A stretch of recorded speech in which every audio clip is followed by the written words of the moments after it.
John Thorndyke's Cases by R. Austin Freeman. The Man with the Nailed Shoes. There are, I suppose, few places, even on the east coast of England, more lonely and remote than the village of Little Sundersley and the country that surrounds it. Far from any railway and some miles distant from any considerable town, it remains an outpost of civilization, in which primitive manners and customs and old-world tradition linger on into an age that has elsewhere forgotten them. In the summer, it is true, a small contingent of visitors, adventurous in spirit, though mostly of sedate and solitary habits, make their appearance to swell its meagre population and impart to the wide stretches of smooth sand that fringe its shores a fleeting air of life and sober gaiety. But in late September, the season of the year in which I made its acquaintance, its pasture lands lie desolate. The rugged paths along the cliffs are seldom trodden by human foot, and the sands are a desert waste, on which, for days together, no footprint appears, save that left by some passing sea-bird.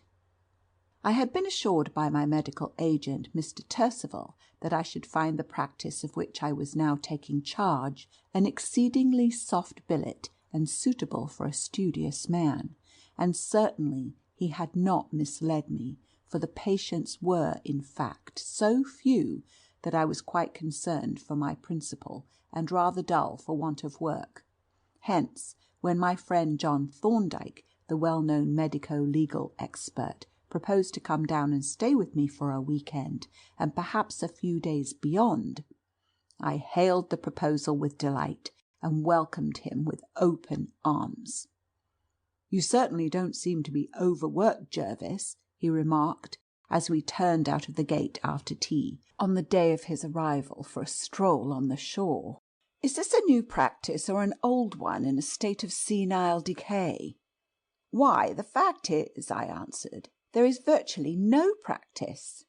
Cooper, my principal, has been here about 6 years, and as he has private means, he has never made any serious effort to build one up, and the other man, Dr. Burrows, being uncommonly keen and the people very conservative, Cooper has never really got his foot in.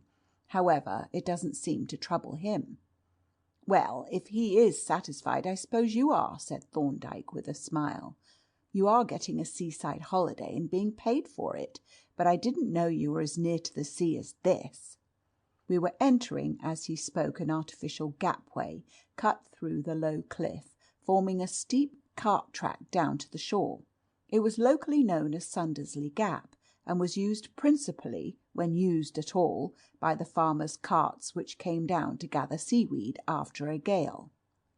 "What a magnificent stretch of sand!" continued Thorndyke as we reached the bottom and stood looking out seaward across the deserted beach.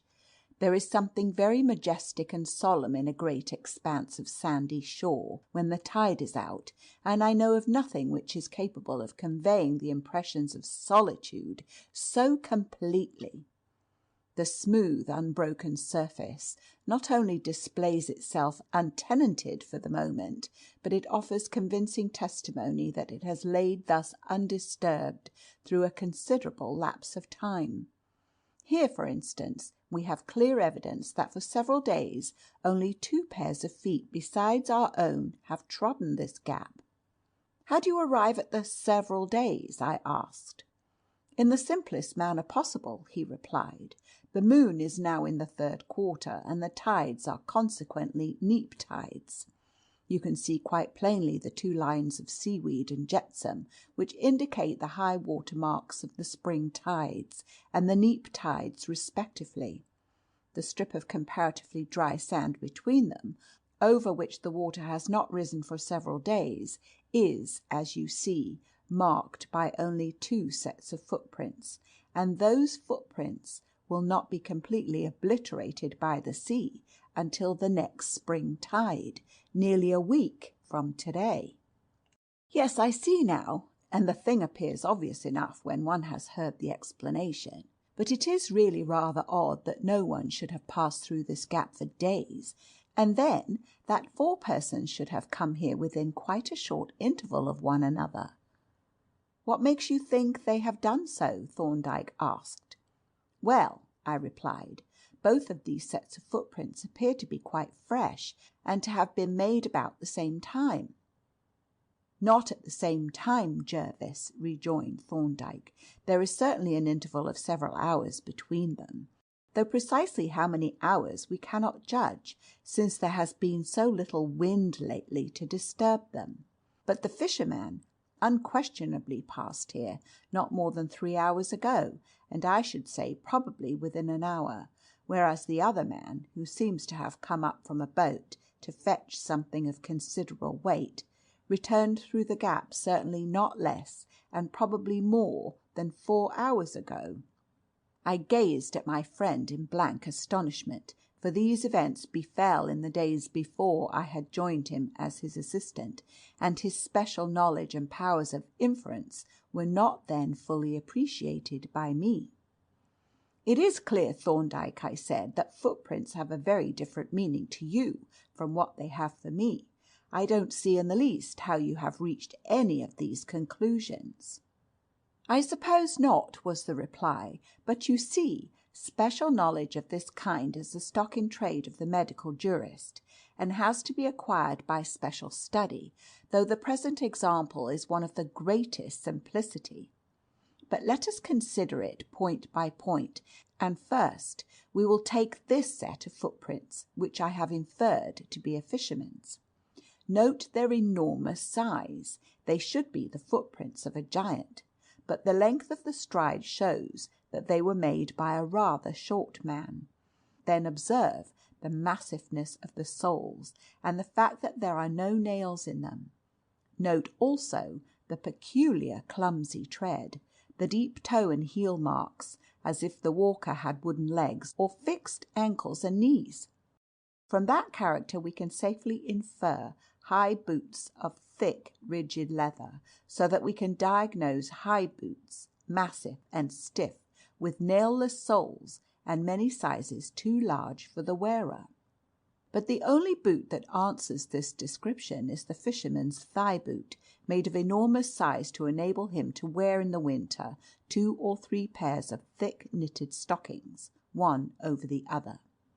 Now look at the other footprints. There is a double track, you see, one set coming from the sea and one going towards it.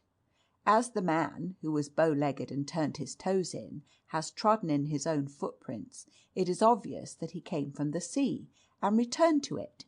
But observe the difference in the 2 sets of prints. The returning ones are much deeper than the others, and the stride much shorter.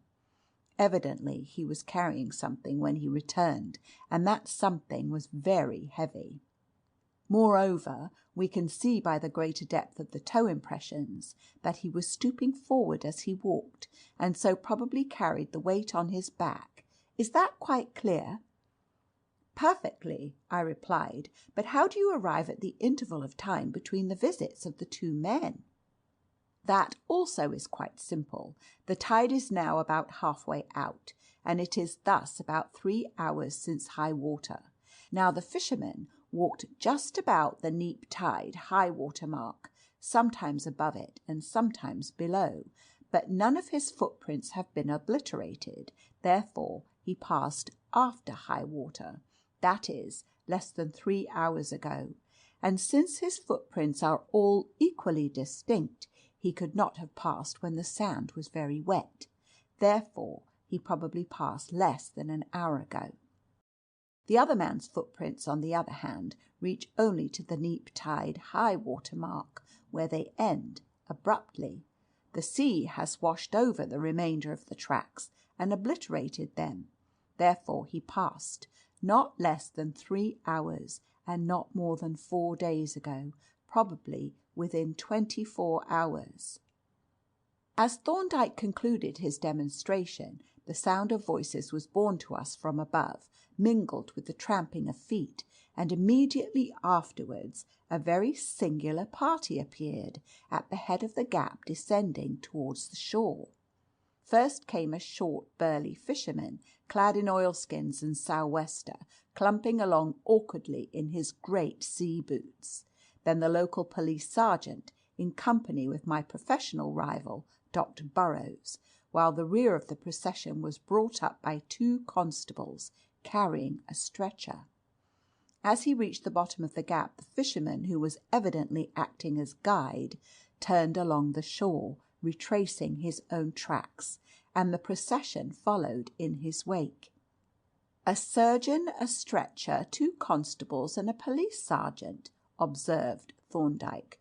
"What does that suggest to your mind, Jervis?" "A fall from the cliff," I replied, "or a body washed up on the shore." "Probably," he rejoined, "but we may as well walk in that direction." We turned to follow the retreating procession, and as we strode along the smooth surface left by the retiring tide, Thorndyke resumed.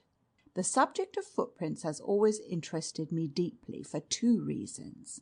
First, the evidence furnished by footprints is constantly being brought forward and is often of cardinal importance. And secondly, the whole subject is capable of really systematic and scientific treatment.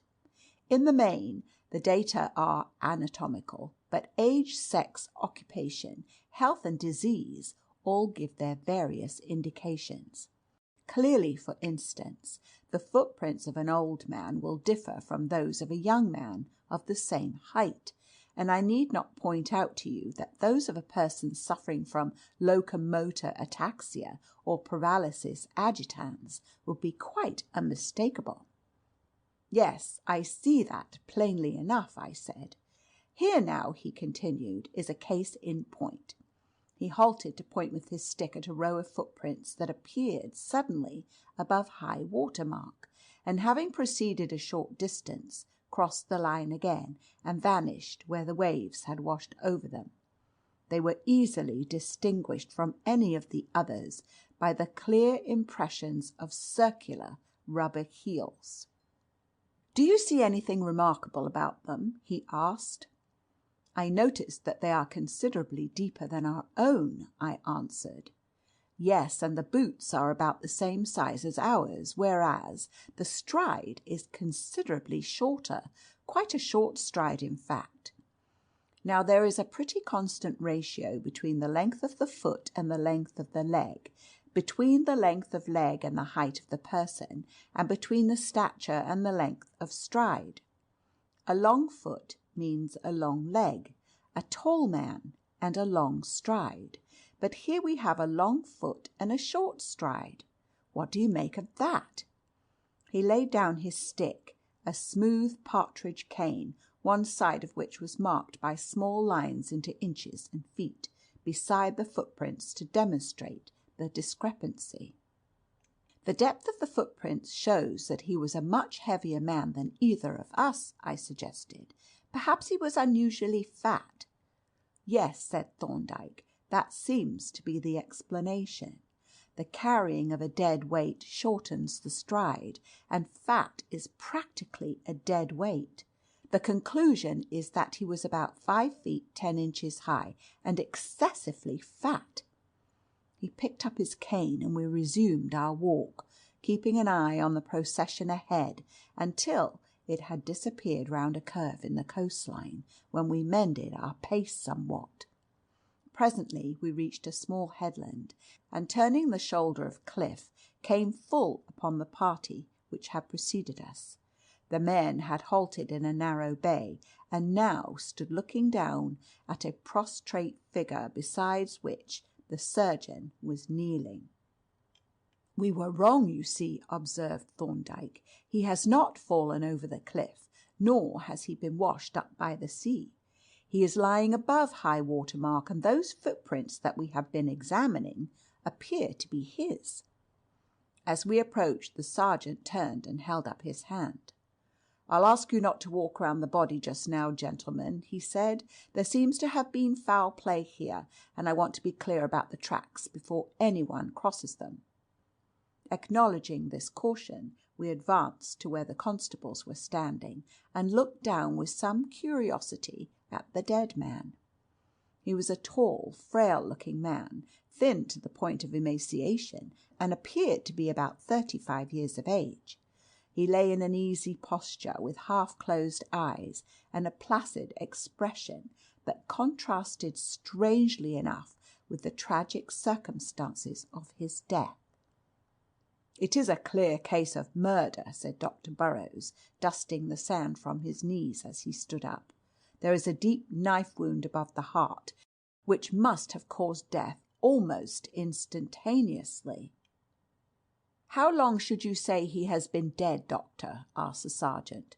12 hours at least," was the reply. "He is quite cold and stiff." 12 hours, eh?" repeated the officer. "That would bring it to about 6 o'clock this morning."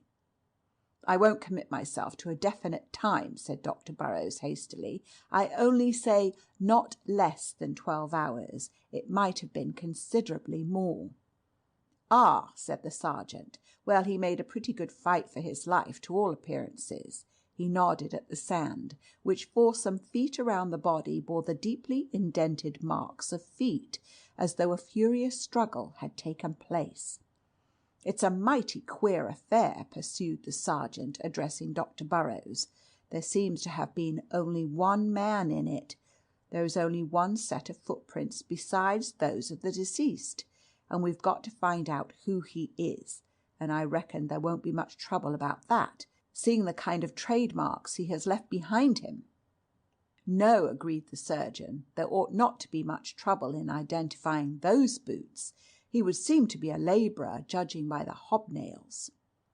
"No, sir, not a labourer," dissented the sergeant. "The foot is too small for one thing, and then the nails are not regular hobnails. They're a good deal smaller, and a labourer's boots would have the nails all round the edges, and there would be iron tips on the heels and probably on the toes too. Now these have got no tips, and the nails are arranged in a pattern on the soles and heels. They are probably shooting boots or sporting shoes of some kind." He strode to and fro with his notebook in his hand, writing down hasty memoranda, and stooping to scrutinize the impressions in the sand. The surgeon also busied himself in noting down the facts concerning which he would have to give evidence, while Thorndyke regarded in silence and with an air of intense preoccupation the footprints around the body which remained to testify to the circumstances of the crime. "It is pretty clear up to a certain point," the sergeant observed, as he concluded his investigations, "how the affair happened, and it is pretty clear, too, that the murder was premeditated. You see, doctor, the deceased gentleman, Mr. Herne, was apparently walking home from Port Marston. We saw his footprints along the shore. Those rubber heels make them easy to identify. And he didn't go down Sundersley Gap. He probably meant to climb up the cliff by that little track that you see there, which the people about here call the Shepherd's Path. Now the murderer must have known that he was coming, and waited upon the cliff to keep a lookout. When he saw Mr. Herne enter the bay, he came down the path and attacked him, and after a tough struggle succeeded in stabbing him. Then he turned and went back up the path. You can see the double track between the path and the place where the struggle took place, and the footprints going to the path are on top of those coming from it." "If you follow the tracks," said Dr. Burrows, "you ought to be able to see where the murderer went to." "I'm afraid not," replied the sergeant. "There are no marks on the path itself. The rock is too hard, and so is the ground above, I fear. But I'll go over it carefully all the same." The investigations being so far concluded, the body was lifted onto the stretcher, and the cortege, consisting of the bearers, the doctor, and the fisherman, moved off towards the gap, while the sergeant, having civilly wished us good evening, scrambled up the Shepherd's Path and vanished above. "A very smart officer that," said Thorndyke. "I should like to know what he wrote in his notebook." "His account of the circumstances of the murder seemed a very reasonable one," I said. "Very. He noted the plain and essential facts, and drew the natural conclusions from them. but there are some very singular features in this case, so singular that I am disposed to make a few notes for my own information." He stooped over the place where the body had lain, and having narrowly examined the sand there and in the place where the dead man's feet had rested, drew out his notebook and made a memorandum. He next made a rapid sketch plan of the bay, marking the position of the body and the various impressions in the sand, and then, following the double track leading from and to the shepherd's path, scrutinized the footprints with the deepest attention, making copious notes and sketches in his book. "We may as well go up by the shepherd's path," said Thorndyke. "I think we are equal to the climb, and there may be visible traces of the murderer after all. The rock is only a sandstone, and not a very hard one either." We approached the foot of the little rugged track which zigzagged up the face of the cliff, and, stooping down among the stiff dry herbage, examined the surface. Here, at the bottom of the path, there were several distinct impressions on the crumbling surface of the murderer's nailed boots, though they were somewhat confused by the tracks of the sergeant, whose boots were heavily nailed. But as we ascended, the marks became rather less distinct, and at quite a short distance from the foot of the cliff we lost them altogether, though we had no difficulty in following the more recent traces of the sergeant's passage up the path. When we reached the top of the cliff, we paused to scan the path that ran along its edge, but here too, although the sergeant's heavy boots had left quite visible impressions on the ground, there were no signs of any other feet. At a little distance the sagacious officer himself was pursuing his investigations, walking backwards and forwards with his body bent double and his eyes fixed on the ground. "Not a trace of him anywhere," said he, straightening himself up as we approached. "I was afraid there wouldn't be, after all this dry weather. I shall have to try a different tack. This is a small place, and if those boots belong to anyone living here, they'll be sure to be known." "The deceased gentleman, Mr. Hearn, I think you called him," said Thorndyke, as we turned towards the village. "Is he a native of the locality?"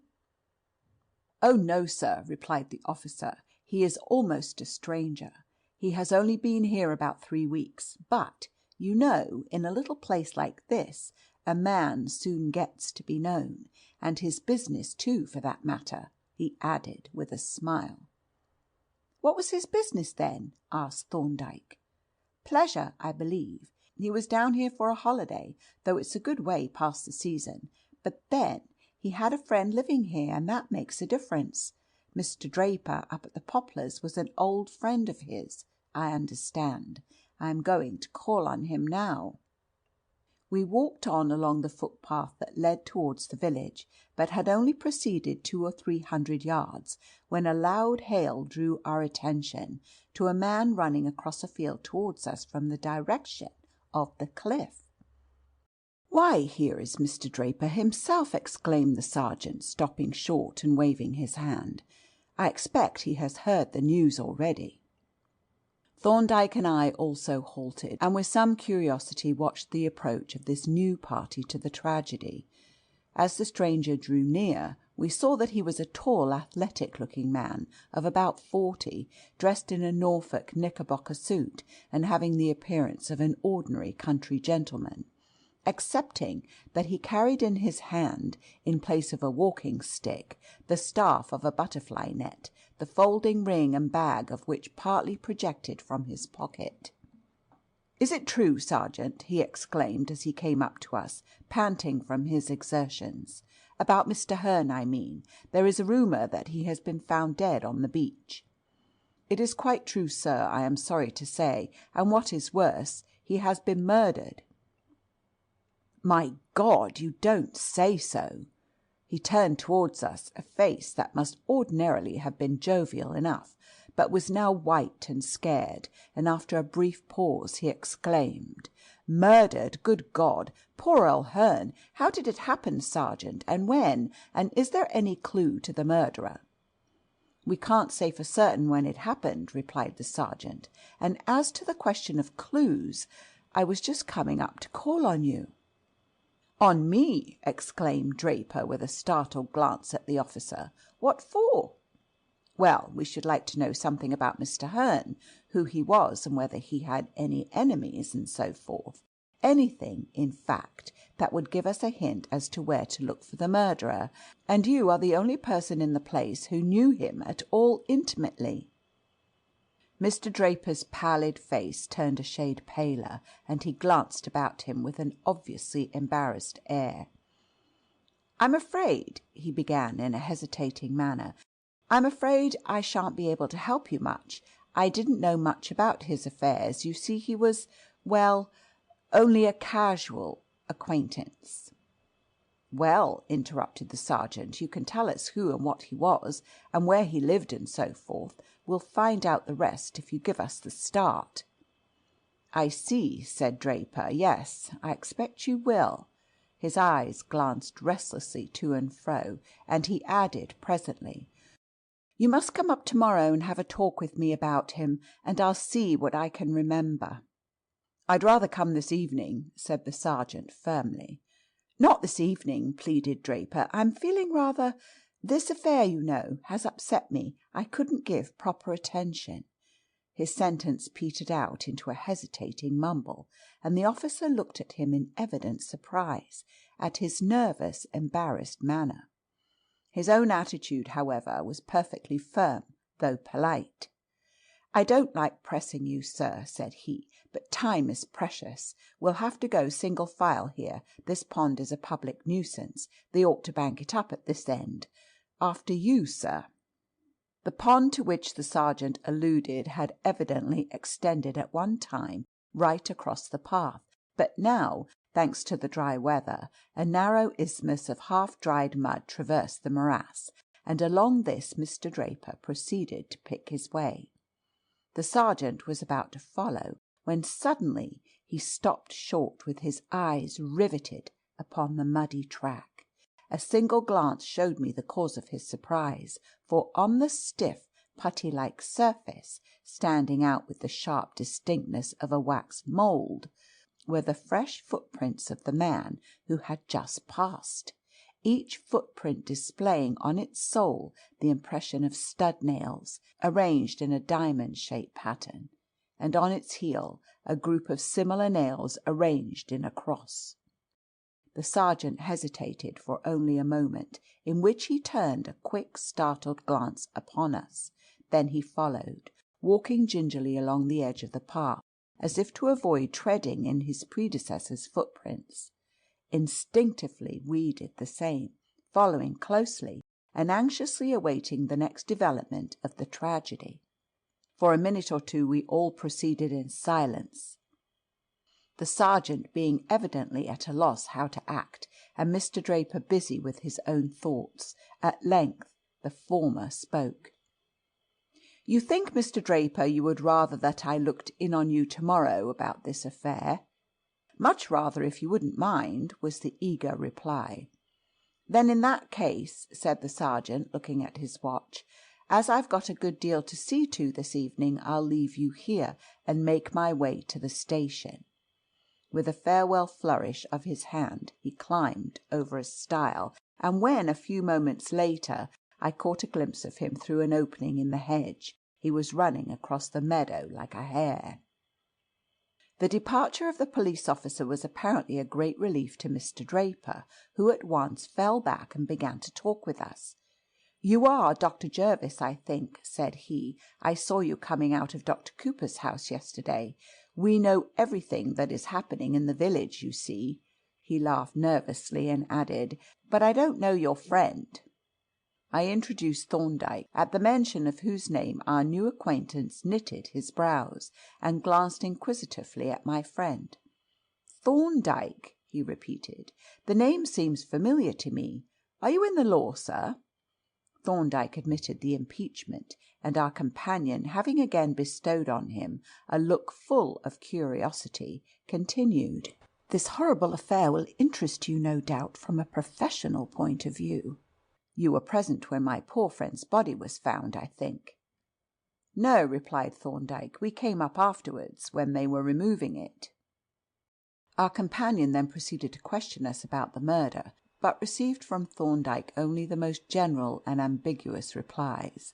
Nor was there time to go into the matter at length, for the footpath presently emerged onto the road close to Mr. Draper's house. "You will excuse my not asking you in tonight," said he, "but you will understand that I am not in much form for visitors just now." We assured him that we fully understood, and having wished him good evening, pursued our way towards the village. "The sergeant is off to get a warrant, I suppose," I observed. "Yes, and mighty anxious lest his man should be off before he can execute it. But he is fishing in deeper waters than he thinks, Jervis. This is a very singular and complicated case, one of the strangest, in fact, that I have ever met. I shall follow its development with deep interest." "The sergeant seems pretty cocksure all the same," I said. "He is not to blame for that," replied Thorndyke. "He is acting on the obvious appearances, which is the proper thing to do in the first place. Perhaps his notebook contains more than I think it does. But we shall see." When we entered the village, I stopped to settle some business with the chemist, who acted as Dr. Cooper's dispenser, suggesting to Thorndyke that he should walk on to the house.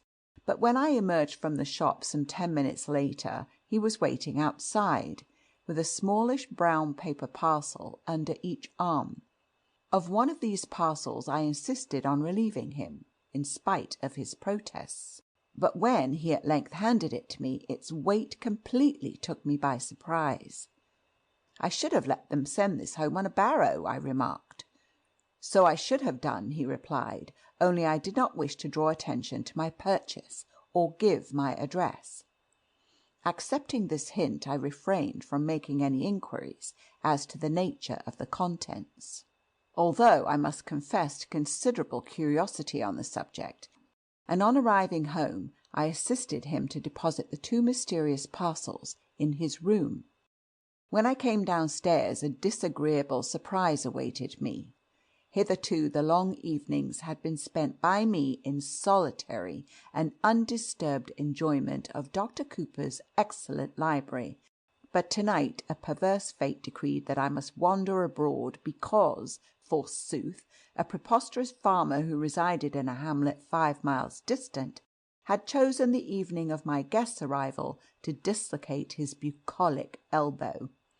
I half hoped that Thorndyke would offer to accompany me, but he made no such suggestion, and in fact seemed by no means afflicted at the prospect of my absence. "I have plenty to occupy me while you are away," he said cheerfully, and with this assurance to comfort me, I mounted my bicycle and rode off somewhat sulkily along the dark road. My visit occupied in all a trifle under 2 hours, and when I reached home ravenously hungry and heated by my ride, 9:30 had struck, and the village had begun to settle down for the night. "Sergeant Payne is awaiting in the surgery, sir," the housemaid announced as I entered the hall.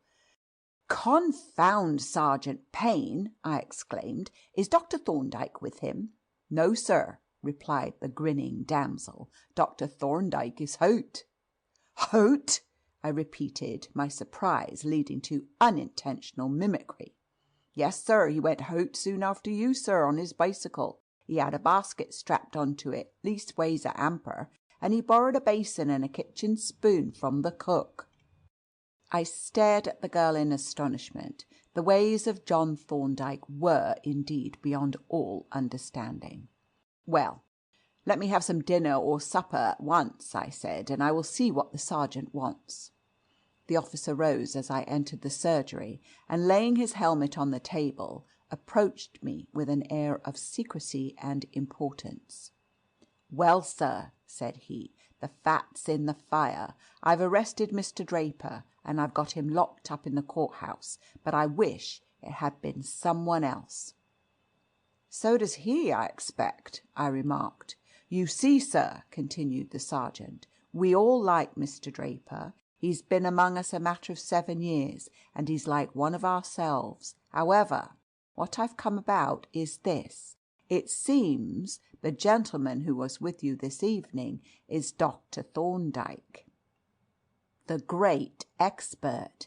Now, Mr. Draper seems to have heard about him, as most of us have, and he is very anxious for him to take up the defence. Do you think he would consent?" "I expect so," I answered, remembering Thorndyke's keen interest in the case. "But I will ask him when he comes in." "Thank you, sir," said the sergeant. "And perhaps you wouldn't mind stepping round to the courthouse presently yourself. He looks uncommon queer, does Mr. Draper, and no wonder. So I'd like you to take a look at him, and if you could bring Dr. Thorndyke with you, he'd like it, and so should I, for I assure you, sir, that although a conviction would mean a step up the ladder for me, I'd be glad enough to find that I'd made a mistake." I was just showing my visitor out when a bicycle swept in through the open gate, and Thorndyke dismounted at the door, revealing a square hamper, evidently abstracted from the surgery, strapped onto a carrier at the back. I conveyed the sergeant's request to him at once, and asked if he was willing to take up the case. "As to taking up the defence," he replied, "I will consider the matter, but in any case I will come up and see the prisoner."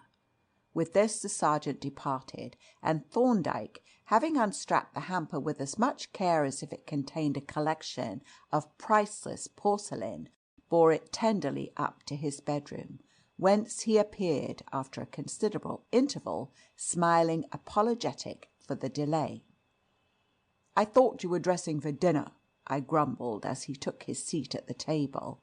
"No," he replied, "I have been considering this murder. Really, it is a most singular case, and promises to be uncommonly complicated too." "Then I assume that you will undertake the defence." "I shall if Draper gives a reasonably straightforward account of himself." It appeared that this condition was likely to be fulfilled, for when we arrived at the courthouse, where the prisoner was accommodated in a spare office under rather free and easy conditions, considering the nature of the charge, we found Mr. Draper in an eminently communicative frame of mind. "I want you, Dr. Thorndyke, to undertake my defence in this terrible affair, because I feel confident that you will be able to clear me, and I promise you that there shall be no reservation or concealment on my part of anything that you ought to know." "Very well," said Thorndyke. "By the way, I see you have changed your shoes." "Yes, the sergeant took possession of those I was wearing.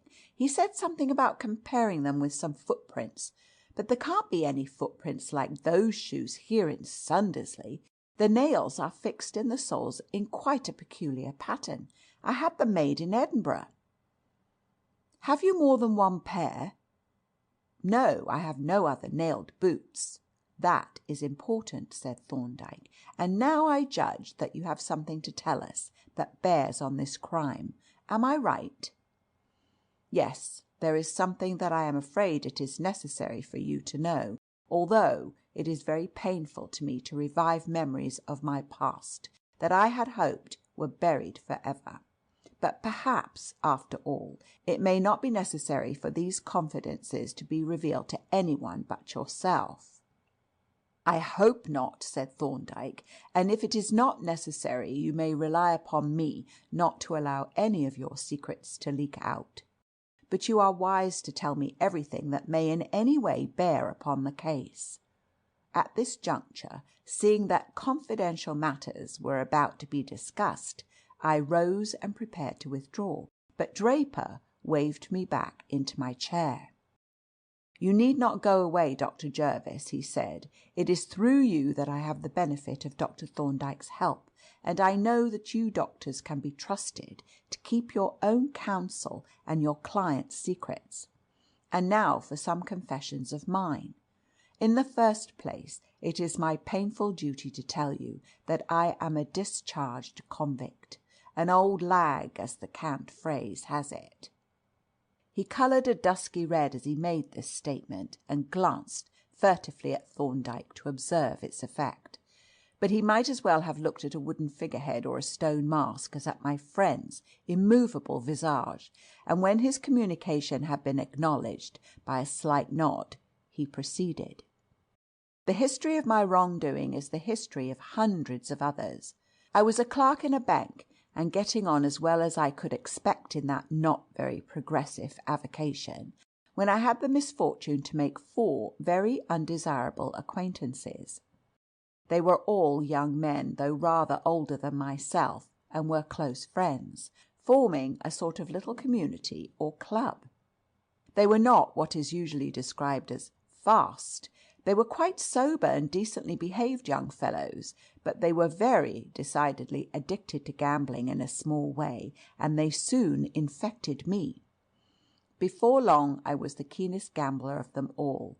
Cards, billiards, pool, and various forms of betting began to be the chief pleasures of my life, and not only was the bulk of my scanty salary often consumed in the inevitable losses, but presently I found myself considerably in debt, without any visible means of discharging my liabilities. It is true that my 4 friends were my chief, in fact, almost my only creditors, but still the debts existed and had to be paid. Now these 4 friends of mine, named respectively Leach, Pitford, Hearn, and Jezard, were uncommonly clever men, though the full extent of their cleverness was not appreciated by me until too late.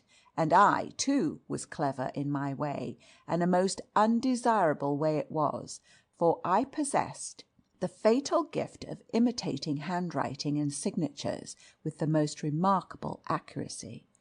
So perfect were my copies that the writers themselves were frequently unable to distinguish their own signatures from my imitations, and many a time was my skill invoked by some of my companions to play off practical jokes upon the others. But these jests were strictly confined to our own little set, for my 4 friends were most careful and anxious that my dangerous accomplishment should not become known to outsiders. And now follows the consequence which you have no doubt foreseen. My debts, though small, were accumulating, and I saw no prospect of being able to pay them. Then one night Jezard made a proposition.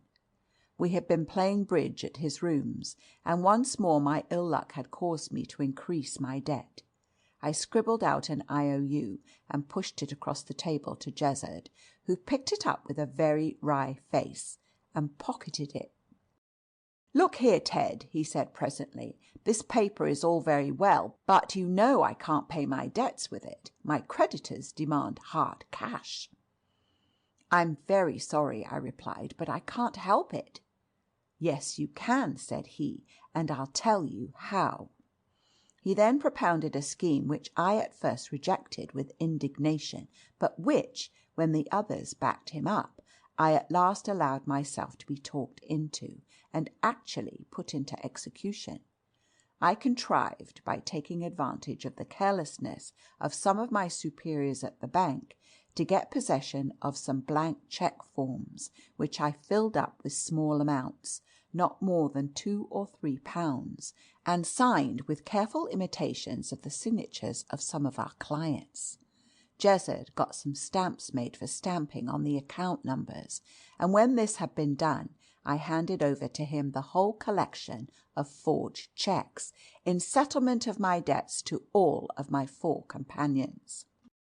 The cheques were duly presented, by whom I do not know, and although to my dismay the modest sums for which I had drawn them had been skilfully altered into quite considerable amounts, they were all paid without demur, excepting one.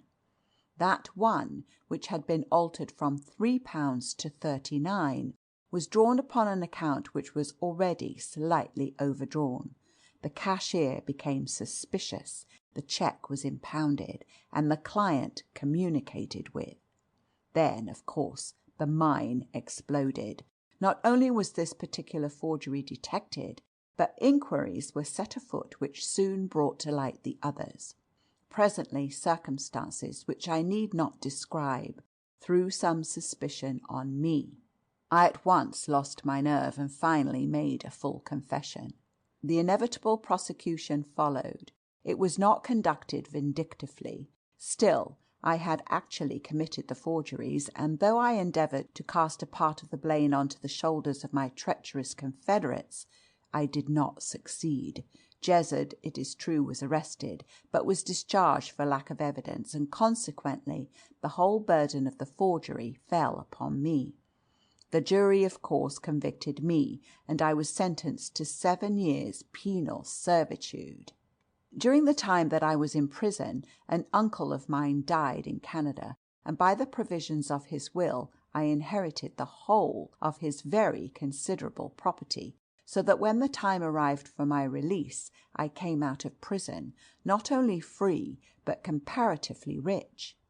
I at once dropped my own name, and assuming that of Alfred Draper, began to look about for some quiet spot in which I might spend the rest of my days in peace, and with little chance of my identity being discovered. Such a place I found in Sundersley, and here I have lived for the last 7 years, liked and respected, I think, by my neighbours, who have little suspected that they were harbouring in their midst a convicted felon. All this time I had neither seen nor heard anything of my 4 confederates, and I hoped and believed that they had passed completely out of my life. But they had not.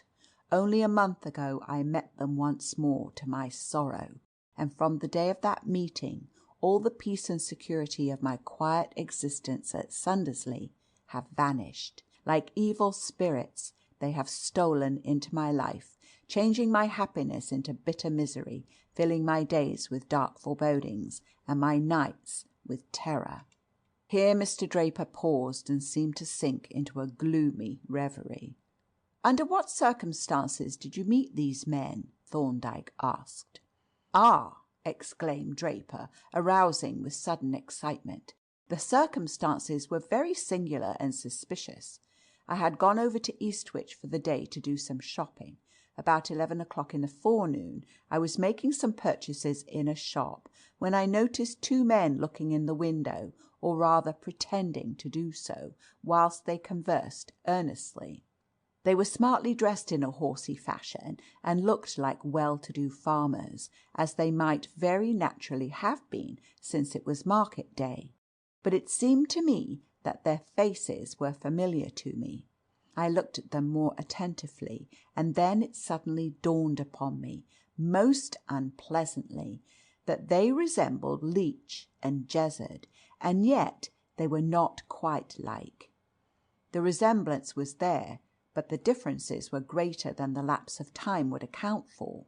Moreover, the man who resembled Jezard had a rather large mole on the left cheek just under the eye, while the other man had an eyeglass stuck in one eye and wore a waxed moustache, whereas Leach had always been clean-shaven and had never used an eyeglass. As I was speculating upon the resemblance, they looked up and caught my intent and inquisitive eye, whereupon they moved away from the window, and when, having completed my purchases, I came out into the street, they were nowhere to be seen. That evening, as I was walking by the river outside the town, before returning to the station, I overtook a yacht which was being towed downstream. 3 men were walking ahead on the bank with a long tow line, and 1 man stood in the cockpit steering. As I approached and was reading the name Otter on the stern, the man at the helm looked round, and with a start of surprise I recognized my old acquaintance Herne. The recognition, however, was not mutual, for I had grown a beard in the interval, and I passed on without appearing to notice him. But when I overtook the other 3 men, and recognized, as I had feared, the other 3 members of the gang, I must have looked rather hard at Jezard, for he suddenly halted and exclaimed, "Why, it's our old friend Ted, our long-lost and lamented brother." He held out his hand with effusive cordiality, and began to make inquiries as to my welfare, but I cut him short with the remark that I was not proposing to renew the acquaintance, and turning off onto a footpath that led away from the river, strode off without looking back. Naturally, this meeting exercised my mind a good deal, and when I thought of the two men whom I had seen in the town, I could hardly believe that their likeness to my quondam friends was a mere coincidence. And yet, when I had met Leach and Jezard by the river, I had found them little altered, and had particularly noticed that Jezard had no mole on his face, and that Leach was clean-shaven as of old. But a day or two later all my doubts were resolved by a paragraph in the local paper. It appeared that on the day of my visit to Eastwich, a number of forged cheques had been cashed at the three banks. They had been presented by three well-dressed, horsey-looking men who looked like well-to-do farmers. One of them had a mole on the left cheek, another was distinguished by a wax moustache and a single eyeglass, while the description of the third I did not recognize. None of the cheques had been drawn for large amounts, though the total sum obtained by the forgers was nearly £400. But the most interesting point was that the cheque forms had been manufactured by photographic process, and the watermark skilfully, though not quite perfectly, imitated. Evidently the swindlers were clever and careful men, and willing to take a good deal of trouble for the sake of security, and the result of their precautions was that the police could make no guess as to their identity. The very next day, happening to walk over to Port Marston, I came upon the Otter lying moored alongside the quay in the harbour. As soon as I recognized the yacht, I turned quickly and walked away, but a minute later I ran into Leach and Jezard, who were returning to their craft. Jezard greeted me with an air of surprise. "What? Still hanging about here, Ted?" he exclaimed. "That is not discreet of you, dear boy. I should earnestly advise you to clear out." "What do you mean?" I asked. "Tut, tut," said he.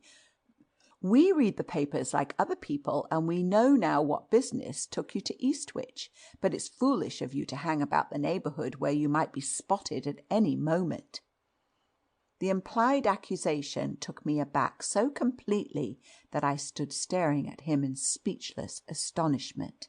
And at that unlucky moment a tradesman, from whom I had ordered some house linen, passed along the quay. Seeing me, he stopped and touched his hat. "Beg pardon, Mr. Draper," said he, "but I shall be sending my cart up to Sundersley tomorrow morning, if that will do for you."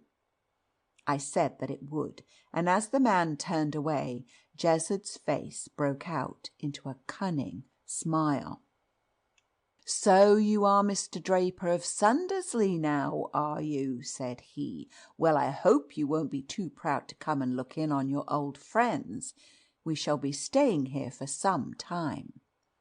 That same night Herne made his appearance at my house. He had come as an emissary from the gang, to ask me to do some work for them, to execute some forgeries, in fact. Of course I refused, and pretty bluntly too, whereupon Herne began to throw out vague hints as to what might happen if I made enemies of the gang, and to utter veiled but quite intelligible threats. You will say that I was an idiot not to send him packing, and threatened to hand over the whole gang to the police. But I was never a man of strong nerve, and I don't mind admitting that I was mortally afraid of that cunning devil, Jezard. The next thing that happened was that Herne came and took lodgings in Sundersley, and in spite of my efforts to avoid him, he haunted me continually. The yacht, too, had evidently settled down for some time at a berth in the harbour, for I heard that a local smack boy had been engaged as a deckhand, and I frequently encountered Jezard and the other members of the gang, who all professed to believe that I had committed the Eastwich forgeries. One day I was foolish enough to allow myself to be lured onto the yacht for a few minutes, and when I would have gone ashore, I found that the shore ropes had been cast off, and that the vessel was already moving out of the harbour. At first I was furious, but the three scoundrels were so jovial and good-natured, and so delighted with the joke of taking me for a sail against my will, that I presently cooled down, and having changed into a pair of rubber-soled shoes, so that I should not make dents in the smooth deck with my hobnails, bore a hand at sailing the yacht and spent quite a pleasant day.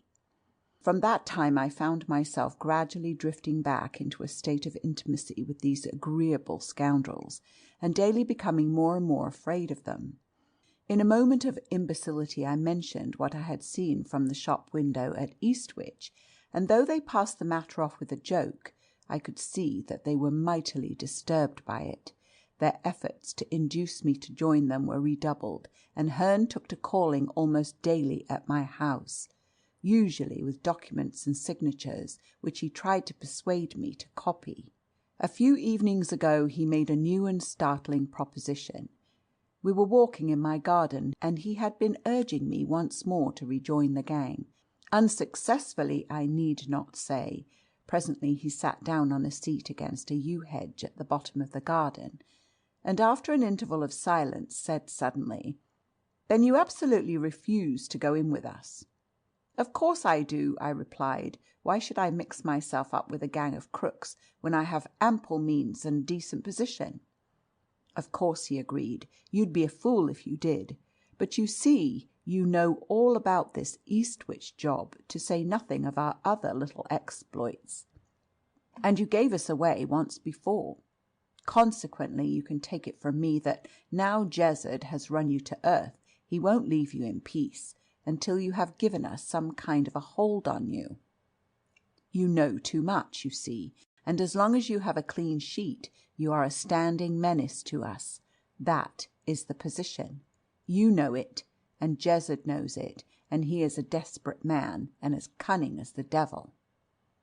"I know that," I said gloomily. "Very well," continued Herne. "Now I'm going to make you an offer.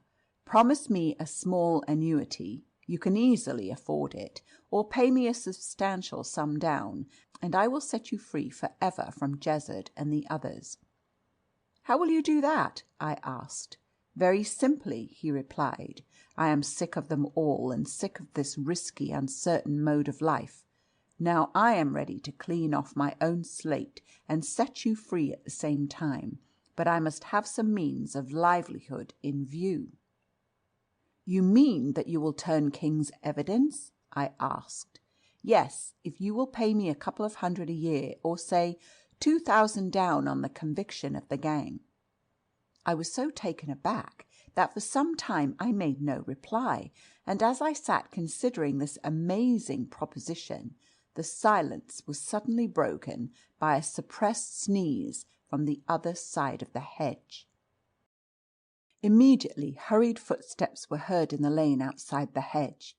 We raced up the garden to the gate and out through a side alley, but when we reached the lane there was not a soul in sight. We made a brief and fruitless search in the immediate neighbourhood, and then turned back to the house. Herne was deathly pale and very agitated, and I must confess that I was a good deal upset by the incident. "This is devilish awkward," said Herne. "It is rather," I admitted, "but I expect it was only some inquisitive yokel." "I don't feel so sure of that," said he. "At any rate, we were stark lunatics to sit up against a hedge to talk secrets." He paced the garden with me for some time in gloomy silence, and presently, after a brief request that I would think over his proposal, took himself off. I did not see him again until I met him last night on the yacht. Pitford called on me in the morning and invited me to come and dine with them. I at first declined, for my housekeeper was going to spend the evening with her sister at Eastwich and stay there for the night, and I did not much like leaving the house empty. However, I agreed eventually, stipulating that I should be allowed to come home early, and I accordingly went. Herne and Pitford were waiting in the boat by the steps, for the yacht had been moved out to a buoy, and we went on board and spent a very pleasant and lively evening. Pitford put me ashore at 10 o'clock, and I walked straight home and went to bed. Herne would have come with me, but the others insisting on his remaining, saying that they had some matters of business to discuss. "Which way did you walk home?" asked Thorndyke. "I came through the town and along the main road." "And that is all you know about this affair?" "Absolutely all," replied Draper. "I have now admitted you to secrets of my past life that I had hoped never to have to reveal to any human creature, and I still have some faint hope that it may not be necessary for you to divulge what I have told you." "Your secrets shall not be revealed unless it is absolutely indispensable that they should be," said Thorndyke. "But you are placing your life in my hands, and you must leave me perfectly free to act as I think best." With this he gathered his notes together, and we took our departure. "A very singular history, this, Jervis," he said, when, having wished the sergeant good night, we stepped out onto the dark road. "What do you think of it?" "I hardly know what to think," I answered, "but on the whole it seems rather against Draper than otherwise. He admits that he is an old criminal, and it appears that he was being persecuted and blackmailed by the man Herne. It is true that he represents Jezzard as being the leading spirit and prime mover in the persecution, but we have only his word for that. Herne was in lodgings near him, and was undoubtedly taking the most active part in the business, and it is quite possible, and indeed probable, that Herne was the actual Deus ex machina." Thorndyke nodded. "Yes," he said, "that is certainly the line the prosecution will take if we allow the story to become known. Ha! What is this? We are going to have some rain." "Yes, and wind too. We are in for an autumn gale, I think." "And that," said Thorndyke, "may turn out to be an important factor in our case." "How can the weather affect your case?" I asked in some surprise. But as the rain suddenly descended in a pelting shower, my companion broke into a run, leaving my question unanswered. On the following morning, which was fair and sunny after the stormy night, Dr. Burrows called for my friend. He was on his way to the extemporized mortuary to make the post-mortem examination of the murdered man's body. Thorndyke, having notified the coroner that he was watching the case on behalf of the accused, had been authorized to be present at the autopsy, but the authorization did not include me, and as Dr. Burrows did not issue any invitation, I was not able to be present. I met them, however, as they were returning, and it seemed to me that Dr. Burrows appeared a little huffy. "Your friend," said he in a rather injured tone, "is really the most outrageous stickler for forms and ceremonies that I have ever met."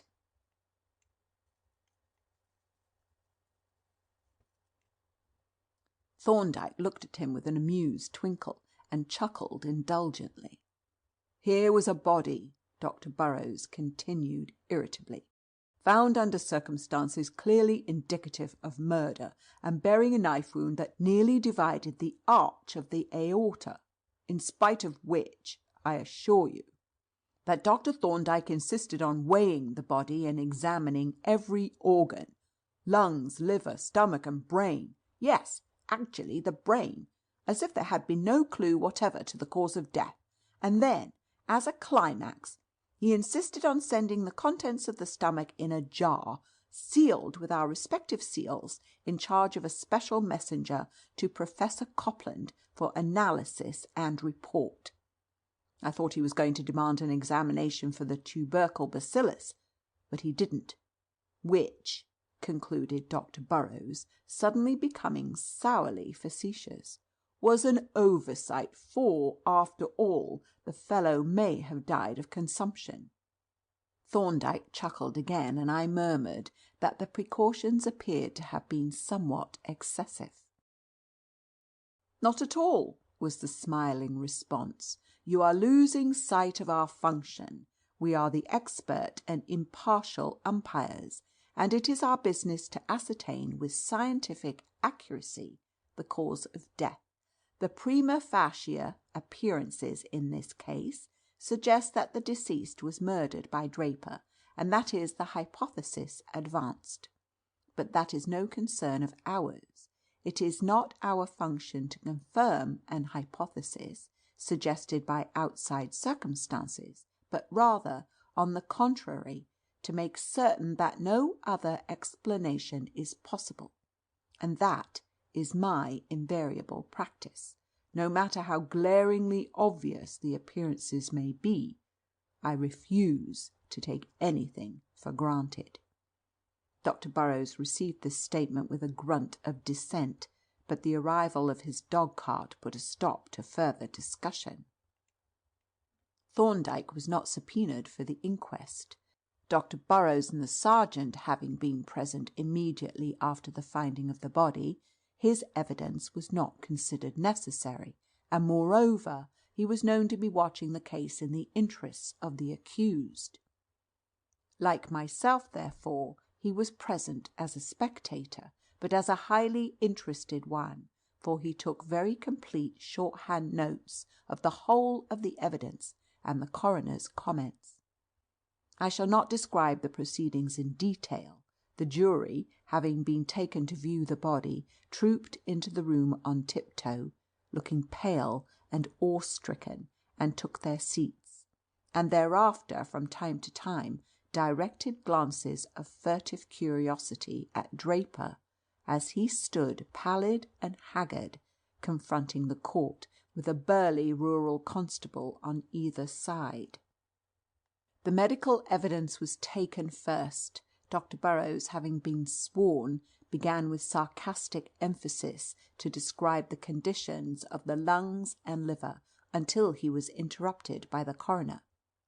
"Is all this necessary?" the latter inquired. "I mean, is it material to the subject of the inquiry?" "I should say not," replied Dr. Burrows. "It appears to me to be quite irrelevant, but Dr. Thorndyke, who is watching the case for the defence, thought it necessary." "I think," said the coroner, "you had better give us only the facts that are material. The jury want you to tell them what you consider to have been the cause of death. They don't want a lecture on pathology." "The cause of death," said Dr. Burrows, "was a penetrating wound of the chest, apparently inflicted with a large knife. The weapon entered between the second and third ribs on the left side, close to the sternum or breastbone. It wounded the left lung, and partially divided both the pulmonary artery and the aorta, the two principal arteries of the body." "Was this injury alone sufficient to cause death?" the coroner asked. "Yes," was the reply, "and death from injury to these great vessels would be practically instantaneous." "Could the injury have been self-inflicted?" "So far as the position and nature of the wound are concerned," replied the witness, "self-infliction would be quite possible. But since death would follow in a few seconds at the most, the weapon would be found either in the wound or grasped in the hand, or at least quite close to the body. But in this case no weapon was found at all, and the wound must therefore certainly have been homicidal." "Did you see the body before it was moved?"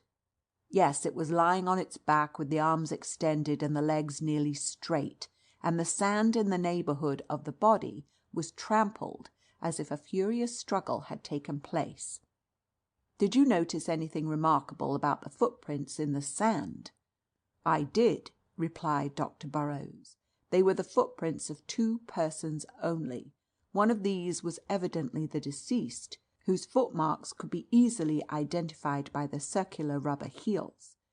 The other footprints were those of a person, apparently a man, who wore shoes or boots, the soles of which were studded with nails, and these nails were arranged in a very peculiar and unusual manner, for those on the soles formed a lozenge or diamond shape, and those on the heel were set out in the form of a cross." "Have you ever seen shoes or boots with the nails arranged in this manner?" "Yes, I have seen a pair of shoes which I am informed belong to the accused. The nails in them are arranged as I have described." would you say that the footprints of which you have spoken were made by those shoes?" "No, I could not say that. I can only say that, to the best of my belief, the pattern on the shoes is similar to that in the footprints." This was the sum of Dr. Burrow's evidence, and to all of it Thorndyke listened with an immovable countenance, though with the closest attention. Equally attentive was the accused man, though not equally impassive. Indeed, so great was his agitation that presently one of the constables asked permission to get him a chair. The next witness was Arthur Jezard.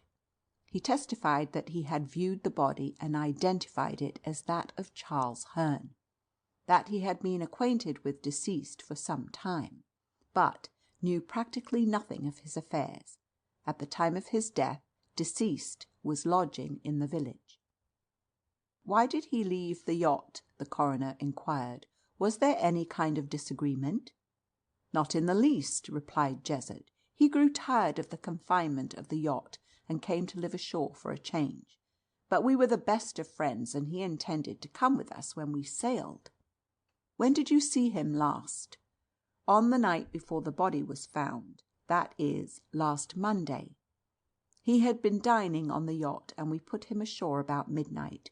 He said, as we were rowing him ashore, that he intended to walk home along the sands, as the tide was out.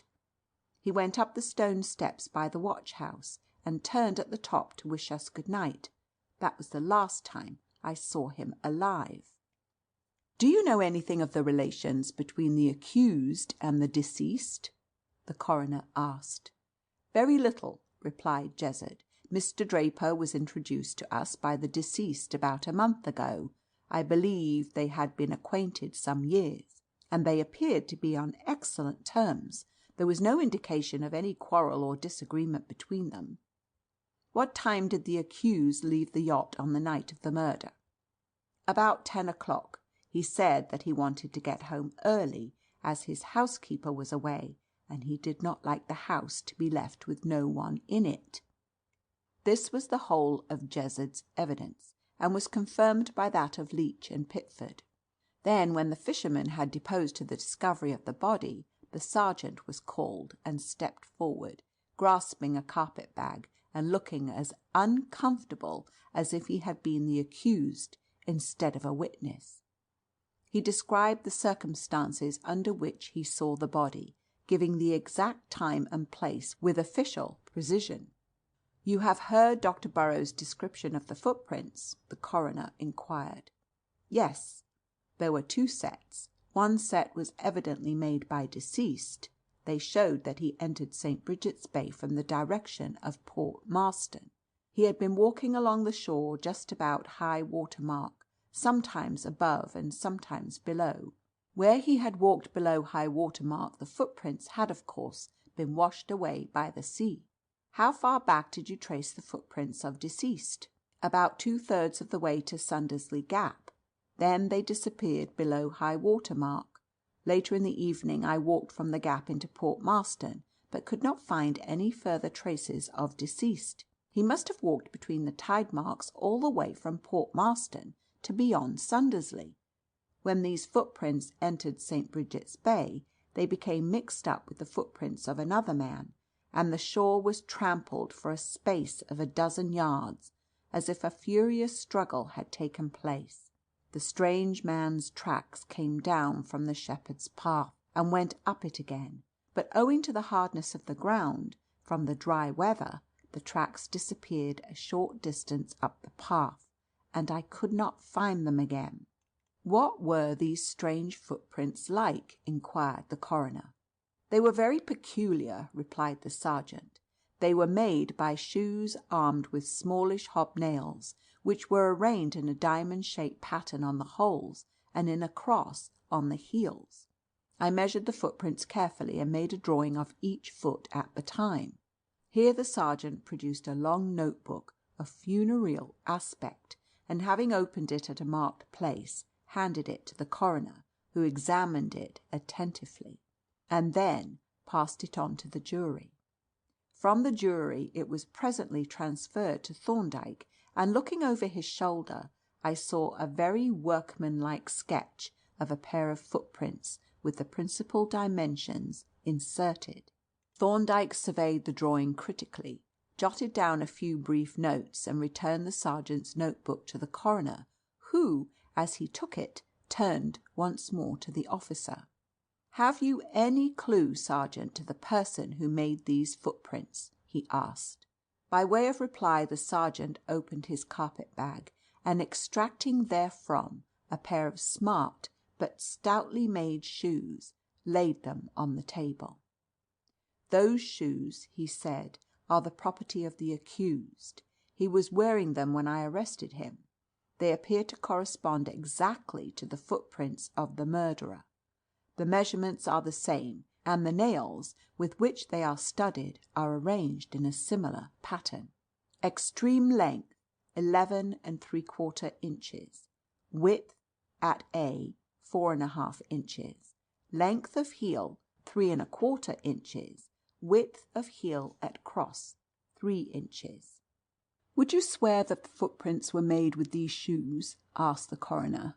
"No, sir, I would not," was the decided answer. "I would only swear to the similarity of size and pattern." "Had you ever seen these shoes before you made the drawing?" "No, sir," replied the sergeant, and he then related the incident of the footprints in the soft earth by the pond, which led him to make the arrest. The coroner gazed reflectively at the shoes which he held in his hand, and from them to the drawing. Then, passing them to the foreman of the jury, he remarked: "Well, gentlemen, it is not for me to tell you whether these shoes answer to the description given by Dr. Burrows and the sergeant, or whether they resemble the drawing which, as you have heard, was made by the officer on the spot and before he had seen the shoes. That is a matter for you to decide. Meanwhile, there is another question that we must consider." He turned to the sergeant and asked, "Have you made any inquiries as to the movements of the accused on the night of the murder?" "I have," replied the sergeant, "and I find that on that night the accused was alone in the house, his housekeeper having gone over to Eastwich. 2 men saw him in the town about 10 o'clock, apparently walking in the direction of Sundersley." This concluded the sergeant's evidence, and when 1 or 2 more witnesses had been examined without eliciting any fresh facts, the coroner briefly recapitulated the evidence and requested the jury to consider their verdict. Thereupon a solemn hush fell upon the court, broken only by the whispers of the jurymen as they consulted together, and the spectators gazed in awed expectancy from the accused to the whispering jury. I glanced at Draper, sitting huddled in his chair, his clammy face as pale as that of the corpse in the mortuary hard by, his hands tremulous and restless, and, scoundrel as I believed him to be, I could not but pity the abject misery that was written large all over him, from his damp hair to his incessantly shifting feet. The jury took but a short time to consider their verdict. At the end of 5 minutes, the foreman announced that they were agreed, and in answer to the coroner's formal inquiry, stood up and replied: "We find that the deceased met his death by being stabbed in the chest by the accused man, Alfred Draper." "That is a verdict of wilful murder," said the coroner, and he entered it accordingly in his notes. The court now rose, the spectators reluctantly trooped out, the jurymen stood up and stretched themselves, and the 2 constables, under the guidance of the sergeant, carried the wretched Draper in a fainting condition to a closed fly that was waiting outside. "I was not greatly impressed by the activity of the defence," I remarked maliciously as we walked home. Thorndyke smiled. "You surely did not expect me to cast my pearls of forensic learning before a coroner's jury," said he. "I expected that you would have something to say on behalf of your client," I replied. "As it was, his accusers had it all their own way." "And why not?" he asked. "Of what concern to us is the verdict of the coroner's jury?" "It would have seemed more decent to make some sort of defence," I replied.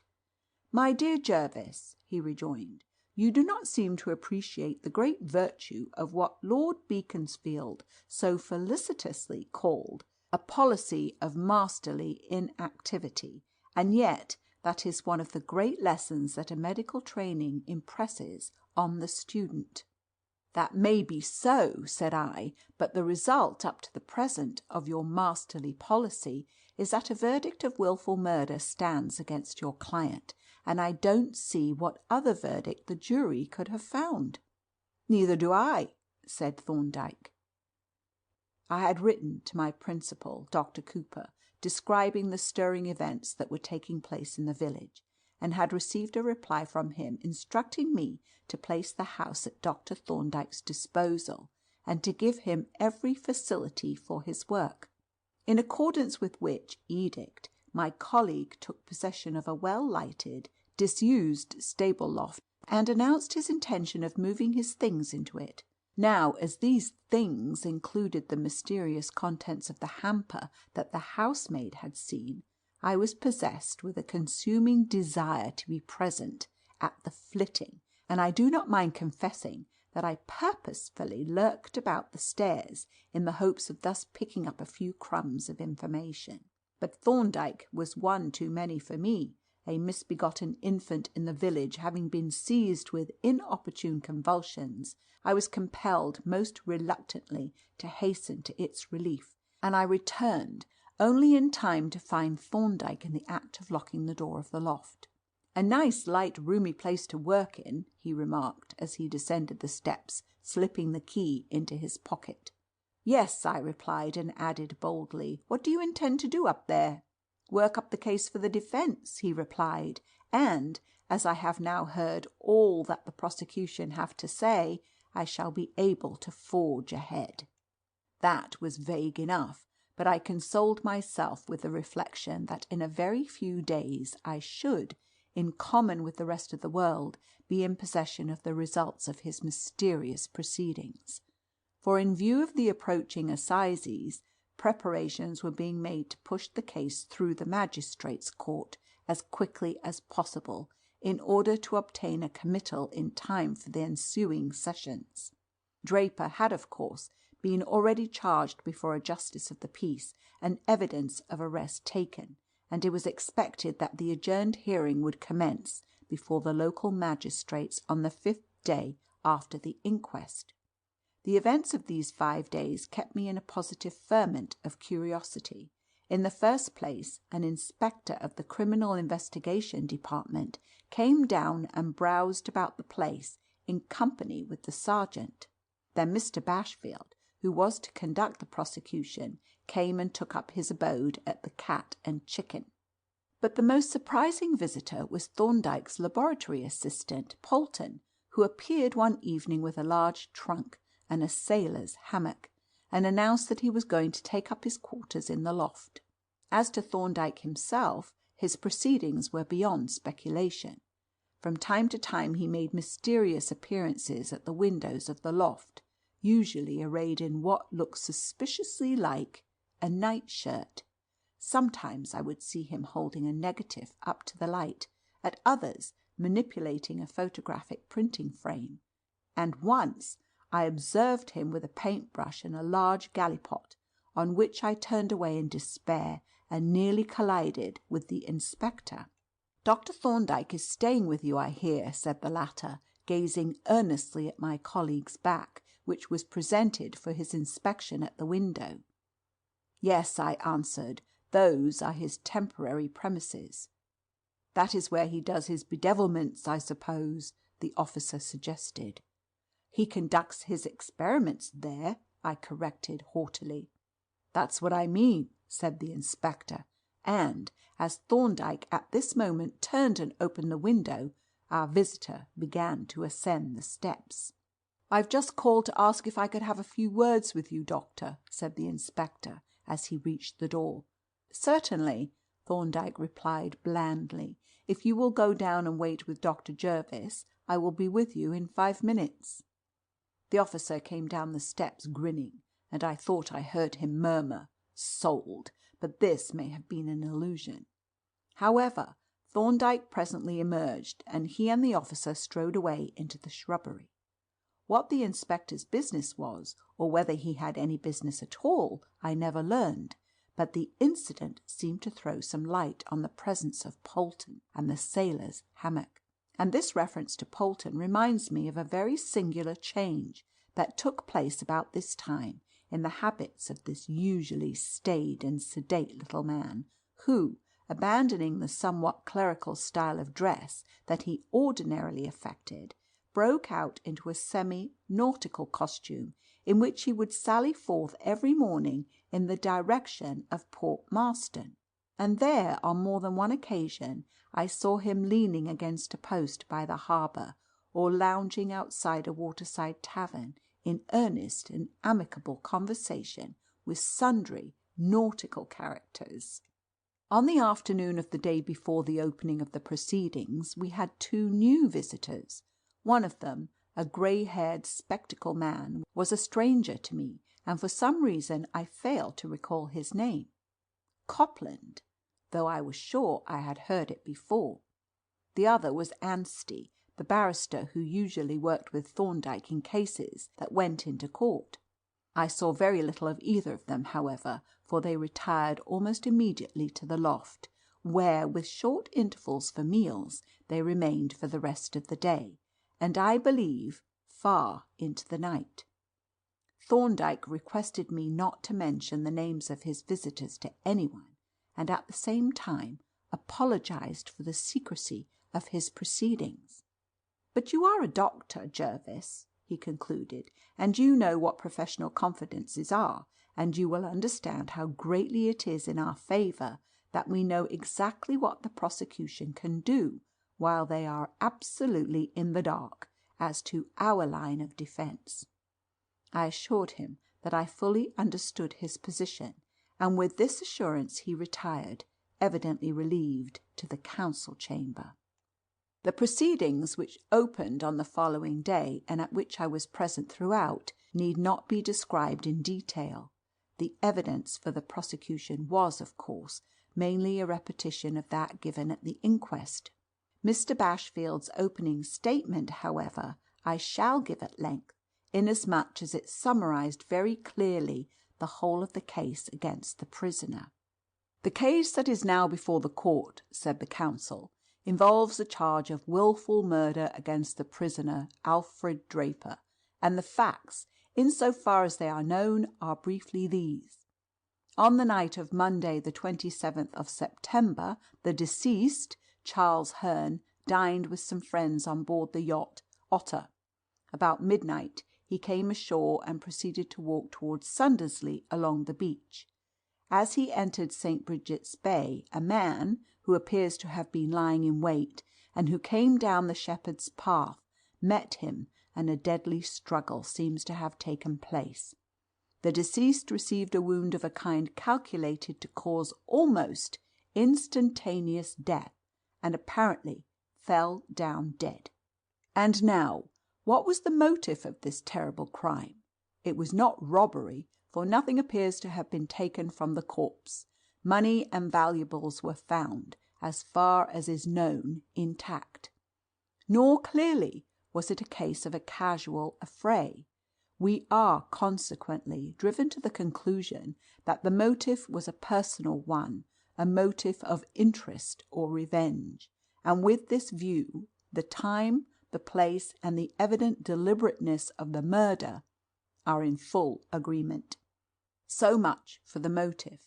The next question is, who was the perpetrator of this shocking crime?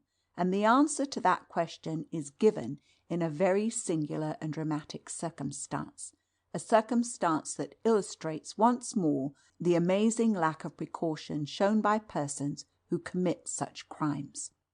The murderer was wearing a very remarkable pair of shoes, and those shoes left very remarkable footprints in the smooth sand, and those footprints were seen and examined by a very acute and painstaking police officer, Sergeant Payne, whose evidence you will hear presently.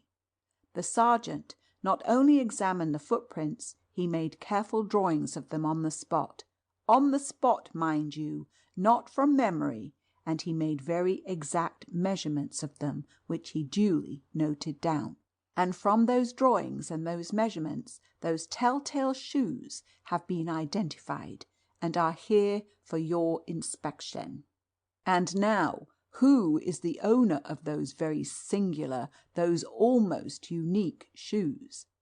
I have said that the motive of this murder must have been a personal one, and behold, the owner of those shoes happens to be the one person in the whole of this district who could have had a motive for compassing the murdered man's death. Those shoes belong to and were taken from the foot of the prisoner, Alfred Draper. And the prisoner, Alfred Draper, is the only person living in this neighbourhood who was acquainted with the deceased. It has been stated in evidence at the inquest that the relations of these two men, the prisoner and the deceased, were entirely friendly. But I shall prove to you that they were not so friendly as has been supposed. I shall prove to you, by the evidence of the prisoner's housekeeper, that the deceased was often an unwelcome visitor at the house, that the prisoner often denied himself when he was really at home and disengaged, and, in short, that he appeared constantly to shun and avoid the deceased. One more question, and I have finished. Where was the prisoner on the night of the murder? The answer is that he was in a house little more than half a mile from the scene of the crime. And who was with him in that house? Who was there to observe and testify to his going forth and his coming home? No one. He was alone in the house. On that night of all nights he was alone. Not a soul was there to rouse at the creak of a door or the tread of a shoe, to tell us whether he slept or whether he stole forth in the dead of the night. Such are the facts of this case. I believe that they are not disputed, and I assert that taken together they are susceptible of only one explanation, which is that the prisoner, Alfred Draper, is the man who murdered the deceased, Charles Hearn. Immediately on the conclusion of this address, the witnesses were called, and the evidence given was identical with that at the inquest.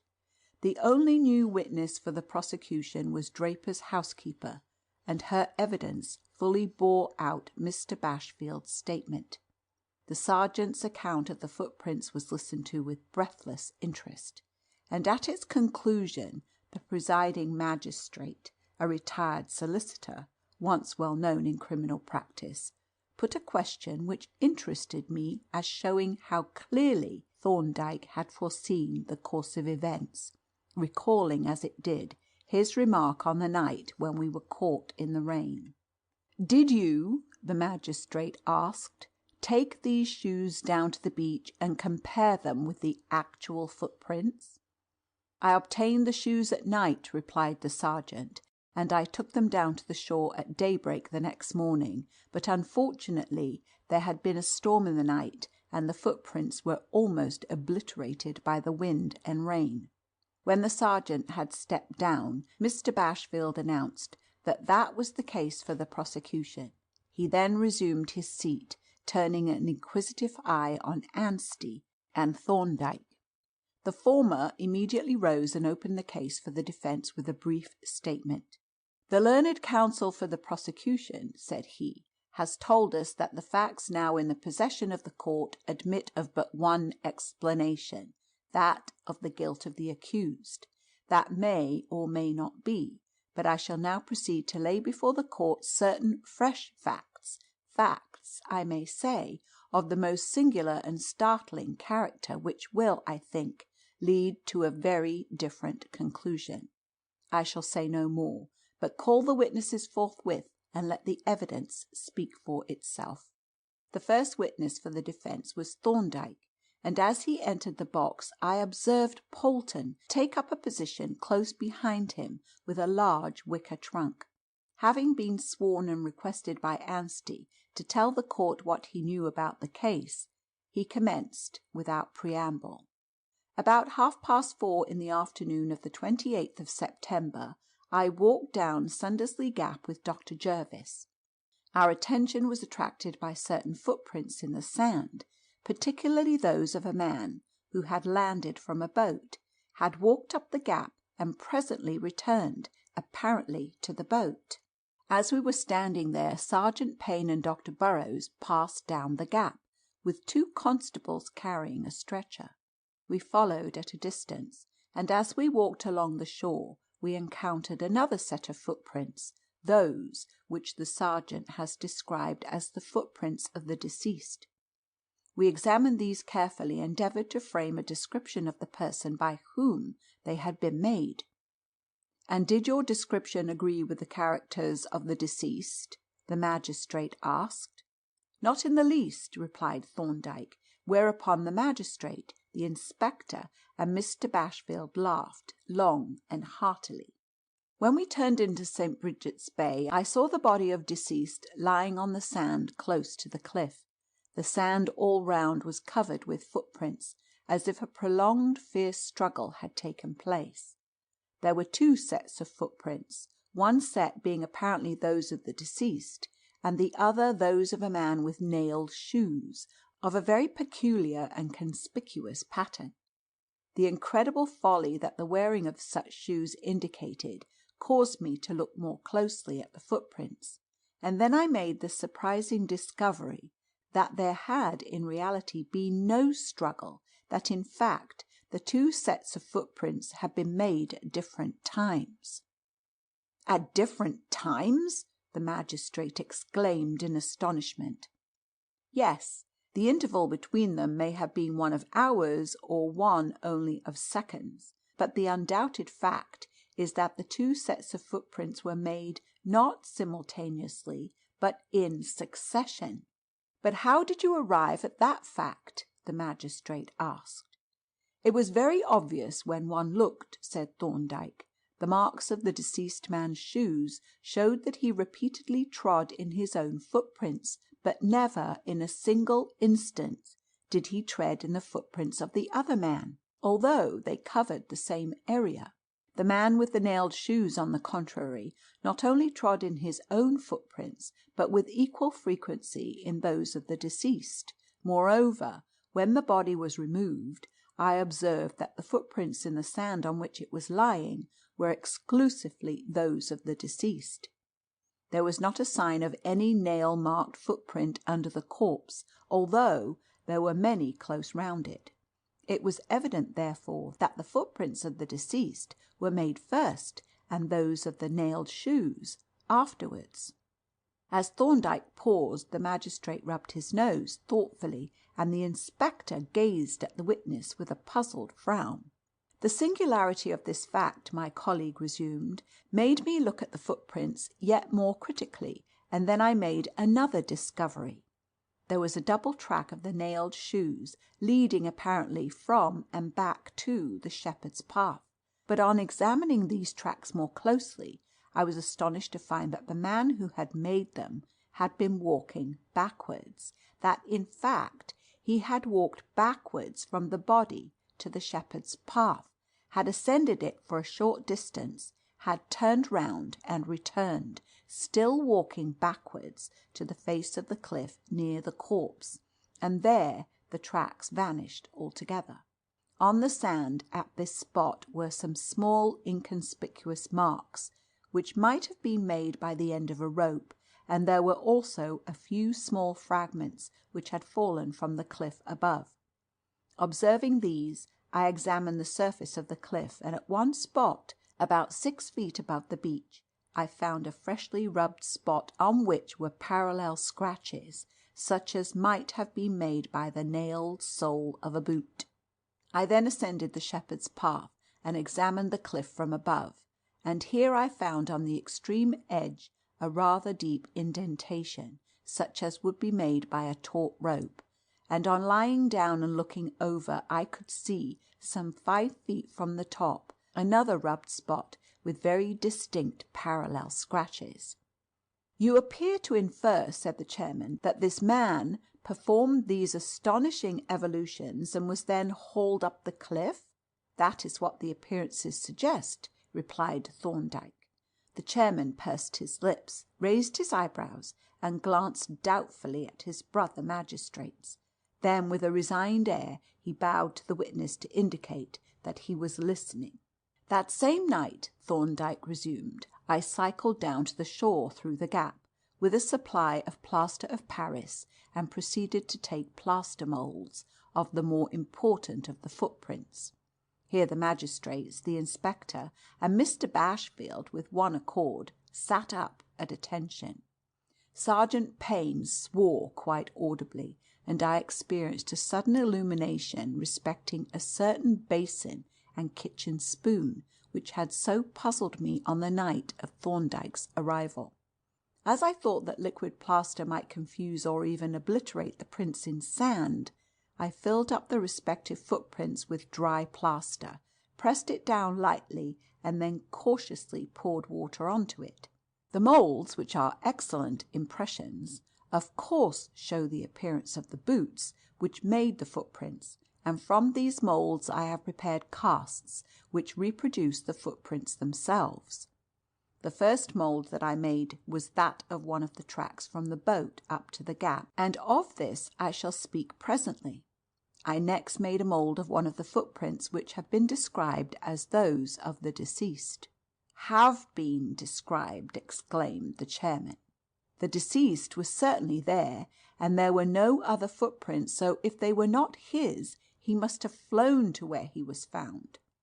"I will call them the footprints of the deceased," replied Thorndyke imperturbably. "I took a mould of one of them, and with it, on the same mould, one of my own footprints. Here is the mould, and here is a cast from it." He turned and took them from the triumphant Polton, who had tenderly lifted them out of the trunk in readiness. On looking at the cast, it will be seen that the appearances are not such as would be expected. The deceased was 5 feet 9 inches high, but was very thin and light, weighing only 9 stone 6 pounds, as I ascertained by weighing the body, whereas I am 5 feet 11 and weigh nearly 13 stone. But yet the footprint of the deceased is nearly twice as deep as mine. That is to say, the lighter man had sunk into the sand nearly twice as deeply as the heavier man. The magistrates were now deeply attentive. They were no longer simply listening to the despised utterances of a mere scientific expert. The cast lay before them with the two footprints side by side. The evidence appealed to their own senses and was proportionately convincing. "This is very singular," said the chairman, "but perhaps you can explain the discrepancy." "I think I can," replied Thorndyke, "but I should prefer to place all the facts before you first." "Undoubtedly that would be better," the chairman agreed. "Pray, proceed." "There was another remarkable peculiarity about these footprints," Thorndyke continued, "and that was their distance apart, the length of the stride, in fact. I measured the steps carefully from heel to heel, and found them only 19½ inches. But a man of Hearn's height would have an ordinary stride of about 36 inches, more if he was walking fast. Walking with a stride of 19½ inches, he would look as if his legs were tied together. I next proceeded to the bay and took 2 moulds from the footprints of the man with the nailed shoes, a right and a left.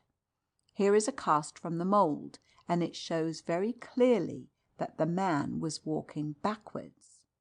"How does it show that?" asked the magistrate. "There are several distinctive points. For instance, the absence of the usual kick-off at the toe, the slight drag behind the heel, showing the direction in which the foot was lifted, and the undisturbed impression of the sole. You have spoken of moulds and casts. What is the difference between them?" "A mould is a direct and therefore reversed impression. A cast is the impression of a mould, and therefore a facsimile of the object. If I pour liquid plaster on a coin, when it sets I have a mould, a sunk impression of the coin. If I pour melted wax into the mould, I obtain a cast, a facsimile of the coin. A footprint is the mould of the foot, A mould of the footprint is a cast of the foot, and a cast from the mould reproduces the footprint." "Thank you," said the magistrate. "Then your moulds from these two footprints are really facsimiles of the murderer's shoes, and can be compared with these shoes which have been put into evidence." "Yes, and when we compare them they demonstrate a very important fact." "What is that?" "It is that the prisoner's shoes were not the shoes that made those footprints." A buzz of astonishment ran through the court, but Thorndyke continued stolidly. "The prisoner's shoes were not in my possession, so I went on to Barker's pond, on the clay margin of which I had seen footprints actually made by the prisoner. I took moulds of those footprints and compared them with these from the sand. There are several important differences which you will see if you compare them. To facilitate the comparison, I have made transparent photographs of both sets of moulds to the same scale.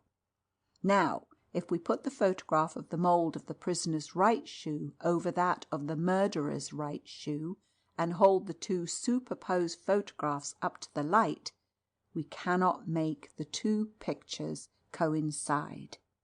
They are exactly of the same length, but the shoes are of different shape.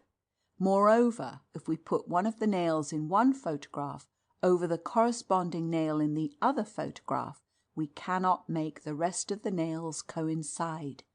But the most conclusive fact of all, from which there is no possible escape, is that the number of nails in the two shoes is not the same.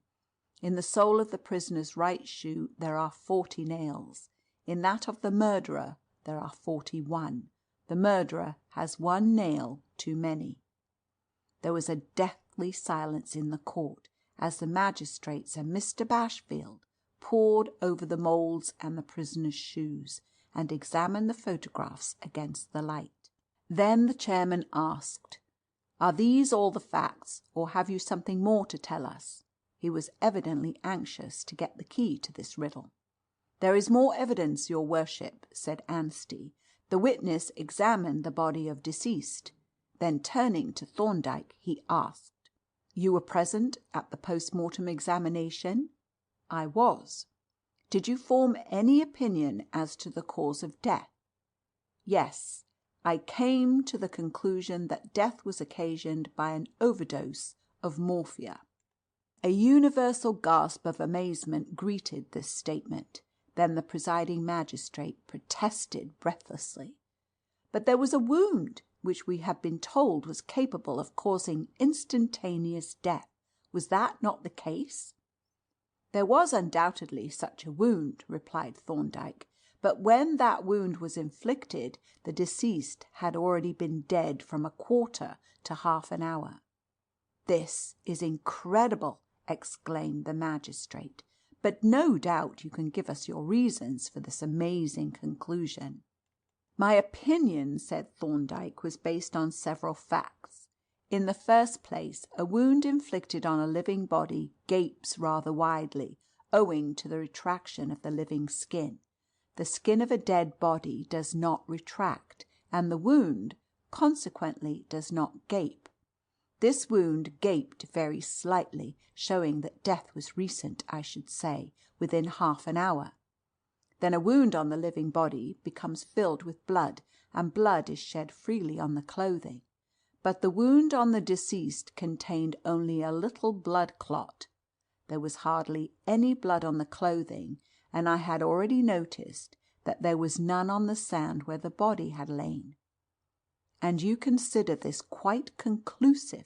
the magistrate asked doubtfully.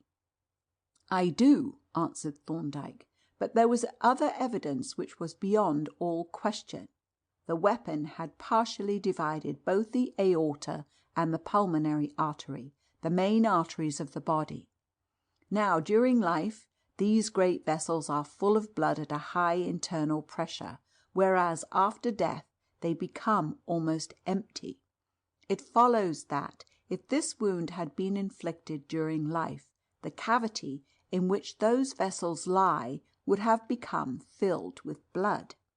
As a matter of fact, It contained practically no blood, only the merest oozing from some small veins, so that it is certain that the wound was inflicted after death. The presence and nature of the poison I ascertained by analysing certain secretions from the body, and the analysis enabled me to judge that the quantity of the poison was large, but the contents of the stomach were sent to Professor Copland for more exact examination. Is the result of Professor Copland's analysis known? The magistrate asked Anstey. The professor is here, your worship, replied Anstey, and is prepared to swear to having obtained over 1 grain of morphia from the contents of the stomach, and as this, which is in itself a poisonous dose, is only the unabsorbed residue of what was actually swallowed, the total quantity taken must have been very large indeed. Thank you, said the magistrate. And now, Dr. Thorndyke, if you have given us all the facts, perhaps you will tell us what conclusions you have drawn from them. The facts which I have stated, said Thorndyke, appear to me to indicate the following sequence of events. The deceased died about midnight on September 27 from the effects of a poisonous dose of morphia. How or by whom administered, I offered no opinion. I think that his body was conveyed in a boat to Sundersley Gap. The boat probably contained 3 men, of whom one remained in charge of it. One walked up the gap and along the cliff towards St. Bridget's Bay, and the third, having put on the shoes of the deceased, carried the body along the shore to the bay. This would account for the great depth and short stride of the tracks that have been spoken of as those of the deceased. Having reached the bay, I believe that this man laid the corpse down on his tracks and then trampled the sand in the neighbourhood. He next took off deceased's shoes and put them on the corpse. Then he put on a pair of boots or shoes which he had been carrying, perhaps hung round his neck, and which had been prepared with nails to imitate drapers' shoes. In these shoes he again trampled over the area near the corpse. Then he walked backwards to the shepherd's path, and from it again, still backwards, to the face of the cliff. Here his accomplice had lowered a rope by which he climbed up to the top. At the top he took off the nailed shoes, and the 2 men walked back to the gap, where the man who had carried the rope took his confederate on his back and carried him down to the boat to avoid leaving the tracks of stockinged feet. The tracks that I saw at the gap certainly indicated that the man was carrying something very heavy when he returned to the boat. But why should the man have climbed a rope up the cliff when he could have walked up the shepherd's path? The magistrate asked. Because, replied Thorndyke, there would then have been a set of tracks leading out of the bay, without a corresponding set leading into it, and this would have instantly suggested to a smart police officer, such as Sergeant Payne, a landing from a boat. Your explanation is highly ingenious, said the magistrate, and appears to cover all the very remarkable facts. Have you anything more to tell us? No, your worship, was the reply, excepting. Here he took from Polton the last pair of moulds and passed them up to the magistrate, that you will probably find these moulds of importance presently. As Thorndyke stepped from the box, for there was no cross-examination, the magistrate scrutinized the moulds with an air of perplexity, but they were too discreet to make any remark. When the evidence of Professor Copland, which showed that an unquestionably lethal dose of morphia must have been swallowed, had been taken, the clerk called out the, to me, unfamiliar name of Jacob Gummer. Thereupon an enormous pair of brown dreadnought trousers, from the upper end of which a smack boy's head and shoulders protruded, walked into the witness box. Jacob admitted at the outset that he was a smack master's apprentice, and that he had been hired out by his master to one Mr. Jezzard as a deckhand and cabin boy of the yacht Otter. Now, Gummer, said Anstey. "Do you remember the prisoner coming on board the yacht?" "Yes, he has been on board twice. The first time was about a month ago. He went for a sail with us then. The second time was on the night when Mr. Hearn was murdered." "Do you remember what sort of boots the prisoner was wearing the first time he came?" "Yes, they were shoes with a lot of nails in the soles. I remember them because Mr. Jezard made him take them off and put on a canvas pair." "What was done with the nailed shoes?" "Mr. Jezard took 'em below to the cabin." "And did Mr. Jezard come up on deck again directly?" "No, he stayed down in the cabin about 10 minutes." "Do you remember a parcel being delivered on board from a London bootmaker?" "Yes, the postman brought it about 4 or 5 days after Mr. Draper had been on board. It was labelled Walker Brothers, Boot and Shoemakers, London. Mr. Jezard took a pair of shoes from it, for I saw them on the locker in the cabin the same day." "Did you ever see him wear them?" "No, I never see 'em again." "Have you ever heard sounds of hammering on the yacht?" "Yes, the night after the parcel came. I was on the quay alongside, and I heard someone a hammering in the cabin." "What did the hammering sound like?" "It sounded like a cobbler a hammering in nails." "Have you ever seen any boot nails on the yacht?" "Yes, when I was a clearing up the cabin the next morning, I found a hobnail on the floor in a corner by the locker." "Were you on board on the night when Mr. Hearn died?" "Yes, I'd been ashore, but I came aboard about 9:30. "Did you see Mr. Hearn go ashore?" "I see him leave the yacht. I had turned into my bunk and gone to sleep when Mr. Jezard calls down to me. 'We're putting Mr. Hearn ashore,' says he, 'and then,' he says, 'we're a-going for an hour's fishing. You needn't sit up,' he says, and with that he shuts the scuttle. Then I got up and slid back the scuttle and put my head out, and I see Mr. Jezard and Mr. Leach are helping Mr. Hearn across the deck. Mr. Hearn, he looked as if he was drunk. They got him into the boat, and a rare job they had, and Mr. Pitford, what was in the boat already, he pushed off, and then I popped my head in again, 'cause I didn't want them to see me." "Did they row to the steps?" "No, I put my head out again when they were gone, and I heard 'em row round the yacht and then pull out towards the mouth of the harbour. I couldn't see the boat, 'cause it was a very dark night." "Very well. Now I am going to ask you about another matter. Do you know anyone of the name of Polton?" "Yes," replied Gummer, turning a dusky red. "I've just found out his real name. I thought he was called Simmons." "Tell us what you know about him," said Anstey, with a mischievous smile. "Well," said the boy, with a ferocious scowl at the bland and smiling Polton, "one day he came down to the yacht when the gentlemen had gone ashore. I believe he'd seen 'em go, and he offers me 10 shillin' to let him see all the boots and shoes we got on board. I didn't see no harm, so I turns out the whole lot in the cabin for him to look at. While he was looking at 'em, he asked me to fetch a pair of mine from the forecastle, so I fetches 'em. When I come back he was pitching the boots and shoes back into the locker. Then presently he nips off, and when he was gone I looked over the shoes, and then I found there was a pair missing. They was an old pair of Mr. Jezard's, and what made him nick 'em is more than I can understand." "Would you know those shoes if you saw them?" "Yes, I should," replied the lad. "Are these the pair?" Anstey handed the boy a pair of dilapidated canvas shoes, which he seized eagerly. "Yeh, these is the ones what he stole!" he exclaimed. Anstey took them back from the boy's reluctant hands and passed them up to the magistrate's desk. "I think," said he, "that if your worship will compare these shoes with the last pair of moles, you will have no doubt that these are the shoes which made the footprints from the sea to Sundersley Gap and back again." The magistrates together compared the shoes and the moulds amidst a breathless silence.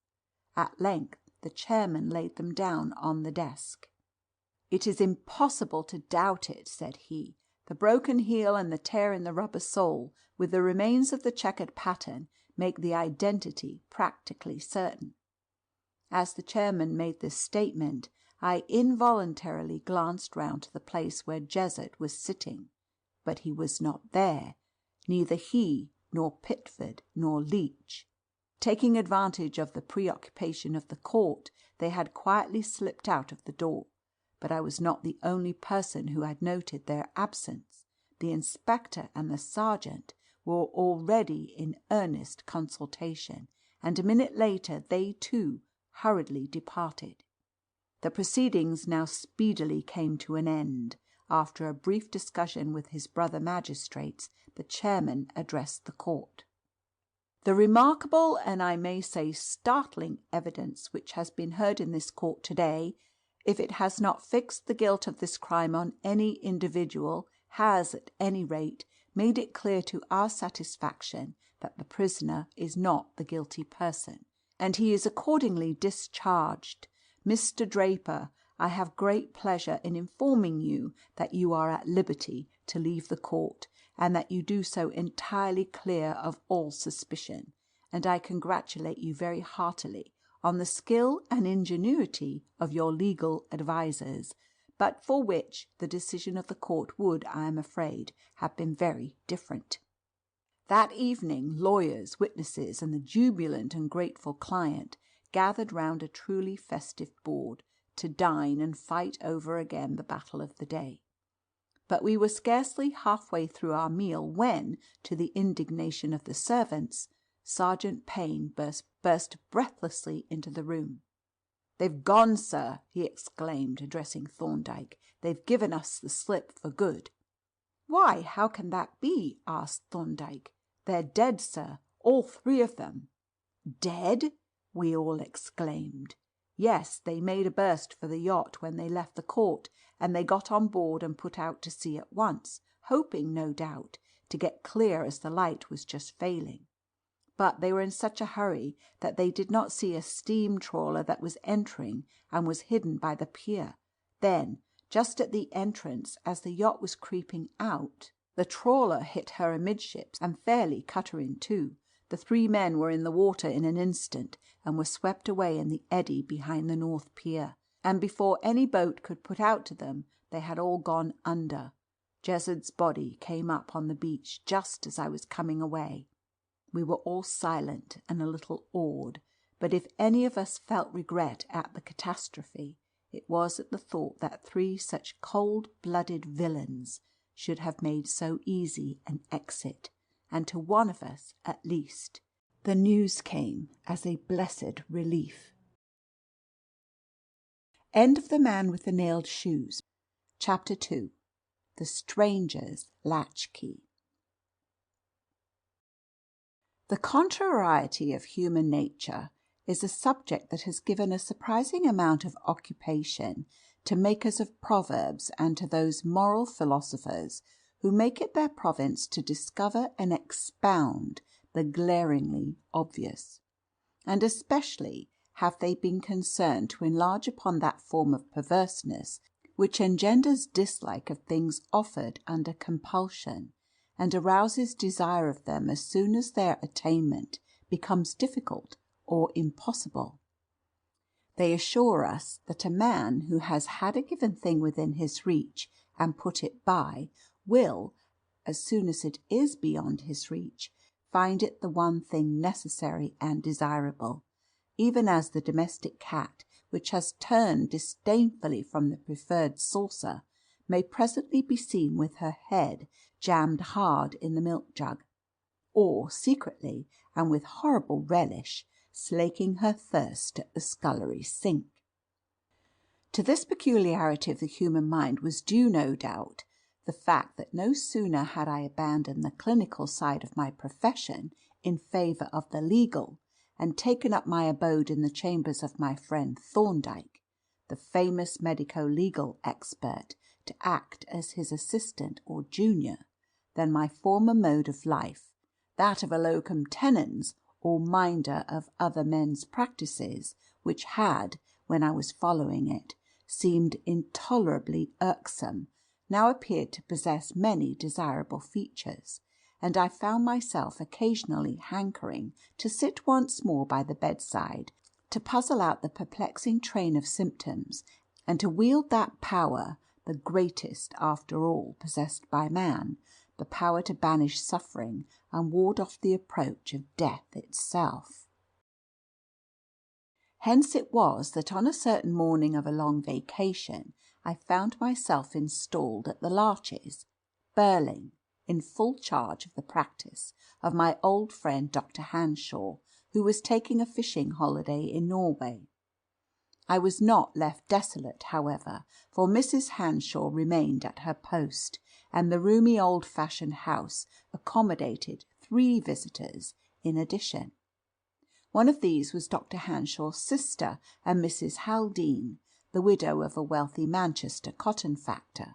The second was her niece by marriage, Miss Lucy Haldane, a very handsome and charming girl of 23. While the third was no less a person than Master Fred, the only child of Mrs. Haldane, and a strapping boy of 6. "It is quite like old times, and very pleasant old times too, to see you sitting at our breakfast table, Dr. Jervis." With these gracious words and a friendly smile, Mrs. Hanshaw handed me my teacup. I bowed. "The highest pleasure of the altruist," I replied, "is in contemplating the good fortune of others." Mrs. Haldane laughed. "Thank you," she said. "You are quite unchanged, I perceive. Still as suave and as, shall I say, oleaginous?" "No, please don't," I exclaimed in a tone of alarm. "Then I won't. But what does Dr. Thorndyke say to this backsliding on your part? How does he regard this relapse from medical jurisprudence to common general practice?" "Thorndyke," said I, "is unmoved by any catastrophe, and he not only regards the decline and fall off the medical jurist with philosophic calm, but he even favours the relapse, as you call it. He thinks it may be useful to me to study the application of medico-legal methods to general practice." "That sounds rather unpleasant for the patients, I mean," remarked Miss Haldane. "Very," agreed her aunt. "Most cold-blooded. What sort of man is Dr. Thorndyke? I feel quite curious about him. Is he at all human, for instance?" "He is entirely human," I replied, "the accepted tests of humanity being, as I understand, the habitual adoption of the erect posture in locomotion and the relative position of the end of the thumb." "I don't mean that," interrupted Mrs. Haldane. "I mean human in things that matter." "I think those things matter," I rejoined. "Consider, Mrs. Haldane, what would happen if my learned colleague were to be seen in wig and gown, walking towards the law courts in any posture other than the erect. It would be a public scandal." "Don't talk to him, Mabel," said Mrs. Hanshaw. "He is incorrigible. What are you doing with yourself this morning, Lucy?" Miss Haldane, who had hastily set down her cup to laugh at my imaginary picture of Dr. Thorndyke in the character of a quadruped, considered a moment. "I think I shall sketch that group of birches at the edge of Bradham Wood," she said. "Then in that case," said I can carry your traps for you, for I have to see a patient in Bradham." "He is making the most of his time," remarked Mrs. Haldane maliciously to my hostess. "He knows that when Mr. Winter arrives he will retire into the extreme background." Douglas Winter, whose arrival was expected in the course of the week, was Miss Haldane's fiancé.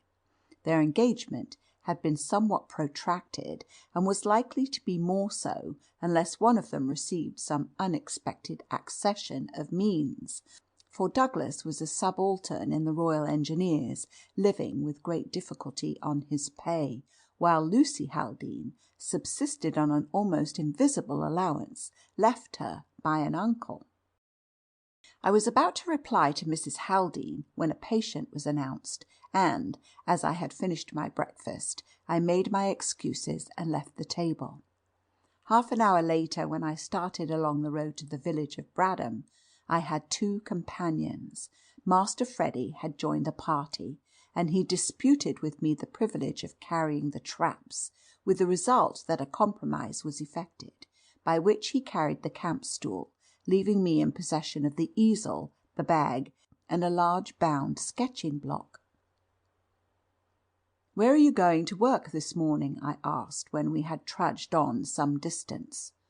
"Just off the road to the left there, at the edge of the wood, not very far from the house of the mysterious stranger." She glanced at me mischievously as she made this reply, and chuckled with delight when I rose at the bait. "What house do you mean?" I inquired. "Ha!" she exclaimed, "the investigator of mysteries is aroused. He saith, 'Ha, ha!' amidst the trumpets. He smelleth the battle afar off." "Explain instantly," I commanded, "or I drop your sketch block into the very next puddle." "You terrify me," said she, "but I will explain. Only there isn't any mystery except to the bucolic mind. The house is called Lavender Cottage, and it stands alone in the fields behind the wood. A fortnight ago it was let furnished to a stranger named Whitelock, who has taken it for the purpose of studying the botany of the district, and the only really mysterious thing about him is that no one has seen him. All arrangements with the house agent were made by letter, and as far as I can make out, none of the local tradespeople supply him, so he must get his things from a distance, even his bread, which really is rather odd. Now, say I am an inquisitive, gossiping country bumpkin." "I was going to," I answered, "but it is no use now." She relieved me of her sketching appliances with pretended indignation, and crossed into the meadow, leaving me to pursue my way alone, and when I presently looked back, she was setting up her easel and stool, gravely assisted by Freddie. My round, though not a long one, took up more time than I had anticipated, and it was already past the luncheon hour when I passed the place where I had left Miss Haldane. She was gone, as I had expected, and I hurried homewards, anxious to be as nearly punctual as possible. When I entered the dining room, I found Mrs. Haldane and our hostess seated at the table, and both looked up at me expectantly. "Have you seen Lucy?" the former inquired. "No," I answered. "Hasn't she come back?" "I expected to find her here. She had left the wood when I passed just now." Mrs. Haldane knitted her brows anxiously. "It is very strange," she said, "and very thoughtless of her. Freddie will be famished." I hurried over my lunch, for 2 fresh messages had come in from outlying hamlets, effectually dispelling my visions of a quiet afternoon, and as the minutes passed without bringing any signs of the absentees, Mrs. Haldane became more and more restless and anxious. At length her suspense became unbearable. She rose suddenly, announcing her intention of cycling up the road to look for the defaulters, but as she was moving towards the door it burst open, and Lucy Haldane staggered into the room. Her appearance filled us with alarm. She was deadly pale, breathless, and wild-eyed. Her dress was draggled and torn, and she trembled from head to foot. "Good God, Lucy!" gasped Mrs. Haldane. "What has happened, and where is Freddie?" she added in a sterner tone. "He is lost," replied Miss Haldane in a faint voice, and with a catch in her breath. "He strayed away while I was painting. I have searched the wood through, and called to him, and looked in all the meadows. Oh, where can he have gone?" Her sketching kit, with which she was loaded, slipped from her grasp and rattled onto the floor, and she buried her face in her hands and sobbed hysterically. "And you have dared to come back without him?" exclaimed Mrs. Haldane. "I was getting exhausted. I came back for help," was the faint reply. "Of course she was exhausted," said Mrs. Hanshaw. "Come, Lucy, come. Mabel, don't make mountains out of molehills. The little man is safe enough. We shall find him presently, or he will come home by himself. Come and have some food, Lucy." Miss Haldane shook her head. "I can't, Mrs. Hanshaw. Really, I can't," she said. And seeing that she was in a state of utter exhaustion, I poured out a glass of wine and made her drink it. Mrs. Haldane darted from the room and returned immediately, putting on her hat. "You have got to come with me and show me where you lost him," she said. "She can't do that, you know," I said rather brusquely. "She will have to lie down for the present, but I know the place and will cycle up with you." "Very well," replied Mrs. Haldane. "That will do. What time was it," she asked, turning to her niece, "when you lost the child, and which way?" She paused abruptly, and I looked at her in surprise.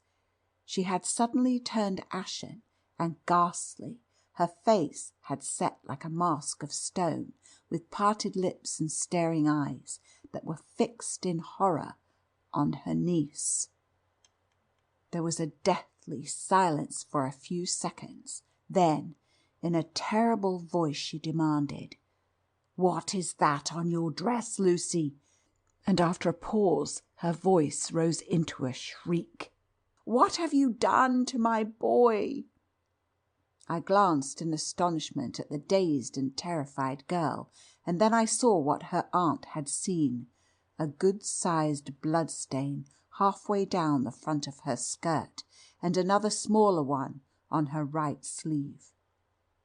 The girl herself looked down at the sinister patch of red, and then up at her aunt. "It looks like blood," she stammered. "Yes, it is, I think. Of course it is. He struck his nose, and it bled." "Come," interrupted Mrs. Haldane, "let us go," and she rushed from the room, leaving me to follow. I lifted Miss Haldane, who was half fainting with fatigue and agitation, onto the sofa, and whispering a few words of encouragement into her ear, turned to Mrs. Hanshaw. "I can't stay with Mrs. Haldane," I said. "There are 2 visits to be made at Rebworth. Will you send the dog cart up the road with somebody to take my place?" "Yes," she answered. "I will send Giles, or come myself if Lucy is fit to be left." I ran to the stables for my bicycle, and as I pedalled out into the road I could see Mrs. Haldane already far ahead, driving her machine at frantic speed. I followed at a rapid pace, but it was not until we approached the commencement of the wood, when she slowed down somewhat, that I overtook her. "This is the place," I said, as we reached the spot where I had parted from Miss Haldane. We dismounted and wheeled our bicycles through the gate, and laying them down beside the hedge, crossed the meadow and entered the wood. It was a terrible experience, and one that I shall never forget. The white-faced, distracted woman, tramping in her flimsy house shoes over the rough ground, bursting through the bushes, regardless of the thorny branches that dragged at skin and hair and dainty clothing, and sending forth from time to time a tremulous cry, so dreadfully pathetic in its mingling of terror and coaxing softness that a lump rose in my throat, and I could barely keep my self-control. "Freddie! Freddie boy! Mummy's here, darling!" The wailing cry sounded through the leafy solitude, but no answer came, save the whir of wings or the chatter of startled birds. But even more shocking than that dreadful cry, more disturbing and eloquent with dreadful suggestion, was the way in which she peered furtively, but with fearful expectation, among the roots of the bushes, or halted to gaze upon every molehill and hummock, every depression or disturbance of the ground. So we stumbled on for a while with never a word spoken, until we came to a beaten track or footpath leading across the wood. Here I paused to examine the footprints, of which several were visible in the soft earth, though none seemed very recent. But proceeding a little way down the track, I perceived, crossing it, a set of fresh imprints, which I recognized at once as Miss Haldane's. She was wearing, as I knew, a pair of brown golf boots, with rubber pads in the leather soles, and the prints made by them were unmistakable. "Miss Haldane crossed the path here," I said, pointing to the footprints. "Don't speak of her before me," exclaimed Mrs. Haldane, but she gazed eagerly at the footprints nevertheless, and immediately plunged into the wood to follow the tracks. "You are very unjust to your niece, Mrs. Haldane," I ventured to protest. She halted and faced me with an angry frown. "You don't understand," she exclaimed. "You don't know, perhaps, that if my poor child is really dead, Lucy Haldane will be a rich woman and may marry tomorrow if she chooses." "I did not know that," I answered, "but if I had, I should have said the same." "Of course you would," she retorted bitterly. "A pretty face can muddle any man's judgment." She turned away abruptly to resume her pursuit, and I followed in silence. The trail which we were following zigzagged through the thickest part of the wood, but its devious windings eventually brought us out onto an open space on the farther side. Here we at once perceived traces of another kind. A litter of dirty rags, pieces of paper, scraps of stale bread, bones and feathers with hoof marks, wheel ruts, and the ashes of a large wood fire pointed clearly to a gypsy encampment recently broken up. I laid my hand on the heap of ashes and found it still warm, and on scattering it with my foot, a layer of glowing cinders appeared at the bottom. "These people have only been gone an hour or two," I said. "It would be well to have them followed without delay." A gleam of hope shone on the drawn white face as the bereaved mother caught eagerly at my suggestion. "Yes," she exclaimed breathlessly, "she may have bribed them to take him away. Let us see which way they went." We followed the wheel tracks down to the road and found that they turned towards London. At the same time I perceived the dog cart in the distance, with Mrs. Hanshaw standing beside it. And, as the coachman observed me, he whipped up his horse and approached. "I shall have to go," I said, "but Mrs. Hanshaw will help you to continue the search." "And you will make inquiries about the gypsies, won't you?" she said. I promised to do so, and as the dog cart now came up, I climbed to the seat and drove off briskly up the London road. The extent of a country doctor's round is always an unknown quantity. On the present occasion I picked up 3 additional patients, and as one of them was a case of incipient pleurisy, which required to have the chest strapped, and another was a neglected dislocation of the shoulder, a great deal of time was taken up. Moreover, the gypsies, whom I ran to earth on Rebworth Common, delayed me considerably, though I had to leave the rural constable to carry out the actual search, and as a result the clock of Burling Church was striking 6 as I drove through the village on my way home. I got down at the front gate, leaving the coachman to take the dog cart round, and walked up the drive, and my astonishment may be imagined when, on turning the corner, I came suddenly upon the inspector of the local police in earnest conversation with no less a person than John Thorndyke. "What on earth has brought you here?" I exclaimed, my surprise getting the better of my manners. "The ultimate motive force," he replied, "was an impulsive lady named Mrs. Haldane. She telegraphed for me in your name." "She oughtn't to have done that," I said. "Perhaps not, but the ethics of an agitated woman are not worth discussing, and she has done something much worse. She has applied to the local J.P., a retired Major General, and our gallant and unlearned friend has issued a warrant for the arrest of Lucy Haldane on the charge of murder." "But there has been no murder!" I exclaimed. "That," said Thorndyke, "is a legal subtlety that he does not appreciate. He has learned his law in the orderly room, where the qualifications to practice are an irritable temper and a loud voice. However, the practical point is, Inspector, that the warrant is irregular. You can't arrest people for hypothetical crimes." The officer drew a deep breath of relief. He knew all about the irregularity, and now joyfully took refuge behind Thorndyke's great reputation. When he had departed, with a brief note from my colleague to the General, Thorndyke slipped his arm through mine, and we strolled towards the house.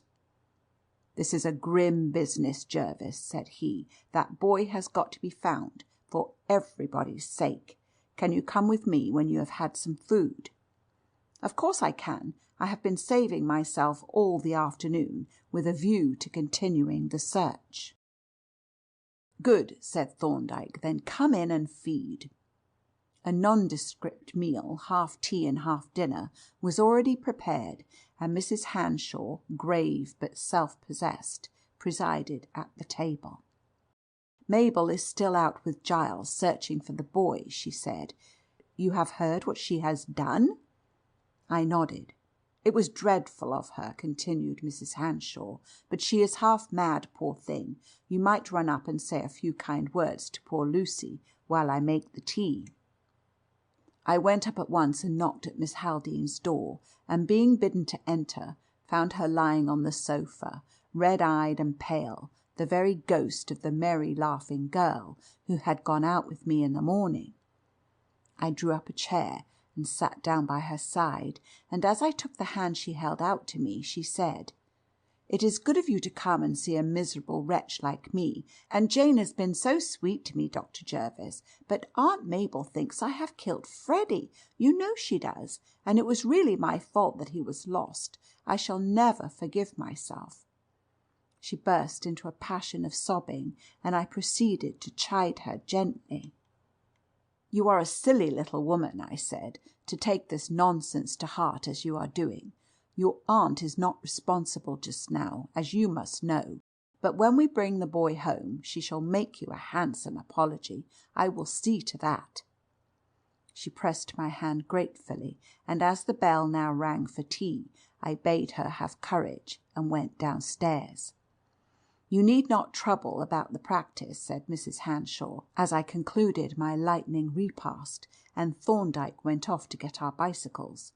"Dr. Simmons has heard of our trouble, and has called to say that he will take anything that turns up, so we shall expect you when we see you." "How do you like Thorndyke?" I asked. "He is quite charming," she replied enthusiastically. "So tactful and kind, and so handsome too. You didn't tell us that. But here he is. Good-bye, and good luck." She pressed my hand, and I went out into the drive, where Thorndyke and the coachman were standing with 3 bicycles. "I see you have brought your outfit," I said as we turned into the road, for Thorndyke's machine bore a large canvas-covered case strapped on to a strong bracket. "Yes, there are many things that we may want on a quest of this kind. How did you find Miss Haldane?" "Very miserable, poor girl. By the way, have you heard anything about her pecuniary interest in the child's death?" "Yes," said Thorndyke. "It appears that the late Mr. Haldane used up all his brains on his business, and had none left for the making of his will, as often happens. He left almost the whole of his property, about £80,000, to his son, the widow, to have a life interest in it. He also left to his late brother's daughter Lucy £50 a year, and to his surviving brother Percy, who seems to have been a good-for-nothing, 100 a year for life. But, and here is the utter folly of the thing, if the son should die, the property was to be equally divided between the brother and the niece, with the exception of 500 a year for life to the widow. It was an insane arrangement." "Quite," I agreed, "and a very dangerous one for Lucy Haldane, as things are at present. Very, especially if anything should have happened to the child." "What are you going to do now?" I inquired, seeing that Thorndyke rode on as if with a definite purpose. "There is a footpath through the wood," he replied. "I want to examine that, and there is a house behind the wood which I should like to see." "The house of the mysterious stranger," I suggested. "Precisely. Mysterious and solitary strangers invite inquiry." We drew up at the entrance to the footpath, leaving Willett the coachman in charge of the 3 machines, and proceeded up the narrow track. As we went, Thorndyke looked back at the prints of our feet and nodded approvingly. "This soft loam," he remarked, "yields beautifully clear impressions, and yesterday's rain has made it perfect." We had not gone far when we perceived a set of footprints which I recognized, as did Thorndyke also, for he remarked Miss Haldean running and alone. Presently we met them again, crossing in the opposite direction, together with the prints of small shoes with very high heels. "Mrs. Haldean on the track of her niece," was Thorndyke's comment, and a minute later we encountered them both again, accompanied by my own footprints. "The boy does not seem to have crossed the path at all," I remarked, as we walked on, keeping off the track itself to avoid confusing the footprints. "We shall know when we have examined the whole length," replied Thorndyke, plodding on with his eyes on the ground. "Ha! Here is something new," he added, stopping short and stooping down eagerly. "A man with a thick stick, a smallish man, rather lame. Notice the difference between the 2 feet, and the peculiar way in which he uses his stick. Yes, Jervis, there is a great deal to interest us in these footprints. Do you notice anything very suggestive about them?" "Nothing but what you have mentioned," I replied. "What do you mean?" "Well, first there is the very singular character of the prints themselves, which we will consider presently. You observe that this man came down the path, and at this point turned off into the wood. Then he returned from the wood and went up the path again. The imposition of the prints makes that clear. But now look at the 2 sets of prints and compare them. Do you notice any difference?" "The returning footprints seem more distinct, better impressions." "Yes, they are noticeably deeper, but there is something else." He produced a spring tape from his pocket and took 6 measurements. "You see," he said, "the first set of footprints have a stride of 21 inches, from heel to heel, a short stride, but he is a smallish man and lame. The returning ones have a stride of only 19½ inches. Hence the returning footprints are deeper than the others, and the steps are shorter. What do you make of that?" "It would suggest that he was carrying a burden when he returned," I replied. "Yes, and a heavy one, to make that difference in the depth. I think I will get you to go and fetch Willett and the bicycles." I strode off down the path to the entrance, and taking possession of Thorndyke's machine with its precious case of instruments, bade Willett follow with the other 2. When I returned, my colleague was standing with his hands behind him, gazing with intense preoccupation at the footprints. He looked up sharply as we approached and called out to us to keep off the path if possible. "Stay here with the machines, Willett," said he. "You and I, Jervis, must go and see where our friend went to when he left the path, and what was the burden that he picked up." We struck off into the wood, where last year's dead leaves made the footprints almost indistinguishable, and followed the faint double track for a long distance between the dense clumps of bushes. Suddenly my eye caught, beside the double trail, a 3rd row of tracks, smaller in size and closer together. Thorndyke had seen them too, and already his measuring tape was in his hand. 11½ inches to the stride," said he. "That will be the boy, Jervis. But the light is getting weak. We must press on quickly, or we shall lose it." Some 50 yards further on the man's tracks ceased abruptly, but the small ones continued alone, and we followed them as rapidly as we could in the fading light. "There can be no reasonable doubt that these are the child's tracks," said Thorndyke, "but I should like to find a definite footprint to make the identification absolutely certain." A few seconds later he halted with an exclamation and stooped on one knee. A little heap of fresh earth from the surface burrow of a mole had been thrown up over the dead leaves, and fairly planted on it was the clean and sharp impression of a diminutive foot with a rubber heel showing a central star. Thorndyke drew from his pocket a tiny shoe and pressed it on the soft earth beside the footprint, and when he raised it, the second impression was identical with the first. The boy had 2 pairs of shoes exactly alike, he said, so I borrowed one of the duplicate pair. He turned and began to retrace his steps rapidly, following our own fresh tracks, and stopped only once to point out the place where the unknown man had picked the child up. When we regained the path, we proceeded without delay until we emerged from the wood within 100 yards of the cottage.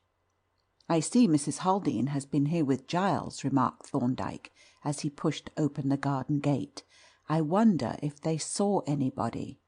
He advanced to the door, and having first rapped with his knuckles and then kicked at it vigorously, tried the handle. "Locked," he observed, "but I see the key is in the lock, so we can get in if we want to. Let us try the back." The back door was locked too, but the key had been removed. "He came out this way evidently," said Thorndyke, "though he went in at the front, as I suppose you noticed. Let us see where he went." The back garden was a small fenced patch of ground, with an earth path leading down to the back gate. A little way beyond the gate was a small barn or outhouse. "We're in luck," Thorndyke remarked with a glance at the path. "Yesterday's rain has cleared away all old footprints and prepared the surface for new ones. You see, there are 3 sets of excellent impressions, 2 leading away from the house and 1 set towards it. Now you notice that both of the sets leading from the house are characterized by deep impressions and short steps, while the set leading to the house has lighter impressions and longer steps. The obvious inference is that he went down the path with a heavy burden, came back empty-handed, and went down again, and finally with another heavy burden. You observe, too, that he walked with his stick on each occasion." By this time we had reached the bottom of the garden. Opening the gate, we followed the tracks towards the outhouse, which stood beside a cart track. But as we came round the corner, we both stopped short and looked at one another. On the soft earth were the very distinct impressions of the tyres of a motor car leading from the wide door of the outhouse. Finding that the door was unfastened, Thorndyke opened it and looked in, to satisfy himself that the place was empty. Then he fell to studying the tracks. "The course of events is pretty plain," he observed. "First the fellow brought down his luggage, started the engine, and got the car out. You can see where it stood, both by the little pool of oil and by the widening and blurring of the wheel tracks from the vibration of the free engine. Then he went back and fetched the boy. Carried him pick-a-back, I should say, judging by the depth of the toe marks in the last set of footprints. That was a tactical mistake. He should have taken the boy straight into the shed." He pointed as he spoke to one of the footprints beside the wheel tracks, from the toe of which projected a small segment of the print of a little rubber heel. We now made our way back to the house, where we found Willett pensively rapping at the front door with a cycle spanner. Thorndyke took a last glance with his hand in his pocket at an open window above, and then, to the coachman's intense delight, brought forth what looked uncommonly like a small bunch of skeleton keys. One of these he inserted into the keyhole, and as he gave it a turn, the lock clicked and the door stood open. The little sitting room which we now entered was furnished with the barest necessaries. Its centre was occupied by an oilcloth-covered table, on which I observed with surprise a dismembered bee clock, the works of which had been taken apart with a tin opener that lay beside them, and a boxwood bird call. All these objects Thorndyke glanced and nodded, as though they fitted into some theory that he had formed. Examined carefully the oilcloth around the litter of wheels and pinions, and then proceeded on a tour of inspection round the room, peering inquisitively into the kitchen and store cupboard. "Nothing very distinctive or personal here," he remarked. "Let us go upstairs." There were 3 bedrooms on the upper floor, of which 2 were evidently disused, though the windows were wide open. The 3rd bedroom showed manifest traces of occupation, though it was as bare as the others, for the water still stood in the wash-hand basin, and the bed was unmade. To the latter Thorndyke advanced, and having turned back the bedclothes, examined the interior attentively, especially at the foot and the pillow. The latter was soiled, not to say grimy, though the rest of the bed linen was quite clean.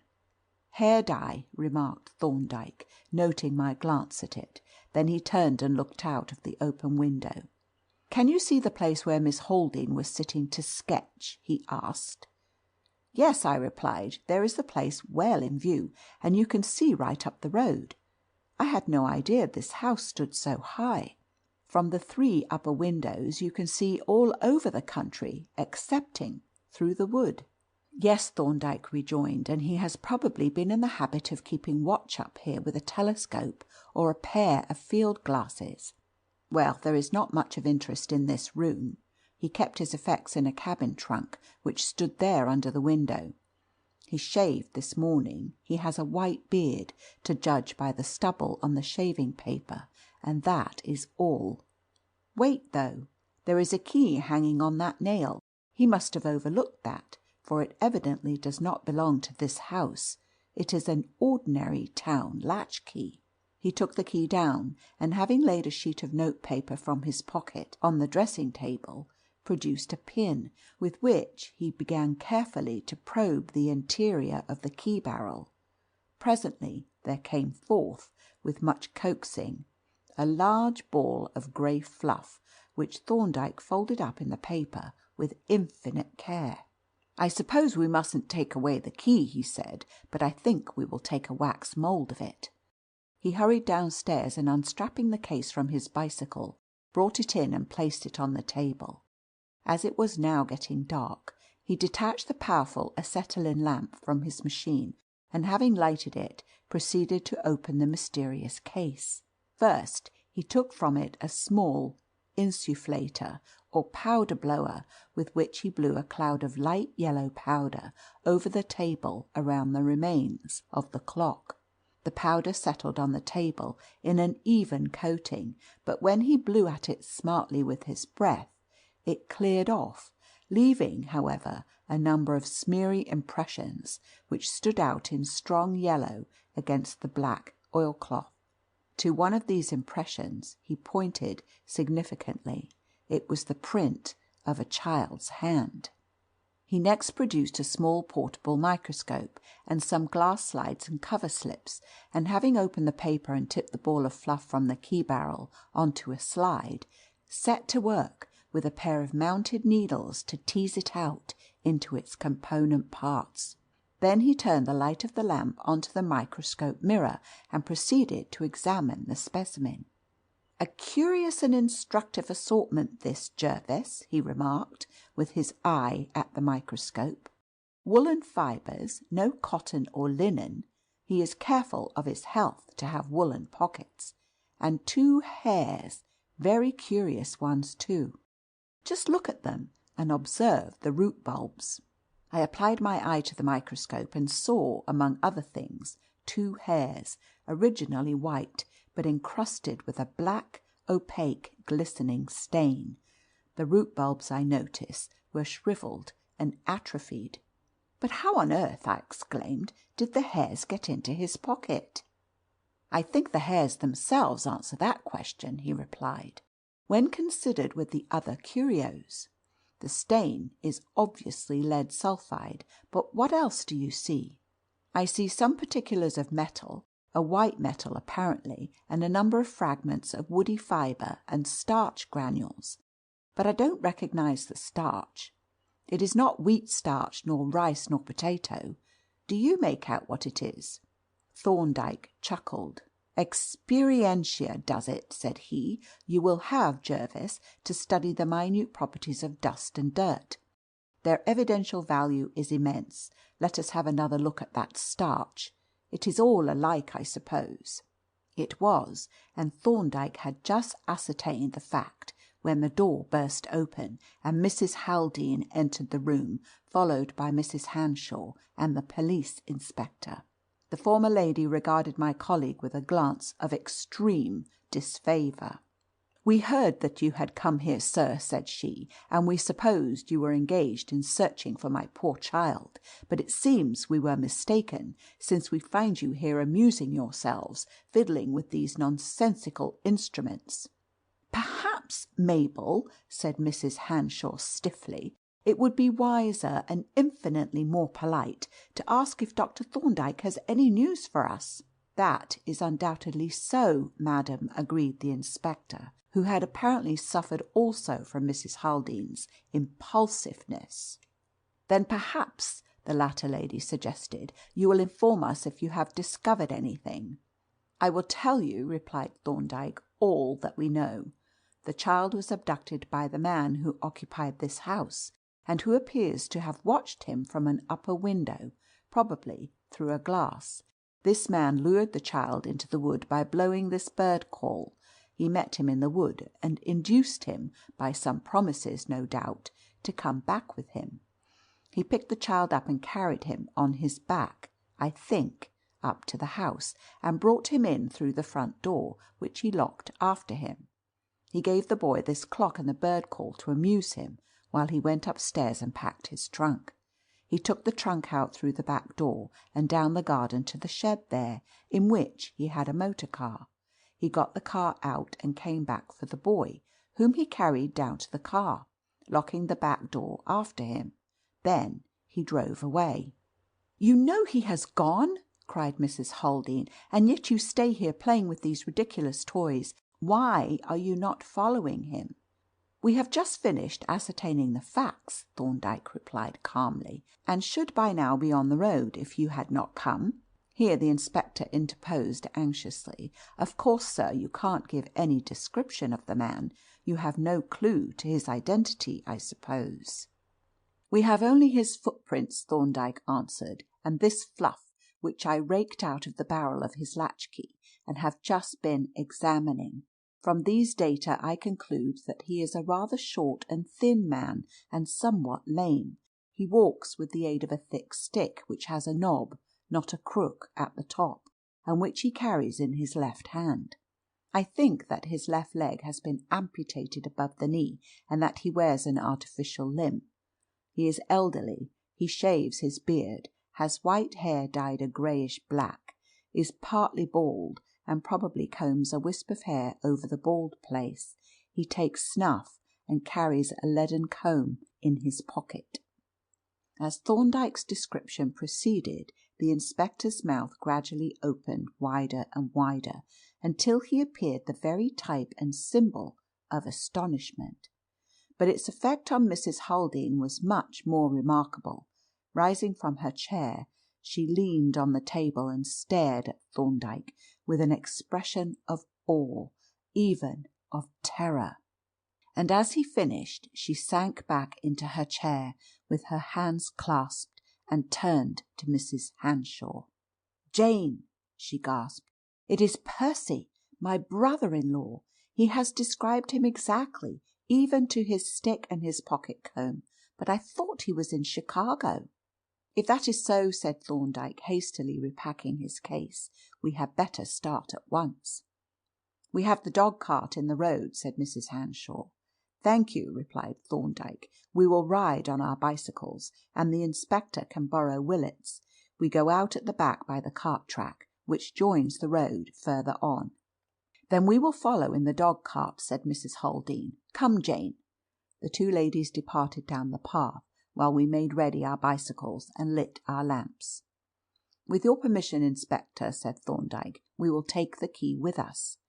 "It's hardly legal, sir," objected the officer. "We have no authority." "It is quite illegal," answered Thorndyke, "but it is necessary, and necessity, like your military J.P., knows no law." The inspector grinned and went out, regarding me with a quivering eyelid, as Thorndyke locked the door with his skeleton key. As we turned into the road, I saw the light of the dog-cart behind us, and we pushed forward at a swift pace, picking up the trail easily on the soft, moist road. "What beats me," said the inspector confidentially as we rode along, "is how he knew the man was bald. Was it the footprints or the latchkey? And that comb, too. That was a regular knockout." These points were by now pretty clear to me. I had seen the hairs with the atrophied bulbs, such as one finds at the margin of a bald patch, and the comb was used evidently for the double purpose of keeping the bald patch covered and blackening the sulphur-charged hair. But the knobbed stick and the artificial limb puzzled me so completely that I presently overtook Thorndyke to demand an explanation. "The stick," said he, "is perfectly simple. The ferrule of a knobbed stick wears evenly all round. That of a crooked stick wears on one side, the side opposite the crook. The impression showed that the ferrule of this one was evenly convex, therefore it had no crook.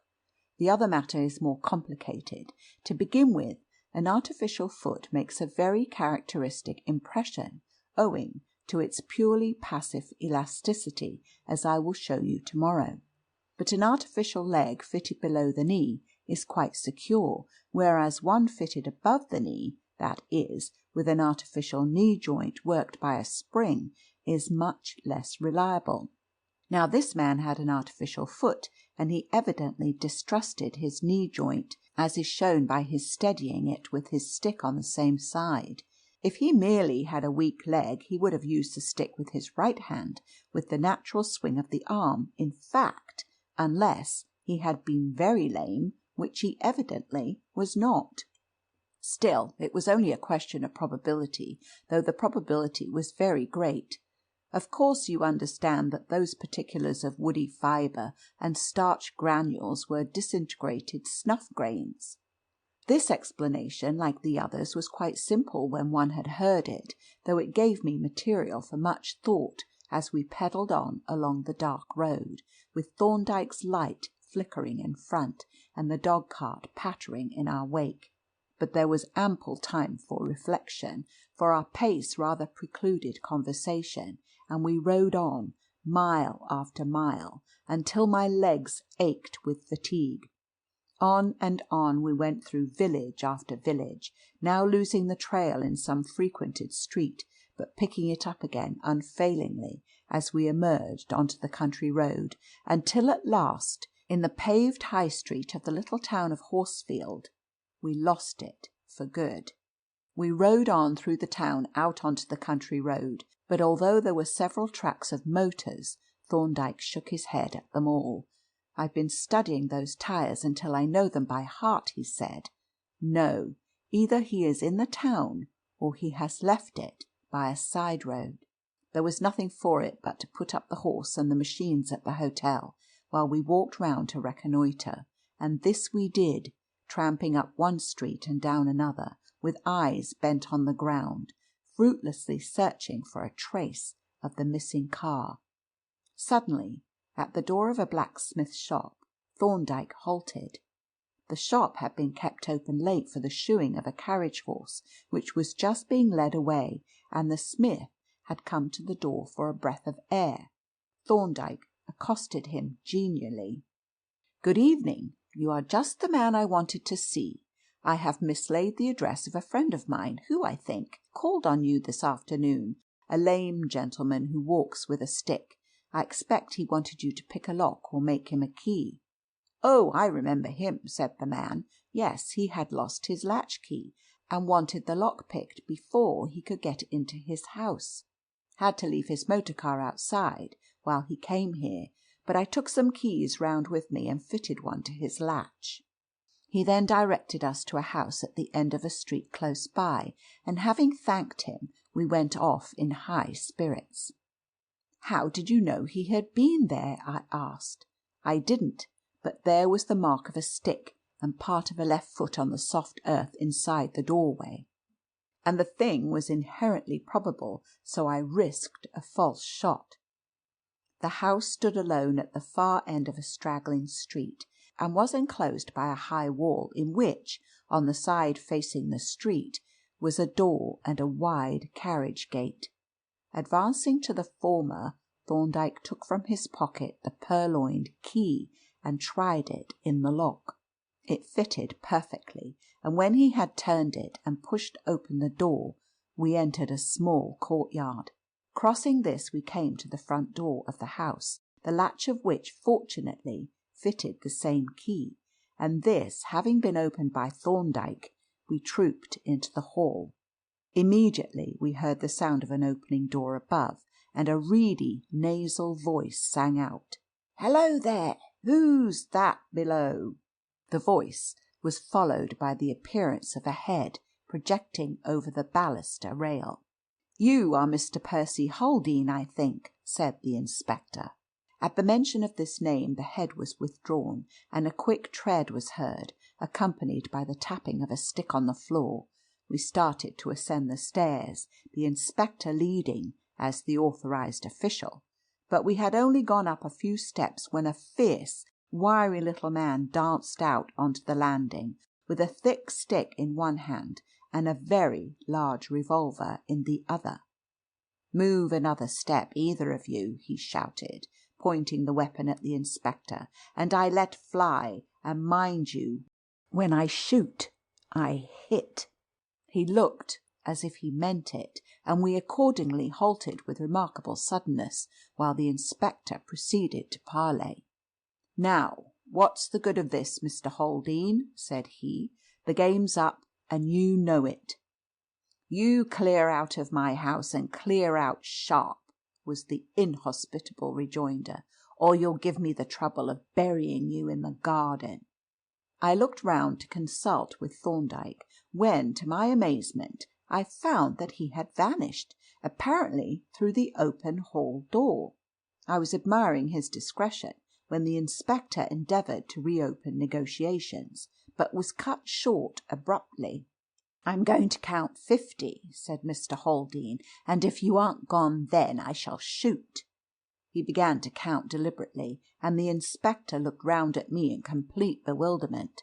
The flight of stairs was a long one and well lighted by gas, so that to rush it was an impossibility.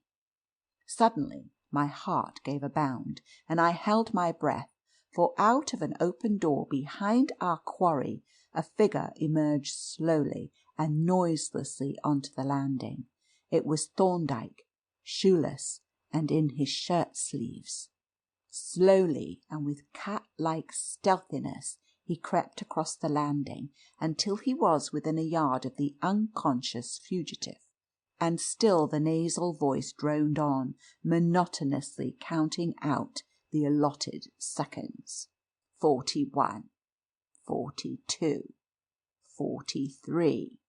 There was a lightning-like movement, a shout and a flash, a bang, a shower of falling plaster, and then the revolver came clattering down the stairs. The inspector and I rushed up, and in a moment the sharp click of the handcuffs told Mr. Percy Haldane that the game was really up. 5 minutes later, Freddy boy, half asleep but wholly cheerful, was borne on Thorndyke's shoulders into the private sitting-room of the Black Horse Hotel. A shriek of joy saluted his entrance, and a shower of maternal kisses brought him to the verge of suffocation. Finally, the impulsive Mrs. Haldane turned suddenly to Thorndyke, seized both his hands, and for a moment I hoped that she was going to kiss him too, but he was spared, and I have not yet recovered from the disappointment. End of chapter 2. Chapter 3 of John Thorndyke's Cases by R. Austin Freeman, the Anthropologist at Large. Thorndyke was not a newspaper reader. He viewed with extreme disfavour all scrappy and miscellaneous forms of literature, which, by presenting a disorderly series of unrelated items of information, tended, as he considered, to destroy the habit of consecutive mental effort. "It is most important," he once remarked to me, "habitually to pursue a definite train of thought, and to pursue it to a finish, instead of flitting indolently from one uncompleted topic to another, as the newspaper reader is so apt to do. Still, there is no harm in a daily paper, so long as you don't read it." Accordingly, he patronized a morning paper, and his method of dealing with it was characteristic. The paper was laid on the table after breakfast, together with a blue pencil and a pair of office shears. A preliminary glance through the sheets enabled him to mark with the pencil those paragraphs that were to be read, and these were presently cut out and looked through, after which they were either thrown away or set aside to be pasted in an indexed book. The whole proceeding occupied on an average a quarter of an hour. On the morning of which I am now speaking, he was thus engaged. The pencil had done its work, and the snick of the shears announced the final stage. Presently he paused with a newly excised cutting between his fingers, and after glancing at it for a moment, he handed it to me. "Another art robbery," he remarked. "Mysterious affairs, these. As to motive, I mean. You can't melt down a picture or an ivory carving, and you can't put them on the market as they stand. The very qualities that give them their value make them totally unnegotiable." "Yes, I suppose," said I, "the really inveterate collector, the pottery or stamp maniac, for instance, will buy these contraband goods even though he dare not show them. Probably, no doubt the cupiditas abendi, the mere desire to possess, is the motive force rather than any intelligent purpose." The discussion was at this point interrupted by a knock at the door, and a moment later my colleague admitted two gentlemen. One of these I recognized as a Mr. Marchmont, a solicitor, for whom we had occasionally acted. The other was a stranger, a typical Hebrew of the blonde type, good-looking, faultlessly dressed, carrying a bandbox, and obviously in a state of the most extreme agitation. "Good morning to you, gentlemen," said Mr. Marchmont, shaking hands cordially. "I have brought a client of mine to see you, and when I tell you that his name is Solomon Low, it will be unnecessary for me to say what our business is." "Oddly enough," replied Thorndyke, "we were, at the very moment when you knocked, discussing the bearings of his case." "It is a horrible affair," burst in Mr. Low. "I am distracted. I am ruined. I am in despair." He banged the bandbox down on the table, and flinging himself into a chair, buried his face in his hands. "Come, come," remonstrated Marchmont. "We must be brave. We must be composed. Tell Dr. Thorndyke your story, and let us hear what he thinks of it." He leaned back in his chair and looked at his client with that air of patient fortitude that comes to us all so easily when we contemplate the misfortunes of other people. "You must help us, sir," exclaimed Low, starting up again. "You must, indeed, or I shall go mad. But I shall tell you what has happened, and then you must act at once. Spare no effort and no expense. Money is no object, at least not in reason," he added, with native caution. He sat down once more, and in perfect English, though with a slight German accent, proceeded volubly. "My brother Isaac is probably known to you by name." Thorndyke nodded. "He is a great collector and to some extent a dealer. That is to say, he makes his hobby a profitable hobby." "What does he collect?" asked Thorndyke. "Everything," replied our visitor, flinging his hands apart with a comprehensive gesture. "Everything that is precious and beautiful. Pictures, ivories, jewels, watches, objects of art and vertu. Everything. He is a Jew, and he has that passion for things that are rich and costly that has distinguished our race from the time of my namesake Solomon onwards. His house in Howard Street, Piccadilly, is at once a museum and an art gallery. The rooms are filled with cases of gems, of antique jewellery, of coins and historic relics, some of priceless value. and the walls are covered with paintings, every one of which is a masterpiece. There is a fine collection of ancient weapons and armour, both European and Oriental, rare books, manuscripts, papyri, and valuable antiquities from Egypt, Assyria, Cyprus, and elsewhere. You see, his taste is quite catholic, and his knowledge of rare and curious things is probably greater than that of any other living man. He is never mistaken, no forgery deceives him, and hence the great prices that he obtains. For a work of art purchased from Isaac Lowe is a work certified as genuine beyond all cavil. He paused to mop his face with a silk handkerchief, and then, with the same plaintive volubility, continued. My brother is unmarried. He lives for his collection, and he lives with it. The house is not a very large one, and the collection takes up most of it, but he keeps a suite of rooms for his own occupation, and has 2 servants, a man and wife, to look after him. The man, who is a retired police sergeant, acts as caretaker and watchman, the woman as housekeeper and cook, if required, but my brother lives largely at his club, and now I come to this present catastrophe. He ran his fingers through his hair and took a deep breath and continued. Yesterday morning Isaac started for Florence by way of Paris, but his route was not certain, and he intended to break his journey at various points as circumstances determined. Before leaving he put his collection in my charge, and it was arranged that I should occupy his rooms in his absence. Accordingly, I sent my things round and took possession. Now, Dr. Thorndyke, I am closely connected with the drama, and it is my custom to spend my evenings at my club, of which most of the members are actors. Consequently, I am rather late in my habits, but last night I was earlier than usual in leaving my club, for I started for my brother's house before 12:30.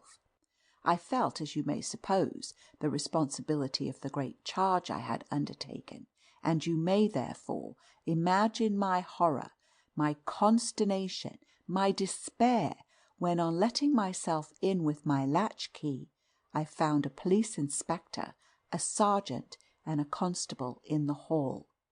There had been a robbery, sir, in my absence, and the account that the inspector gave of the affair was briefly this.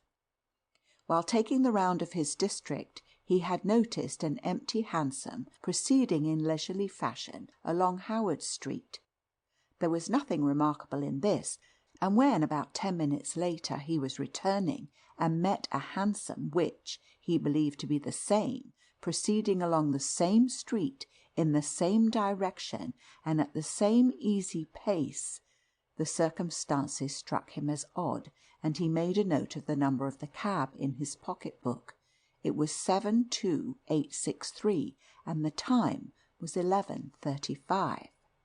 At 11:45 a constable coming up Howard Street noticed a hansom standing opposite the door of my brother's house, and while he was looking at it, a man came out of the house carrying something which he put in the cab. On this the constable quickened his pace, and when the man returned to the house and reappeared, carrying what looked like a portmanteau, and closing the door softly behind him, the policeman's suspicions were aroused, and he hurried forward, hailing the cabman to stop. The man put his burden into the cab and sprang in himself. The cabman lashed his horse, which started off at a gallop, and the policeman broke into a run, blowing his whistle and flashing his lantern onto the cab. He followed it round the 2 turnings into Albemarle Street, and was just in time to see it turn into Piccadilly, where, of course, it was lost. However, he managed to note the number of the cab, which was 72863, and he describes the man as short and thick-set, and thinks he was not wearing any hat. As he was returning, he met the inspector and the sergeant, who had heard the whistle, and on his report the 3 officers hurried to the house, where they knocked and rang for some minutes without any result. Being now more than suspicious, they went to the back of the house through the mews, where, with great difficulty, they managed to force a window and effect an entrance into the house. Here their suspicions were soon changed to certainty, for on reaching the first floor they heard strange muffled groans proceeding from one of the rooms, the door of which was locked, though the key had not been removed. They opened the door and found the caretaker and his wife sitting on the floor with their backs against the wall. Both were bound hand and foot, and the head of each was enveloped in a green bias bag, and when the bags were taken off, each was found to be lightly but effectively gagged. Each told the same story. The caretaker, fancying he heard a noise, armed himself with a truncheon and came downstairs to the first floor, where he found the door of one of the rooms open and a light burning inside. He stepped on tiptoe to the open door and was peering in when he was seized from behind, half suffocated by a pad held over his mouth, pinioned, gagged, and blindfolded with the bag. His assailant, whom he never saw, was amazingly strong and skilful, and handled him with perfect ease, although he, the caretaker, is a powerful man and a good boxer and wrestler. The same thing happened to the wife, who had come down to look for her husband. She walked into the same trap, and was gagged, pinioned, and blindfolded, without ever having seen the robber. So the only description that we have of this villain is that furnished by the constable. "And the caretaker had no chance of using his truncheon?" said Thorndyke. "Well, he got in one back-handed blow over his right shoulder, which he thinks caught the burglar in the face, but the fellow caught him by the elbow and gave his arm such a twist that he dropped the truncheon on the floor." "Is the robbery a very extensive one?" "Ah!" exclaimed Mr. Lowe, "that is just what we cannot say. But I fear it is. It seems that my brother had quite recently drawn out of his bank £4,000 in notes and gold. These little transactions are often carried out in cash rather than by cheque." Here I caught a twinkle in Thorndyke's eye. "And the caretaker says that a few days ago Isaac brought home several parcels, which were put away temporarily in a strong cupboard. He seemed to be very pleased with his new acquisitions, and gave the caretaker to understand that they were of extraordinary rarity and value. Now this cupboard has been cleared out. Not a vestige is left in it but the wrappings of the parcels, so, although nothing else has been touched, it is pretty clear that goods to the value of £4,000 have been taken. But when we consider what an excellent buyer my brother is, it becomes highly probable that the actual value of those things is 2 or 3 times that amount, or even more. It is dreadful, dreadful business, and Isaac will hold me responsible for it all." "Is there no further clue?" asked Thorndyke. "What about the cab, for instance?" "Oh, the cab," groaned Lowe. "That clue failed. The police must have mistaken the number. They telephoned immediately to all the police stations, and a watch was set, with the result that number 72863 was stopped as it was going home for the night. But it then turned out that the cab had not been off the rank since 11 o'clock, and the driver had been in the shelter all the time with several other men. But there is a clue. I have it here." Mr. Lowe's face brightened for once as he reached out for the bandbox. "The houses in Howard Street," he explained, as he untied the fastening, "have small balconies to the first-floor windows at the back. Now the thief entered by one of these windows, having climbed up a rain-water pipe to the balcony. It was a gusty night, as you will remember, and this morning, as I was leaving the house, the butler next door called to me and gave me this. He had found it lying in the balcony of his house." He opened the bandbox with a flourish and brought forth a rather shabby billycock hat. "I understand," said he, "that by examining a hat it is possible to deduce from it not only the bodily characteristics of the wearer, but also his mental and moral qualities, his state of health, his pecuniary position, his past history, and even his domestic relations, and the peculiarities of his place of abode. Am I right in this supposition?" The ghost of a smile flitted across Thorndyke's face as he laid the hat upon the remains of the newspaper. "We must not expect too much," he observed. "Hats, as you know, have a way of changing owners. Your own hat, for instance, a very spruce, hard felt, is a new one, I think." "Got it last week," said Mr. Lowe. "Exactly. It is an expensive hat by Lincoln & Bennett, and I see you have judiciously written your name in indelible marking ink on the lining. Now a new hat suggests a discarded predecessor. What did you do with your old hats?" "My man has them, but they don't fit him. I suppose he sells them or gives them away." "Very well. Now, a good hat like yours has a long life, and remains serviceable long after it has become shabby, and the probability is that many of your hats pass from owner to owner, from you to the shabby genteel, from them to the shabby ungenteel. And it is a fair assumption that there are, at this moment, an appreciable number of tramps and casuals wearing hats by Lincoln and Bennett, marked in indelible ink with the name S. Lowe, and anyone who should examine those hats, as you suggest, might draw some very misleading deductions as to the personal habits of S. Lowe." Mr. Marchmont chuckled audibly, and then, remembering the gravity of the occasion, suddenly became portentously solemn. "So you think that the hat is of no use after all?" said Mr. Lowe, in a tone of deep disappointment. "I won't say that," replied Thorndyke. "We may learn something from it. Leave it with me, at any rate, but you must let the police know that I have it. They will want to see it, of course." "And you will try to get those things, won't you?" pleaded Lowe. "I will think over the case, but you understand, or Mr. Marchmont does, that this is hardly in my province. I am a medical jurist, and this is not a medico-legal case." "Just what I told him," said Marchmont, "but you will do me a great kindness if you will look into the matter. Make it a medico-legal case," he added persuasively.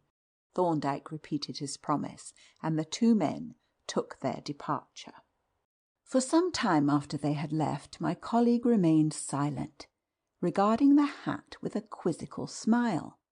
"It is like a game of forfeits," he remarked at length, "and we have to find the owner of this very pretty thing." He lifted it with a pair of forceps into a better light, and began to look at it more closely. "Perhaps," said he, "we have done Mr. Lowe an injustice, after all. This is certainly a very remarkable hat." "It is as round as a basin," I exclaimed. "Why, the fellow's head must have been turned in a lathe." Thorndyke laughed. "The point," said he, "is this. This is a hard hat, and so must have fitted fairly, or it could not have been worn. And it was a cheap hat, and so was not made to measure. But a man with a head that shape has got to come to a clear understanding with his hat. No ordinary hat would go on at all. Now, you see what he has done, no doubt on the advice of some friendly hatter. He has bought a hat of suitable size, and he has made it hot, probably steamed it.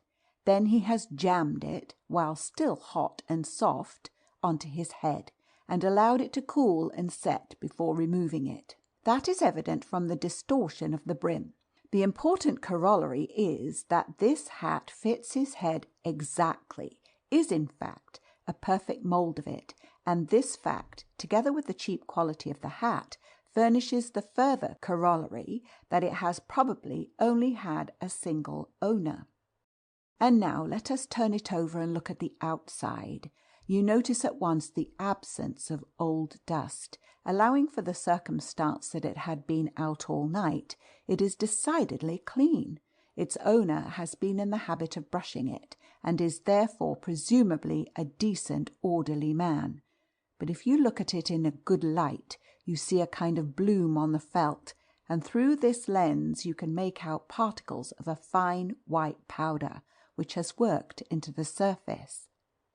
He handed me his lens, through which I could distinctly see the particles to which he referred. Then he continued, under the curl of the brim and in the folds of the hatband where the brush has not been able to reach it, the powder has collected quite thickly, and we can see that it is a very fine powder and very white, like flour. What do you make of that? I should say that it is connected with some industry. He may be engaged in some factory or works, or at any rate may live near a factory and have to pass it frequently. Yes, and I think we can distinguish between the two possibilities, for if he only passes the factory, the dust will be on the outside of the hat only. The inside will be protected by his head. But if he is engaged in the works, the dust will be inside too, as the hat will hang on a peg in the dust-laden atmosphere, and his head will also be powdered, and so convey the dust to the inside. He turned the hat over once more, and as I brought the powerful lens to bear upon the dark lining, I could clearly distinguish a number of white particles in the interstices of the fabric. The powder is on the inside too, I said. He took the lens from me, and having verified my statement, proceeded with the examination. You notice, he said, that the leather head lining is stained with grease, and this staining is more pronounced at the sides and back. His hair, therefore, is naturally greasy, or he greases it artificially, for if the staining were caused by perspiration, it would be most marked opposite the forehead. He peered anxiously into the interior of the hat, and eventually turned down the head lining. And immediately there broke out upon his face a gleam of satisfaction. "Ha!" he exclaimed. "This is a stroke of luck. I was afraid our neat and orderly friend had defeated us with his brush. Pass me the small dissecting forceps, Jervis."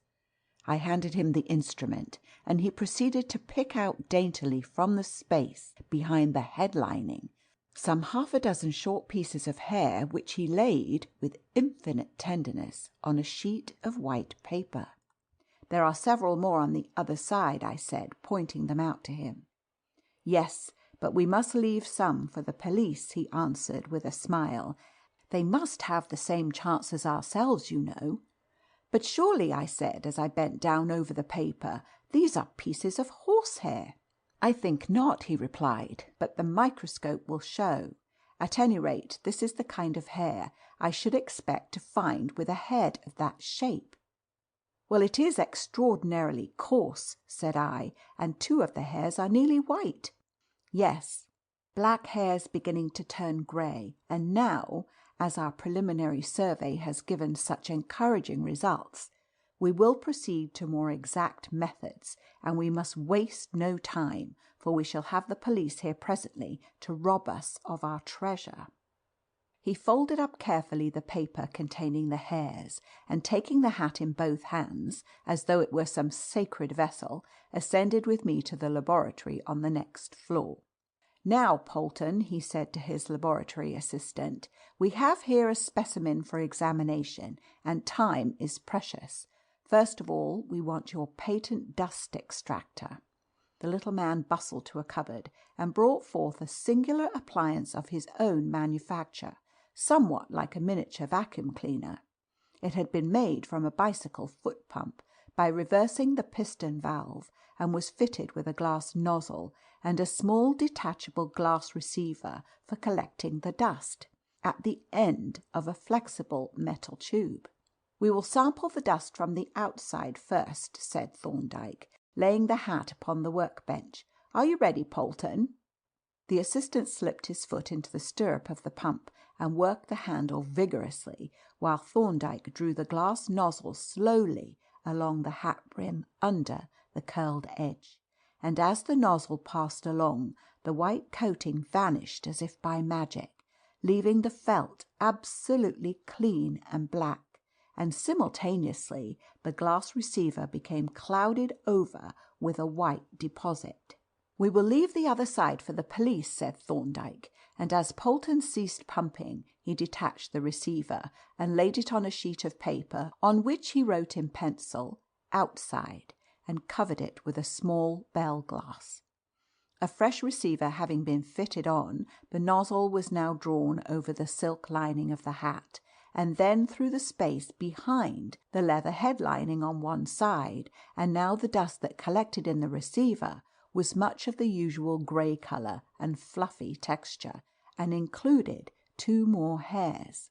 "And now," said Thorndyke, when the second receiver had been detached and set aside, "we want a mould of the inside of the hat, and we must make it by the quickest method. There is no time to make a paper mould.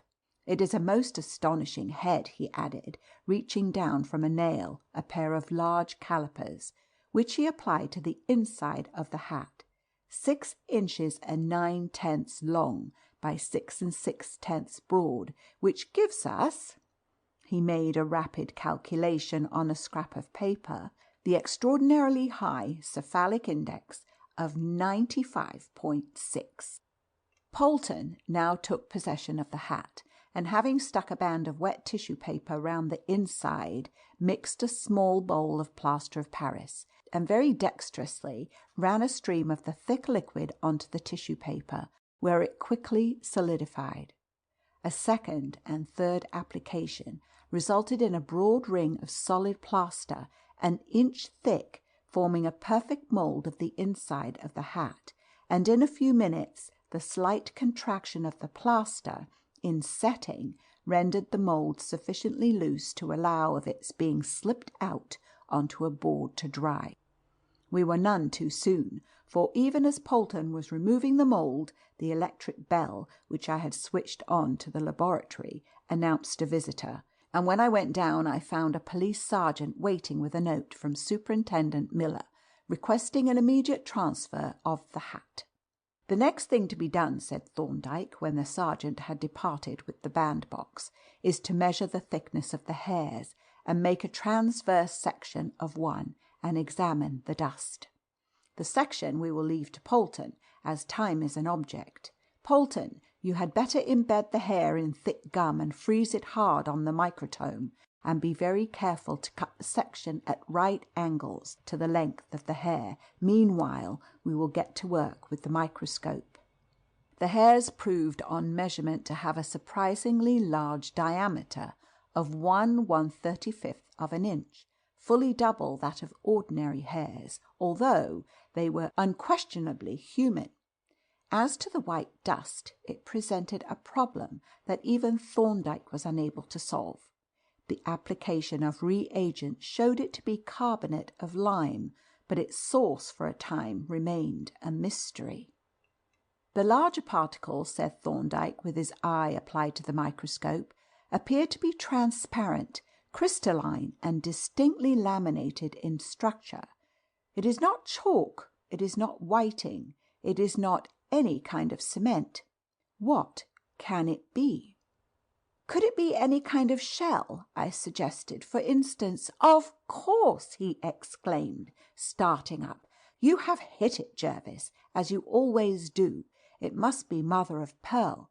Polton, give me a pearl shirt button out of your oddments box."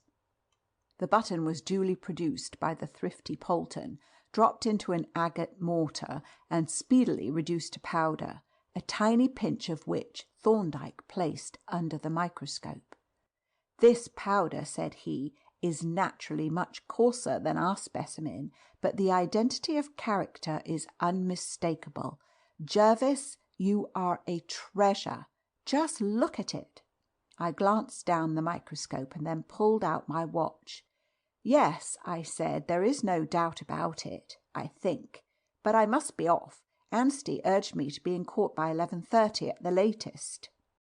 With infinite reluctance I collected my notes and papers and departed, leaving Thorndyke diligently copying addresses out of the post office directory.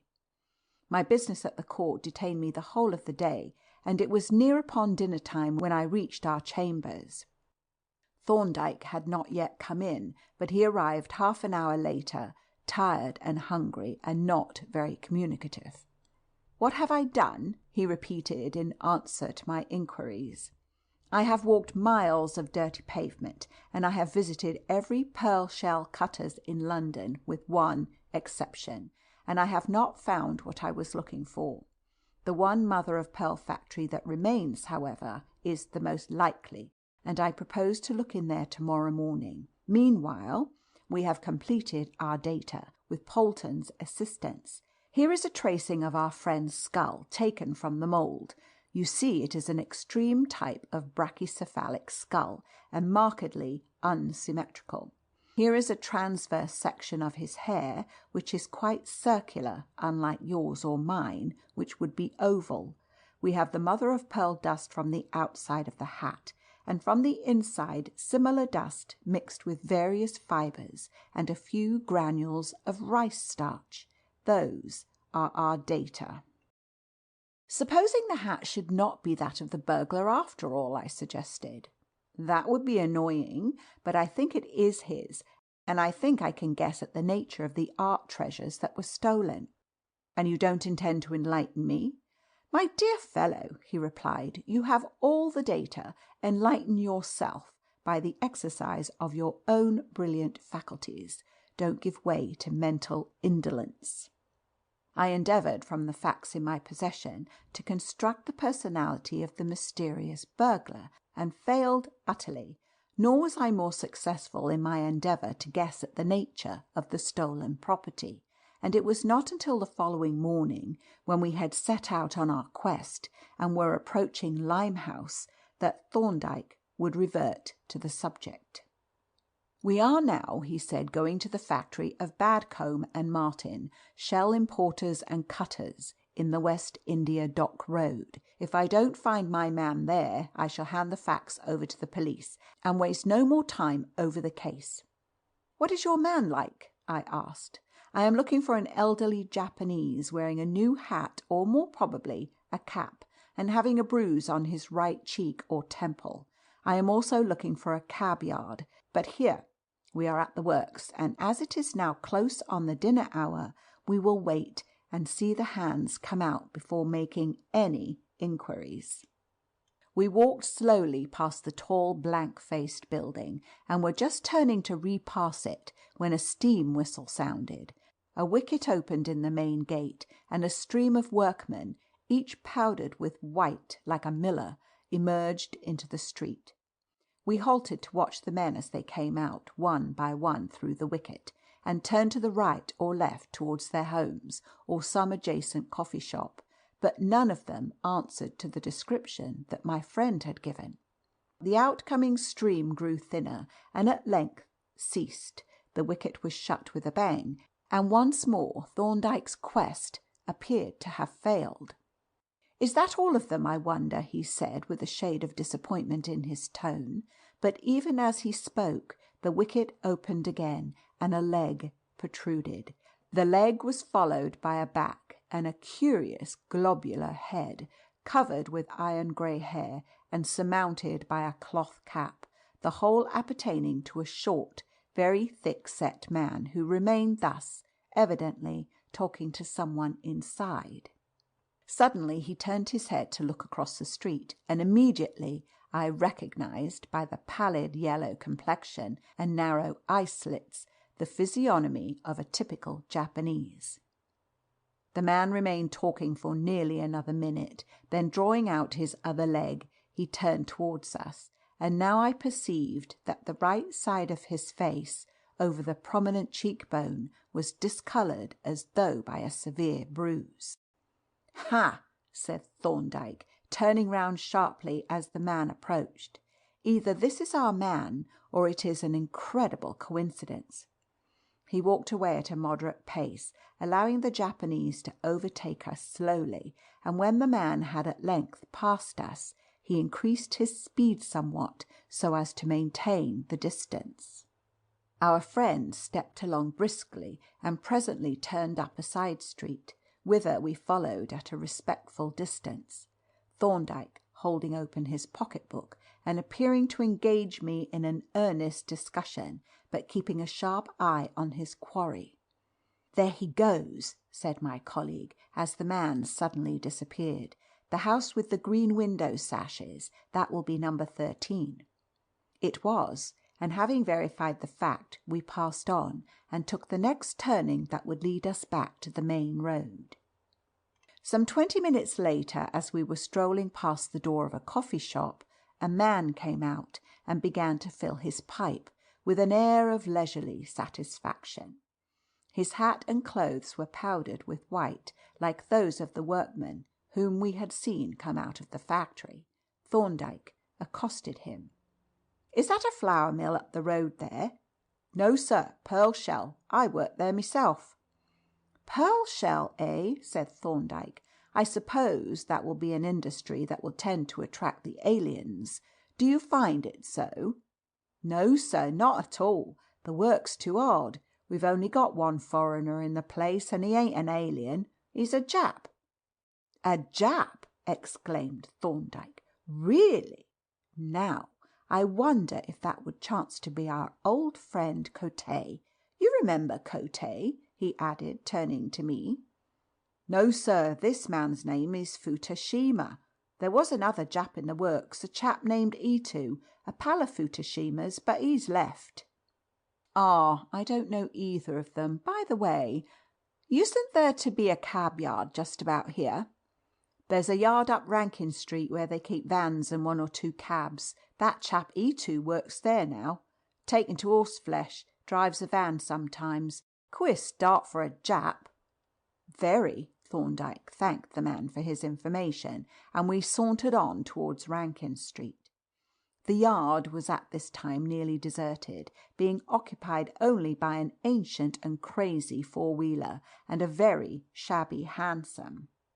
"Curious old houses, these that back onto the yard," said Thorndyke, strolling into the enclosure. "That timber gable, now," pointing to a house, from a window of which a man was watching us suspiciously, "is quite an interesting survival." "What's your business, mister?" demanded the man in a gruff tone. "We are just having a look at these quaint old houses," replied Thorndyke, edging towards the back of the hansom and opening his pocketbook as though to make a sketch. "Well, you can see 'em from outside," said the man.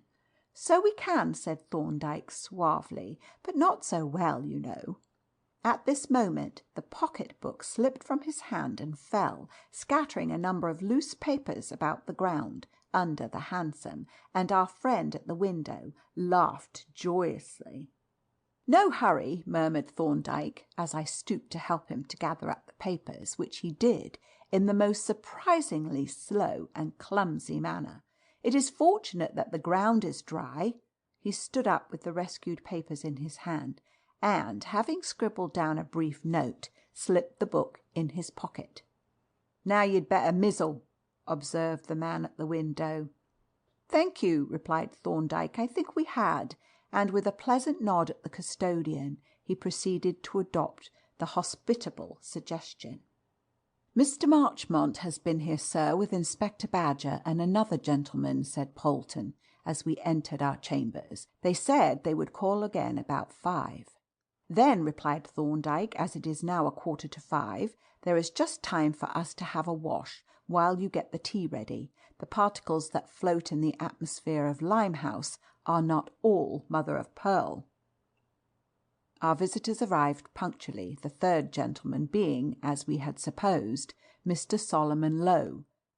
Inspector Badger I had not seen before, and he now impressed me as showing a tendency to invert the significance of his own name by endeavouring to draw Thorndyke in, which, however, he was not brilliantly successful. "I hope you are not going to disappoint Mr. Lowe, sir," he commenced facetiously. "You have had a good look at that hat. We saw your marks on it, and he expects that you will be able to point us out the man, name and address, all complete." He grinned patronizingly at our unfortunate client, who was looking even more haggard and worn than he had been on the previous morning. Have you made any discovery?" Mr. Lowe asked with pathetic eagerness. "We examined the hat very carefully, and I think we have established a few facts of some interest."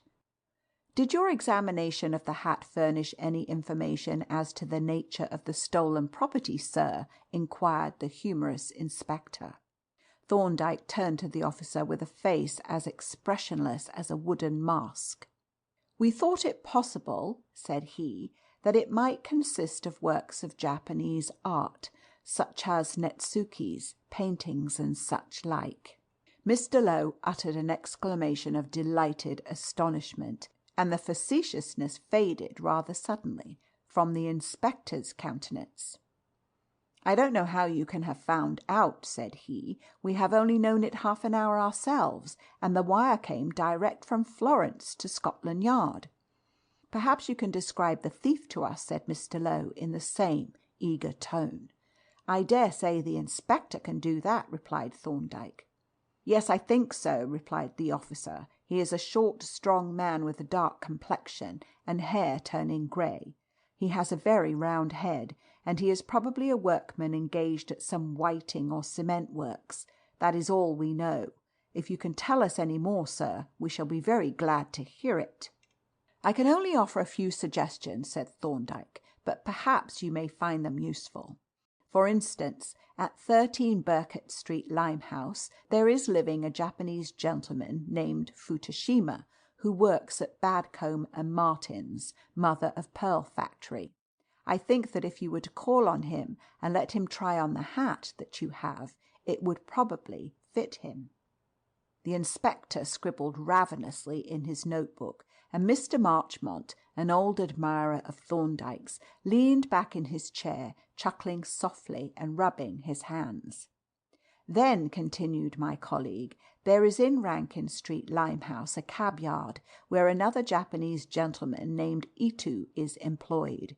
You might find out where Ito was the night before last, and if you should chance to see a hansom cab there, number 22481, have a good look at it.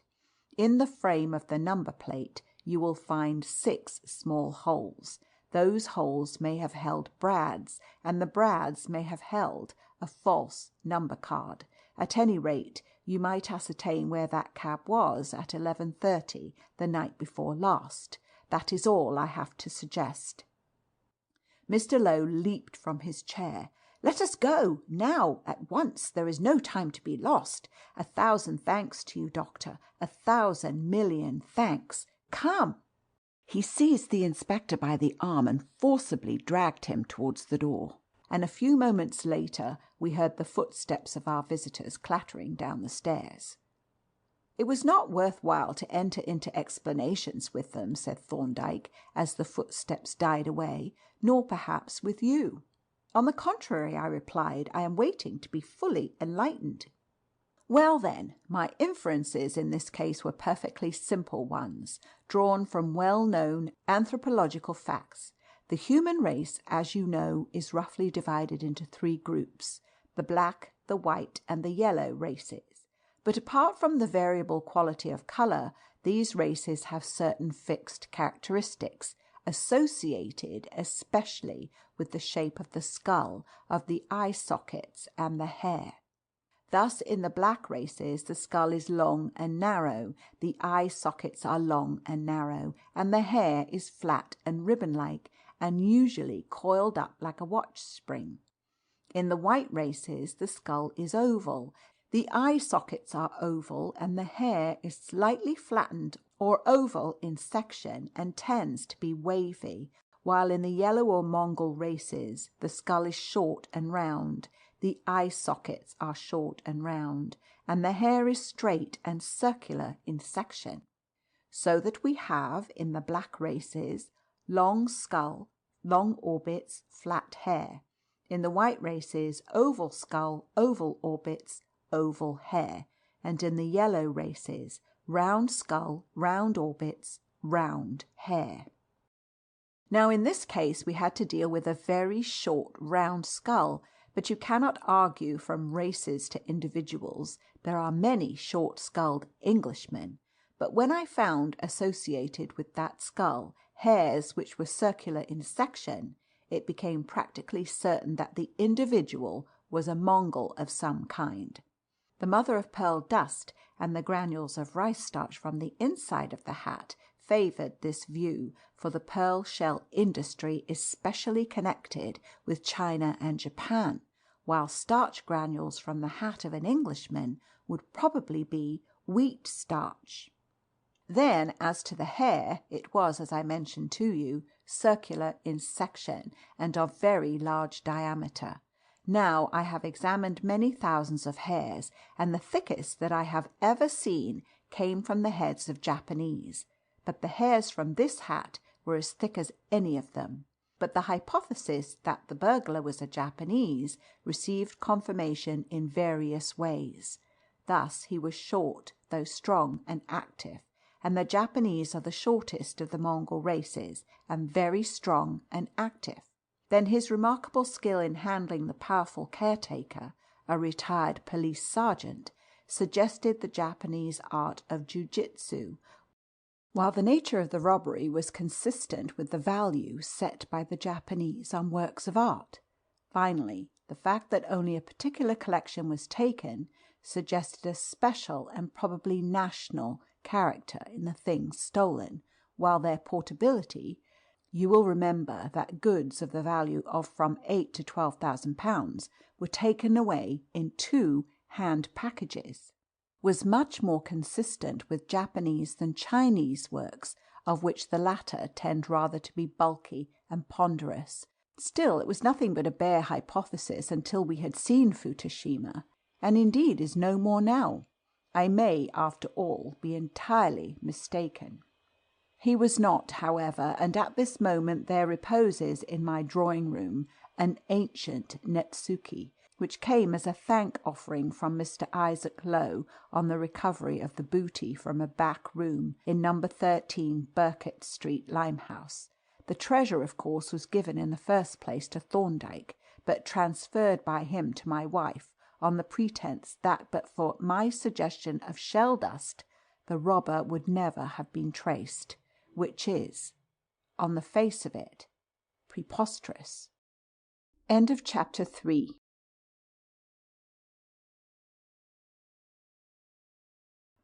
Chapter 4. The Blue Sequin.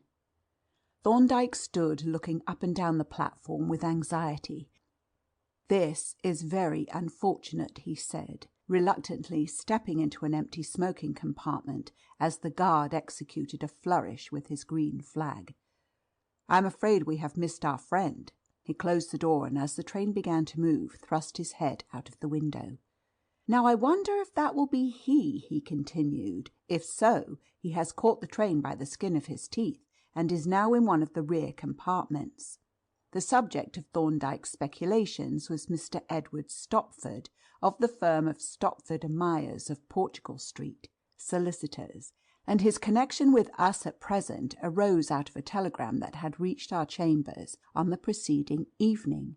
It was reply paid, and ran thus: "Can you come here tomorrow to direct defence? Important case. All costs undertaken by us, Stopford and Myers."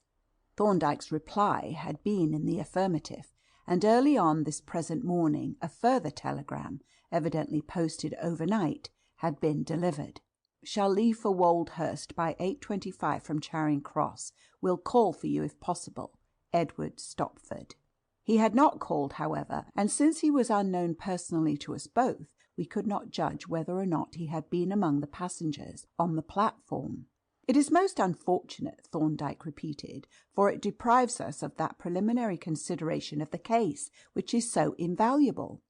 He filled his pipe thoughtfully, and having made a fruitless inspection of the platform at London Bridge, took up the paper that he had bought at the bookstall, and began to turn over the leaves, running his eye quickly down the columns, unmindful of the journalistic baits in paragraph or article.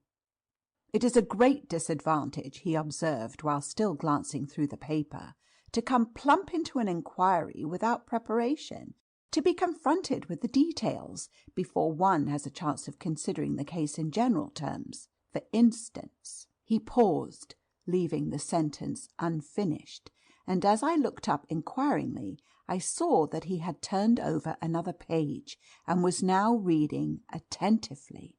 "This looks like our case, Jervis," he said presently, handing me the paper and indicating a paragraph at the top of the page. It was quite brief, and was headed "Terrible Murder in Kent," the account being as follows: A shocking crime was discovered yesterday morning at the little town of Woldhurst, which lies on the branch line from Holbury Junction. The discovery was made by a porter who was inspecting the carriages of the train which had just come in. On opening the door of a first-class compartment, he was horrified to find the body of a fashionably dressed woman stretched upon the floor.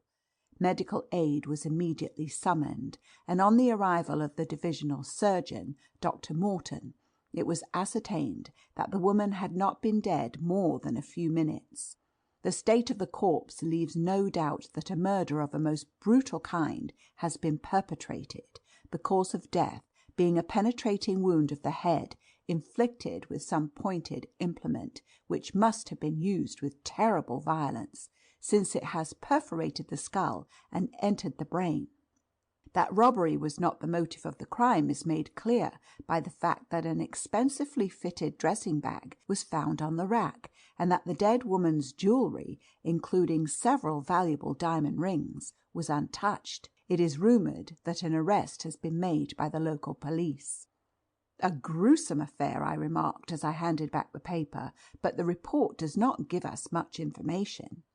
"It does not," Thorndyke agreed, "and yet it gives us something to consider. Here is a perforating wound of the skull, inflicted with some pointed implement, that is, assuming that it is not a bullet wound. Now, what kind of implement would be capable of inflicting such an injury? How would such an implement be used in the confined space of a railway carriage? And what sort of person would be in possession of such an implement? These are preliminary questions that are worth considering, and I commend them to you, together with the further problems of the possible motive, excluding robbery and any circumstances other than murder which might account for the injury." "The choice of suitable implements is not very great," I observed. "It is very limited, and most of them, such as a plasterer's pick or a geological hammer, are associated with certain definite occupations. You have a notebook?" I had, and accepting the hint, I produced it and pursued my further reflections in silence, while my companion, with his notebook also on his knee, gazed steadily out of the window. And thus he remained, wrapped in thought, jotting down an entry now and again in his book, until the train slowed down at Holbury Junction, where we had to change onto a branch line. As we stepped out, I noticed a well-dressed man hurrying up the platform from the rear, and eagerly scanning the faces of the few passengers who had alighted. Soon he espied us, and approaching quickly, asked, as he looked from one of us to the other, "Dr. Thorndyke?" "Yes," replied my colleague, adding, "and you, I presume, are Mr. Edward Stopford?" The solicitor bowed. "This is a dreadful affair," he said in an agitated manner. "I see you have the paper. A most shocking affair. I am immensely relieved to find you here. Nearly missed the train, and I feared I should miss you." "There appears to have been an arrest," Thorndyke began. "Yes, my brother. Terrible business. Let us walk up the platform. Our train won't start for a quarter of an hour yet." We deposited our joint Gladstone and Thorndyke's travelling case in an empty first-class compartment, and then, with the solicitor between us, strolled up to the unfrequented end of the platform. "My brother's position," said Mr. Stopford, "fills me with dismay, but let me give you the facts in order, and you shall judge for yourself. This poor creature who has been murdered so brutally was a Miss Edith Grant. She was formerly an artist's model, and as such was a good deal employed by my brother, who is a painter, Harold Stopford, you know, A.R.A. Now, I know his work very well, and charming work it is." "I think so too. Well, in those days he was quite a youngster, about 20, and he became very intimate with Miss Grant, in quite an innocent way, though not very discreet. But she was a nice, respectable girl, as most English models are, and no one thought any harm. However, a good many letters passed between them, and some little presents, amongst which was a beaded chain carrying a locket, and in this he was fool enough to put his portrait and the inscription, "Edith, from Harold. Later on, Miss Grant, who had a rather good voice, went on the stage in the comic opera line, and, in consequence, her habits and associates changed somewhat, and as Harold had meanwhile become engaged, he was naturally anxious to get his letters back, and especially to exchange the locket for some less compromising gift. The letters she eventually sent him, but refused absolutely to part with the locket. Now, for the last month, Harold has been staying at Halbury, making sketching excursions into the surrounding country, and yesterday morning he took the train to Shinglehurst, the third station from here and the one before Woldhurst. On the platform here he met Miss Grant, who had come down from London and was going on to Worthing. They entered the branch train together, having a first-class compartment to themselves. It seems she was wearing his locket at the time, and he made another appeal to her to make an exchange, which she refused as before. The discussion appears to have become rather heated and angry on both sides, for the guard and a porter at Munson both noticed that they seemed to be quarrelling, but the upshot of the affair was that the lady snapped the chain and tossed it, together with the locket, to my brother, and they parted quite amiably at Shinglehurst, where Harold got out. He was then carrying his full sketching kit, including a large Holland umbrella, the lower joint of which is an ash staff fitted with a powerful steel spike for driving into the ground. It was about 10:30 when he got out at Shinglehurst. By 11 he had reached his pitch and got to work, and he painted steadily for 3 hours. Then he packed up his traps and was just starting on his way back to the station when he was met by the police and arrested. And now observe the accumulation of circumstantial evidence against him. He was the last person seen in company with the murdered woman, for no one seems to have seen her after they left Munson. He appeared to be quarrelling with her when she was last seen alive. He had a reason for possibly wishing for her death. He was provided with an implement, a spiked staff, capable of inflicting the injury which caused her death, and when he was searched, there was found in his possession the locket and broken chain, apparently removed from her person with violence. Against all this is, of course, his known character. He is the gentlest and most amiable of men, and his subsequent conduct, imbecile to the last degree if he had been guilty, but, as a lawyer, I can't help seeing that appearances are almost hopelessly against him. "We won't say hopelessly," replied Thorndyke, as we took our places in the carriage, "though I expect the police are pretty cocksure. When does the inquest open?" "Today at 4. I have obtained an order from the coroner for you to examine the body and be present at the post-mortem." "Do you happen to know the exact position of the wound?"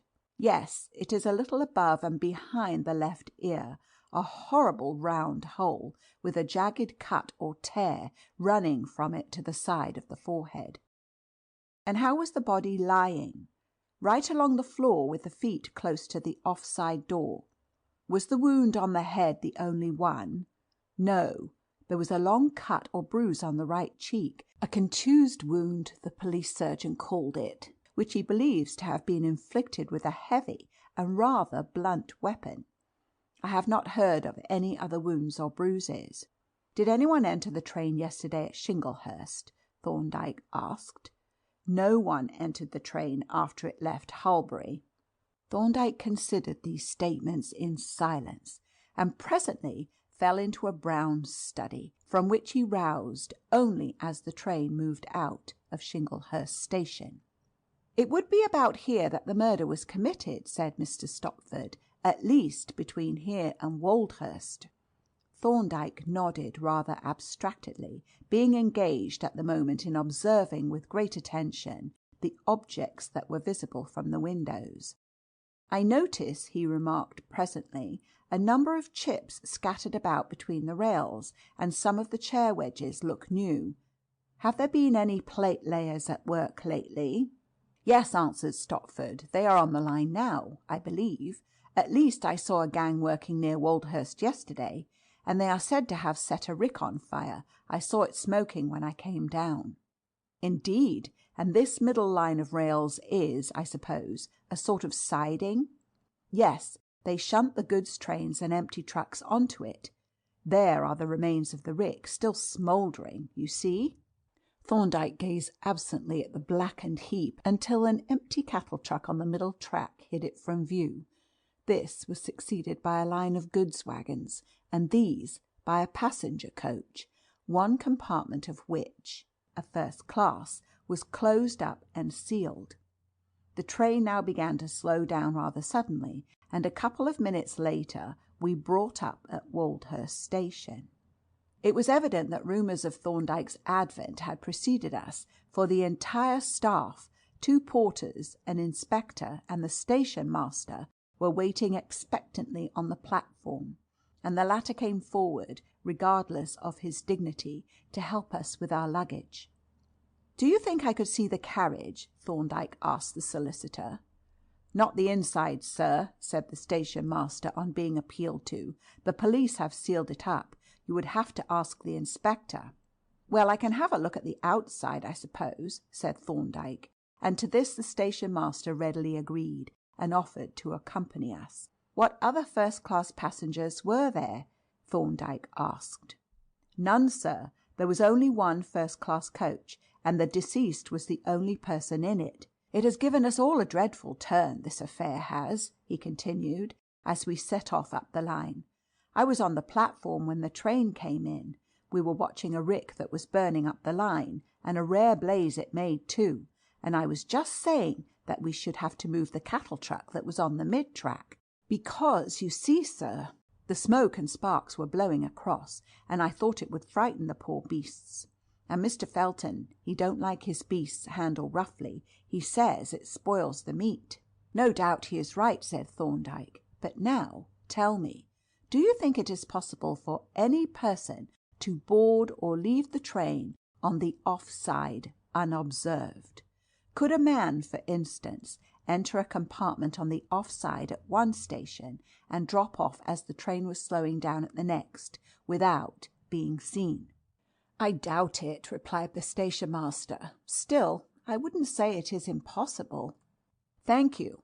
Oh, and there's another question. You have a gang of men at work on the line, I see. Now, do these men belong to the district?"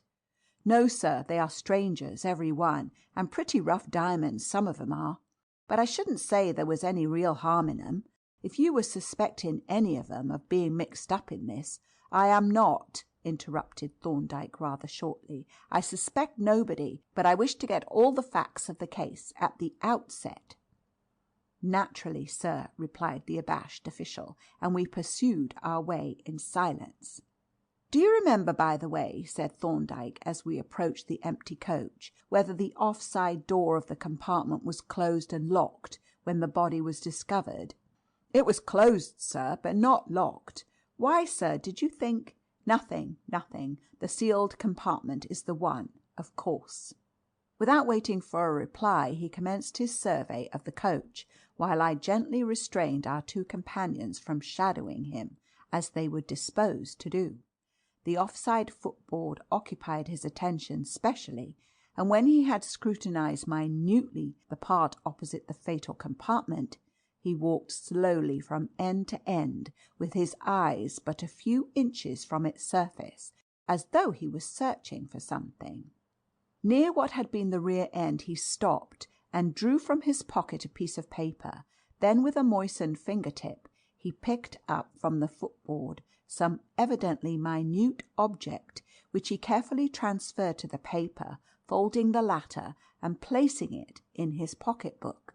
He next mounted the footboard, and having peered in through the window of the sealed compartment, produced from his pocket a small insufflator or powder blower, with which he blew a stream of impalpable smoke-like powder onto the edges of the middle window, bestowing the closest attention on the irregular dusty patches in which it settled, and even measuring one on the jamb of the window with a pocket rule. At length he stepped down, and having carefully looked over the near side footboard, announced that he had finished for the present. As we were returning down the line, we passed a working man who seemed to be viewing the chairs and sleepers with more than casual interest. "That, I suppose, is one of the plate layers," Thorndyke suggested to the station master. "Yes, the foreman of the gang," was the reply. "I'll just step back and have a word with him if you will walk on slowly." And my colleague turned back briskly and overtook the man, with whom he remained in conversation for some minutes. "I think I see the police inspector on the platform," remarked Thorndyke as we approached the station. "Yes, there he is," said our guide. "Come down to see what you are after, sir, I expect." Which was doubtless the case, although the officer professed to be there by the merest chance. "You would like to see the weapons, sir, I suppose," he remarked when he had introduced himself. "The umbrella spike," Thorndyke corrected. "Yes, if I may. We are going to the mortuary now." "Then you'll pass the station on the way, so if you care to look in I will walk up with you." This proposition being agreed to, we all proceeded to the police station, including the station master, who was on the very tiptoe of curiosity. "There you are, sir," said the inspector, unlocking his office and ushering us in. "Don't say we haven't given every facility to the defence. There are all the effects of the accused, including the very weapon the deed was done with." "Come, come," protested Thorndyke. "We mustn't be premature." He took the stout ash staff from the officer, and having examined the formidable spike through a lens, drew from his pocket a steel caliper gauge, with which he carefully measured the diameter of the spike and the staff to which it was fixed. "And now," he said, when he had made a note of the measurements in his book, "we will look at the colour box and the sketch." "Ha! A very orderly man, your brother, Mr. Stopford. Tubes all over their places, palette knives wiped clean, palette cleaned off and rubbed bright, brushes wiped. They ought to be washed before they stiffen. All this is very significant." He unstrapped the sketch from the blank canvas to which it was pinned, and standing it on a chair in a good light, stepped back to look at it. "And you tell me that that is only 3 hours' work!" he exclaimed, looking at the lawyer. "It is really a marvellous achievement." "My brother is a very rapid worker," replied Stopford dejectedly. "Yes, but this is not only amazingly rapid, it is in his very happiest vein, full of spirit and feeling. But we mustn't stay to look at it longer." He replaced the canvas on its pins, and having glanced at the locket and some other articles that lay in a drawer, thanked the inspector for his courtesy and withdrew. "That sketch and the colour box appear very suggestive to me," he remarked as we walked up the street. "To me also," said Stopford gloomily, "for they are under lock and key, like their owner. Poor old fellow!" He sighed heavily, and we walked on in silence. The mortuary keeper had evidently heard of our arrival, for he was waiting at the door with the key in his hand, and, on being shown the coroner's order, unlocked the door, and we entered together. But after a momentary glance at the ghostly shrouded figure lying upon the slate table, Stopford turned pale and retreated, saying that he would wait for us outside with the mortuary keeper. As soon as the door was closed and locked on the inside, Thorndyke glanced curiously round the bare whitewashed building. A stream of sunlight poured in through the skylight and fell upon the silent form that lay so still under its covering sheet, and one stray beam glanced into a corner by the door, where, on a row of pegs and a deal table, the dead woman's clothing was displayed. "There is something unspeakably sad in these poor relics, Jervis," said Thorndyke, as we stood before them. "To me they are more tragic, more full of pathetic suggestion than the corpse itself. See the smart jaunty hat and the costly skirts hanging there, so desolate and forlorn, the dainty lingerie on the table, neatly folded, by the mortuary man's wife, I hope, the little French shoes and open-work silk stockings. How pathetically eloquent they are of harmless womanly vanity and the gay, careless life, snapped short in the twinkling of an eye. But we must not give way to sentiment. There is another life threatened, and it is in our keeping. He lifted the hat from its peg and turned it over in his hand. It was, I think, what is called a picture hat, a huge, flat, shapeless mass of gauze and ribbon and feather, spangled over freely with dark blue sequins. In one part of the brim was a ragged hole, and from this the glittering sequins dropped off in little showers when the hat was removed. "This will have been worn tilted over on the left side," said Thorndyke, "judging by the general shape and the position of the hole." "Yes," I agreed, "like that of the Duchess of Devonshire in Gainsborough's portrait."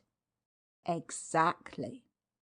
He shook a few of the sequins into the palm of his hand, and replacing the hat on its peg, dropped the little discs into an envelope, on which he wrote, "From the hat," and slipped it into his pocket. Then, stepping over to the table, he drew back the sheet reverently and even tenderly from the dead woman's face, and looked down at it with grave pity. It was a comely face, white as marble, serene and peaceful in expression, with half-closed eyes, and framed with a mass of brassy yellow hair. But its beauty was marred by a long linear wound, half cut, half bruise, running down the right cheek from the eye to the chin. "A handsome girl," Thorndyke commented, "a dark-haired blonde. What a sin to have disfigured herself so with that horrible peroxide." He smoothed the hair back from her forehead and added, "She seems to have applied the stuff last about 10 days ago. There is about 1/4 of an inch of dark hair at the roots. What did you make of that wound on the cheek?"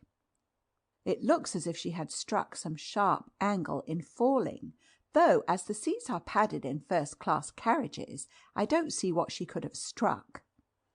"No. And now let us look at the other wound. Will you note down the description?" He handed me his notebook, and I wrote down as he dictated. "A clean punched circular hole in skull, 1 inch behind and above margin of left ear, diameter 1 7/16 inches, starred fracture of parietal bone, membranes perforated, and brain entered deeply, ragged scalp wound extending forward to margin of left orbit, fragments of gauze and sequins in edges of wound." "That will do for the present. Dr. Morton will give us further details if we want them."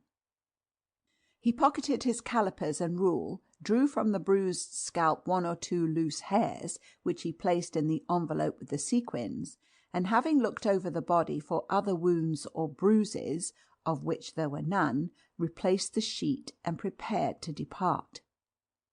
As we walked away from the mortuary, Thorndyke was silent and deeply thoughtful, and I gathered that he was piecing together the facts that he had acquired. At length, Mr. Stopford, who had several times looked at him curiously, said, "The post-mortem will take place at 3, and it is now only 11:30. What would you like to do next?" Thorndyke, who, in spite of his mental preoccupation, had been looking about him in his usual keen, attentive way, halted suddenly. "Your reference to the post-mortem," said he, "reminds me that I forgot to put the ox gall into my case." "Ox gall!" I exclaimed, endeavouring vainly to connect this substance with the technique of the pathologist. "What were you going to do with—" But here I broke off, remembering my friend's dislike of any discussion of his methods before strangers. "I suppose," he continued, "there would hardly be an artist's colourman in a place of this size." "I should think not," said Stopford. "But couldn't you got the stuff from a butcher? There's a shop just across the road." "So there is," agreed Thorndyke, who had already observed the shop. "The gall ought, of course, to be prepared, but we can filter it ourselves. That is, if the butcher has any. We will try him at any rate." He crossed the road towards the shop, over which the name Felton appeared in gilt lettering, and addressing himself to the proprietor, who stood at the door, introduced himself and explained his wants. "Ox gall," said the butcher. "No, sir, I haven't any just now, but I am having a beast killed this afternoon, and I can let you have some then. In fact," he added after a pause, "as the matter is of importance, I can have one killed at once if you wish it." "That is very kind of you," said Thorndyke, "and it would greatly oblige me. Is the beast perfectly healthy?" "They're in splendid condition, sir. I picked them out of the herd myself. But you shall see them. Aye, and choose the one that you'd like killed." "You are really very good," said Thorndyke warmly. "I will just run into the chemist's next door and get a suitable bottle, and then I will avail myself of your exceedingly kind offer." He hurried into the chemist's shop, from which he presently emerged, carrying a white paper parcel, and we then followed the butcher down a narrow lane by the side of his shop. It led to an enclosure containing a small pen, in which were confined 3 handsome steers, whose glossy black coats contrasted in a very striking manner with their long, greyish-white, nearly straight horns. "These are certainly very fine beasts, Mr. Felton," said Thorndyke, as we drew up beside the pen, "and in excellent condition too." He leaned over the pen and examined the beasts critically, especially as to their eyes and horns. Then, approaching the nearest one, he raised his stick and bestowed a smart tap on the under side of the right horn, following it by a similar tap on the left one, a proceeding that the beast viewed with stolid surprise. "The state of the horns," explained Thorndyke as he moved on to the next steer, "enables one to judge, to some extent, of the beast's health." "Lord bless you, sir," laughed Mr. Felton, "they haven't got no feeling in their horns, else what good 'ud their horns be to 'em?" Apparently he was right, for the second steer was as indifferent to a sounding rap on either horn as the first.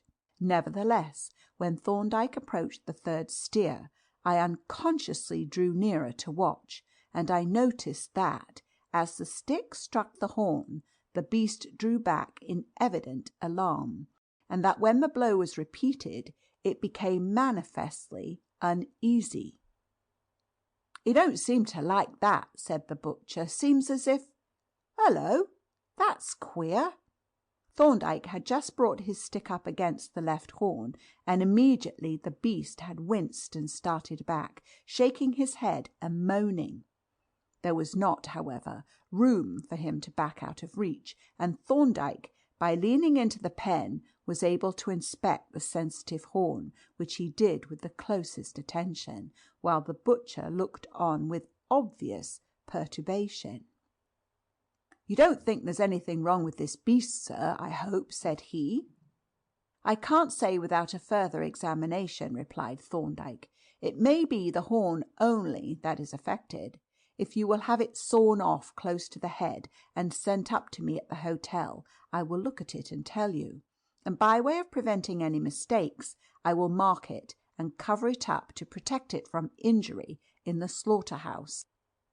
He opened his parcel and produced from it a wide-mouthed bottle labelled ox gall, a sheet of gutta-percha tissue, a roller bandage, and a stick of sealing wax. Handing the bottle to Mr. Felton, he encased the distal half of the horn in a covering by means of the tissue and the bandage, which he fixed securely with the sealing wax. "I'll saw the horn off and bring it up to the hotel myself, with the ox gall," said Mr. Felton. "You shall have them in half an hour." He was as good as his word, for in half an hour Thorndyke was seated at a small table by the window of our private sitting-room in the Black Bull Hotel. The table was covered with newspaper, and on it lay the long grey horn and Thorndyke's travelling case, now open and displaying a small microscope and its accessories. The butcher was seated solidly in an armchair waiting, with a half-suspicious eye on Thorndyke for the report, and I was endeavouring by cheerful talk to keep Mr. Stopford from sinking into utter despondency, though I, too, kept a furtive watch on my colleague's rather mysterious proceedings. I saw him unwind the bandage and apply the horn to his ear, bending it slightly to and fro. I watched him as he scanned the surface closely through a lens, and observed him as he scraped some substance from the pointed end onto a glass slide, and having applied a drop of some reagent, began to tease out the scraping with a pair of mounted needles. Presently he placed the slide under the microscope, and having observed it attentively for a minute or two, turned round sharply. "Come and look at this, Jervis," said he. I wanted no second bidding, being on tenterhooks of curiosity, but came over and applied my eye to the instrument. "Well, what is it?" he asked. "A multipolar nerve corpuscle, very shriveled, but unmistakable. And this?" He moved the slide to a fresh spot. "Two pyramidal nerve corpuscles and some portions of fibres. And what do you say the tissue is? Cortical brain substance, I should say, without a doubt." "I entirely agree with you, and that being so," he added, turning to Mr. Stopford, "we may say that the case for the defence is practically complete." "What in heaven's name do you mean?" exclaimed Stopford, starting up. "I mean that we can now prove when and where and how Miss Grant met her death. Come and sit down here, and I will explain. No, you needn't go away, Mr. Felton. We shall have to subpoena you. Perhaps," he continued, "we had better go over the facts and see what they suggest. And first we note the position of the body, lying with the feet close to the off-side door, showing that when she fell the deceased was sitting, or more probably standing, close to that door. Next, there is this." He drew from his pocket a folded paper, which he opened, displaying a tiny blue disc. "It is one of the sequins with which her hat was trimmed, and I have in this envelope several more which I took from the hat itself. This single sequin I picked up on the rear end of the off-side footboard, and its presence there makes it nearly certain that at some time Miss Grant had put her head out of the window on that side. The next item of evidence I obtained by dusting the margins of the off-side window with a light powder, which made visible a greasy impression 3¼ inches long on the sharp corner of the right-hand jamb, right hand from the inside, I mean. And now as to the evidence furnished by the body. The wound in the skull is behind and above the left ear, is roughly circular, and measures 1 inch and 7/16 at most, and a ragged scalp wound runs from it toward the left eye. On the right cheek is a linear contused wound 3¼ inches long. There are no other injuries. Our next facts are furnished by this." He took up the horn and tapped it with his finger, while the solicitor and Mr. Felton stared at him in speechless wonder. "You notice it is a left horn, and you remember that it was highly sensitive. If you put your ear to it while I strain it, you will hear the grating of a fracture in the bony core.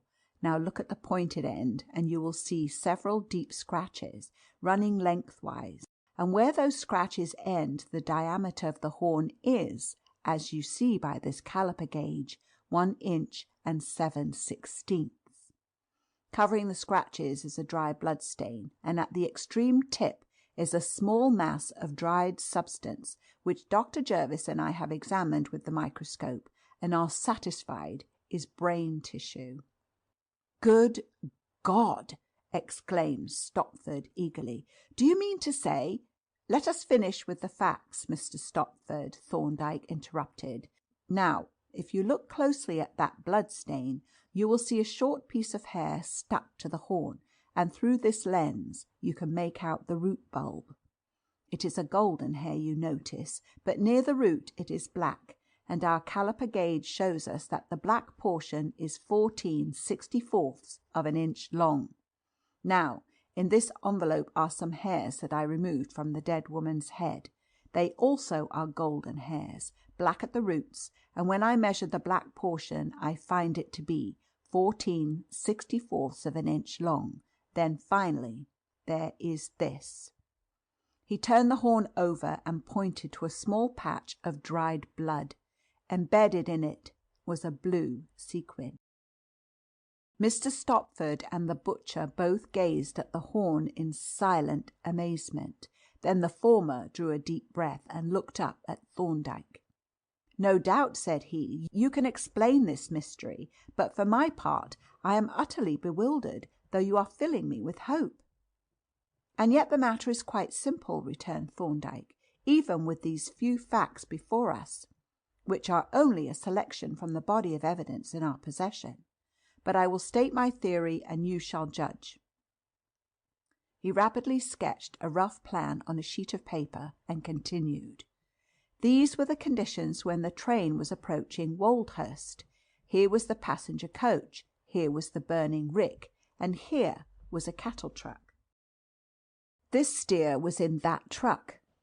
Now, my hypothesis is that at that time Miss Grant was standing, with her head out of the offside window, watching the burning rick.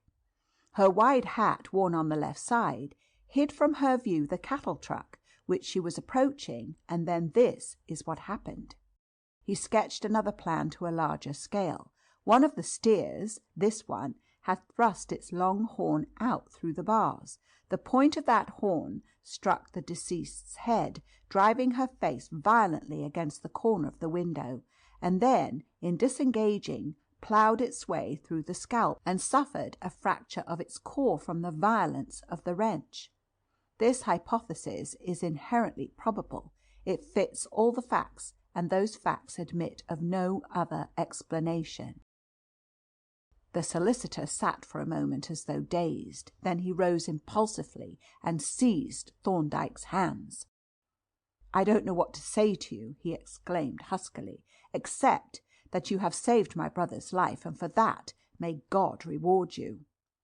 The butcher rose from his chair with a slow grin. "It seems to me," said he, "as if that ox gall was what you might call a blind, eh, sir?" And Thorndyke smiled, an inscrutable smile. When we returned to town on the following day, we were a party of 4, which included Mr. Harold Stopford.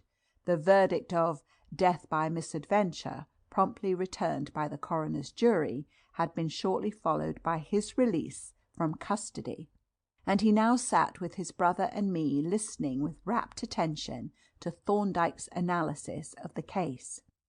"So you see," the latter concluded, "I had 6 possible theories of the cause of death worked out before I reached Holbury, and it only remained to select the one that fitted the facts. And when I had seen the cattle truck, had picked up that sequin, had heard the description of the steers, and had seen the hat and the wounds, there was nothing left to do but the filling in of details." "And you never doubted my innocence?" asked Harold Stopford. Thorndyke smiled at his quondam client. "Not after I had seen your colour box and your sketch," said he, "to say nothing of the spike." End of chapter 4.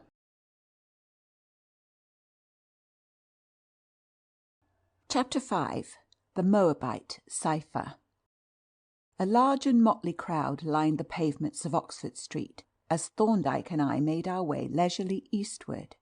Floral decorations and drooping bunting announced one of those functions inaugurated from time to time by a benevolent government for the entertainment of fashionable loungers and the relief of distressed pickpockets.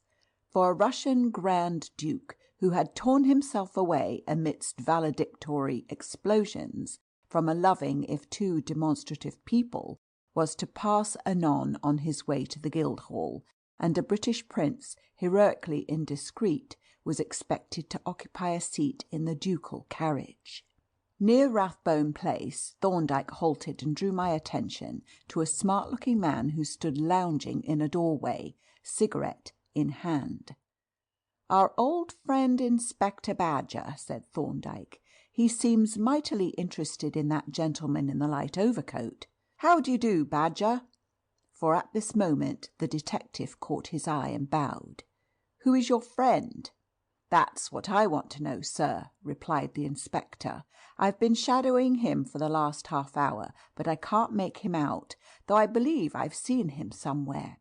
He don't look like a foreigner, but he has got something bulky in his pocket, so I must keep him in sight until the Duke is safely past. I wish," he added gloomily, "these beastly Russians would stop at home. They give us no end of trouble." "Are you expecting any occurrences, then?" asked Thorndyke. "Bless you, sir," exclaimed Badger, "the whole route is lined with plain-clothesmen. You see, it is known that several desperate characters followed the Duke to England, and there are a good many exiles living here who would like to have a rap at him. Hello! What's he up to now?" The man in the light overcoat had suddenly caught the inspector's too inquiring eye and forthwith dived into the crowd at the edge of the pavement. In his haste he trod heavily on the foot of a big, rough-looking man, by whom he was in a moment hustled out into the road with such violence that he fell sprawling face downwards. It was an unlucky moment. A mounted constable was just then backing in upon the crowd, and before he could gather the meaning of the shout that arose from the bystanders, his horse had set down one hind hoof firmly on the prostrate man's back. The inspector signalled to a constable, who forthwith made a way for us through the crowd, but even as we approached the injured man, he rose stiffly and looked round with a pale, vacant face. "Are you hurt?" Thorndyke asked gently, with an earnest look into the frightened, wondering eyes. "No, sir," was the reply. "Only I feel queer. Sinking. Just here." He laid a trembling hand on his chest, and Thorndyke, still eyeing him anxiously, said in a low voice to the inspector, "Cab or ambulance, as quickly as you can." A cab was led round from Newman Street and the injured man put into it. Thorndyke, Badger and I entered, and we drove off up Rathbone Place. As we proceeded, our patient's face grew more and more ashen, drawn and anxious. His breathing was shallow and uneven, and his teeth chattered slightly. The cab swung round into Goodge Street, and then, suddenly, in the twinkling of an eye, there came a change. The eyelids and jaw relaxed, the eyes became filmy, and the whole form subsided into the corner in a shrunken heap, with the strange gelatinous limpness of a body that is dead as a whole, while its tissues are still alive. "God save us, the man's dead!" exclaimed the inspector in a shocked voice, for even policemen have their feelings. He sat staring at the corpse as it nodded gently with the jolting of the cab, until we drew up inside the courtyard of the Middlesex Hospital, when he got out briskly, with suddenly renewed cheerfulness, to help the porter to place the body on the wheeled couch. "We shall know who he is now, at any rate," said he, as we followed the couch to the casualty room. Thorndyke nodded unsympathetically. The medical instinct in him was for the moment stronger than the legal. The house surgeon leaned over the couch and made a rapid examination, as he listened to our account of the accident. Then he straightened himself up and looked at Thorndyke. "Internal hemorrhage, I expect," said he. "At any rate, he's dead, poor beggar, as dead as Nebuchadnezzar. Ah, here comes a bobby. It's his affair now." A sergeant came into the room, breathing quickly, and looked in surprise from the corpse to the inspector, but the latter, without loss of time, proceeded to turn out the dead man's pockets, commencing with the bulky object that had first attracted his attention, which proved to be a brown paper parcel tied with red tape. "Pork pie, begad!" he exclaimed, with a crestfallen air, as he cut the tape and opened the package. "You had better go through his other pockets, Sergeant." The small heap of odds and ends that resulted from this process tended, with a single exception, to throw little light on the man's identity, the exception being a letter, sealed but not stamped, addressed in an exceedingly illiterate hand to Mr. Adolf Schonberg, 213 Greek Street, Soho. "He was going to leave it by hand, I expect," observed the inspector, with a wistful glance at the sealed envelope. "I think I'll take it round myself, and you had better come with me, Sergeant." He slipped the letter into his pocket, and leaving the sergeant to take possession of the other effects, made his way out of the building. "I suppose, Doctor," said he, as we crossed into Berners Street, "you're not coming our way. Don't want to see Mr. Schonberg, Thorndyke reflected for a moment. "Well, it isn't very far, and we may as well see the end of the incident. Yes, let us go together." Number 213 Greek Street was one of those houses that irresistibly suggest to the observer the idea of a church organ, either jamb of the doorway being adorned with a row of brass bell handles corresponding to the stop knobs. These the sergeant examined with the air of an expert musician, and having, as it were, gauged the capacity of the instrument, selected the middle knob on the right-hand side and pulled it briskly, whereupon a first-floor window was thrown up and a head protruded. But it afforded us a momentary glimpse only, for having caught the sergeant's upturned eye, it retired with surprising precipitancy, and before we had time to speculate on the apparition, the street door was opened and a man emerged. He was about to close the door after him when the inspector interposed. "Does Mr. Adolf Schonberg live here?" The newcomer, a very typical Jew of the red-haired type, surveyed us thoughtfully through his gold-rimmed spectacles as he repeated the name. Schonberg. "Ah, yes, I know. He lives on the 3rd floor. I saw him go up a short time ago. 3rd floor back." And indicating the open door with a wave of the hand, he raised his hat and passed into the street. "I suppose we had better go up," said the inspector, with a dubious glance at the row of bell-pulls. He accordingly started up the stairs, and we all followed in his wake. There were 2 doors at the back on the 3rd floor, but as the one was open, displaying an unoccupied bedroom, the inspector rapped smartly on the other. It flew open almost immediately, and a fierce-looking little man confronted us with a hostile stare. "Well?" said he. "Mr. Adolf Schonberg?" inquired the inspector. "Well, what about him?" snapped our new acquaintance. "I wished to have a few words with him," said Badger. "Then what the deuce do you come banging at my door for?" demanded the other. "Why, doesn't he live here?" "No, 1st floor front," replied our friend, preparing to close the door. "Pardon me," said Thorndyke, "but what is Mr. Schonberg like? I mean—" "Like?" interrupted the resident. "He's like a blooming sheeny with a carroty beard and gold gig lamps." And, having presented this impressionist sketch, he brought the interview to a definite close by slamming the door and turning the key. With a wrathful exclamation, the inspector turned towards the stairs, down which the sergeant was already clattering in hot haste, and made his way back to the ground floor, followed, as before, by Thorndyke and me.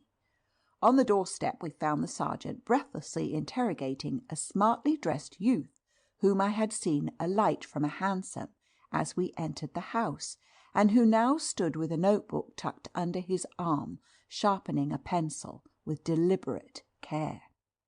"Mr. James saw him come out, sir," said the sergeant. "He turned up towards the square." "Did he seem to hurry?" asked the sergeant. "Rather," replied the reporter. "As soon as you were inside, he went off like a lamplighter. You won't catch him now." "We don't want to catch him," the detective rejoined gruffly. Then, backing out of earshot of the eager pressman, he said in a lower tone, "That was Mr. Schonberg beyond a doubt, and it is clear that he has some reason for making himself scarce, so I shall consider myself justified in opening that note." He suited the action to the word, and having cut the envelope open with official neatness, drew out the enclosure. "My hat!" he exclaimed, as his eye fell upon the contents. "What in creation is this? It isn't shorthand, but what the deuce is it?" He handed the document to Thorndyke, who, having held it up to the light and felt the paper critically, proceeded to examine it with keen interest. It consisted of a single half sheet of thin notepaper, both sides of which were covered with strange, crabbed characters, written with a brownish black ink in continuous lines, without any spaces to indicate the divisions into words, and, but for the modern material which bore the writing, it might have been a portion of some ancient manuscript or forgotten codex. "What do you make of it, Doctor?" inquired the inspector anxiously after a pause, during which Thorndyke had scrutinized the strange writing with knitted brows. "Not a great deal," replied Thorndyke. "The character is the Moabite or Phoenician, primitive Semitic, in fact, and reads from right to left. The language I take to be Hebrew. At any rate, I can find no Greek words, and I see here a group of letters which may form one of the few Hebrew words that I know, the word badim, lies, but you had better get it deciphered by an expert." "If it is Hebrew," said Badger, "we can manage it all right. There are plenty of Jews at our disposal." "You had better take the paper to the British Museum," said Thorndyke, "and submit it to the keeper of the Phoenician Antiquities for decipherment." Inspector Badger smiled a foxy smile as he deposited the paper in his pocket-book. "We'll see what we can make of it ourselves first," he said, "but many thanks for your advice all the same, Doctor." "No, Mr. James, I can't give you any information just at present. You had better apply at the hospital." "I suspect," said Thorndyke as we took our way homewards, "that Mr. James has collected enough material for his purpose already. He must have followed us from the hospital, and I have no doubt that he has his report with full details mentally arranged at this moment. And I am not sure that he didn't get a peep at the mysterious paper, in spite of the inspector's precaution." "By the way," I said, "what do you make of the document?" "A cipher, most probably," he replied. "It is written in the primitive Semitic alphabet, which, as you know, is practically identical with primitive Greek. It is written from right to left, like the Phoenician, Hebrew, and Moabite, as well as the earliest Greek inscriptions. The paper is common cream-laid notepaper, and the ink is ordinary indelible Chinese ink, such as is used by draftsmen. Those are the facts, and without further study of the document itself, they don't carry us very far." "Why do you think it is a cipher rather than a document in straightforward Hebrew?" "Because it is obviously a secret message of some kind. Now, every educated Jew knows more or less Hebrew, and although he is able to read and write only the modern square Hebrew character, it is so easy to transpose one alphabet into another that the mere language would afford no security. Therefore, I expect that when the experts translate this document, the translation or transliteration will be a mere farrago of unintelligible nonsense. But we shall see, and meanwhile the facts that we have offer several interesting suggestions which are well worth consideration. As, for instance—" "Now, my dear Jervis," said Thorndyke, shaking an admonitory forefinger at me, "don't, I pray you, give way to the mental indolence. You have these few facts that I have mentioned. Consider them separately and collectively, and in their relation to the circumstances. Don't attempt to suck my brain when you have an excellent brain of your own to suck." On the following morning the papers fully justified my colleague's opinion of Mr. James. All the events which had occurred, as well as a number that had not, were given in the fullest and most vivid detail, a lengthy reference being made to the paper found on the person of the dead anarchist and written in a private shorthand, or cryptogram. The report concluded with the gratifying though untrue statement that in this intricate and important case the police have wisely secured the assistance of Dr. John Thorndyke, to whose acute intellect and vast experience the portentous cryptogram will doubtless soon deliver up its secret. "Very flattering," laughed Thorndyke, to whom I read the extract on his return from the hospital. "But a little awkward if it should induce our friends to deposit a few trifling mementos in the form of nitro compounds on our main staircase or in the cellars. By the way, I met Superintendent Miller on London Bridge. The cryptogram, as Mr. James calls it, has set Scotland Yard in a mighty ferment." "Naturally. What have they done in the matter?" "They adopted my suggestion, after all, finding that they could make nothing of it themselves, and took it to the British Museum. The museum people referred them to Professor Poppelbaum, the great paleographer, to whom they accordingly submitted it." "Did he express any opinion about it?" "Yes, provisionally. After a brief examination, he found it to consist of a number of Hebrew words sandwiched between apparently meaningless groups of letters. He furnished the superintendent offhand with a translation of the words, and Miller forthwith struck off a number of hectograph copies of it, which he has distributed among the senior officials of his department, so that at present," here Thorndyke gave vent to a soft chuckle, "Scotland Yard is engaged in a sort of missing word, or rather missing sense competition. Miller invited me to join in the sport, and to that end presented me with one of the hectograph copies, on which to exercise my wits, together with a photograph of the document." "And shall you?" I asked. "Not I," he replied, laughing. "In the first place, I have not been formally consulted, and consequently am a passive though interested spectator. In the second place, I have a theory of my own which I shall test if the occasion arises.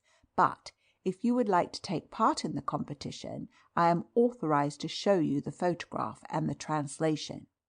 I will pass them on to you, and I wish you joy of them." He handed me the photograph and a sheet of paper that he had just taken from his pocket-book, and watched me with grim amusement as I read out the first few lines. "Woe, city, lies, robbery, prey, noise, whip, rattling, wheel, horse, chariot, day, darkness, gloominess, clouds, darkness, morning, mountain, people, strong, fire, them, flame." "It doesn't look very promising at first sight," I remarked. "What is the Professor's theory?" "His theory, provisionally of course, is that the words form the message, and the groups of letters represent mere filled-up spaces between the words." "But surely," I protested, "that would be a very transparent device." Thorndyke laughed. "There is a childlike simplicity about it," said he. "That is highly attractive, but discouraging.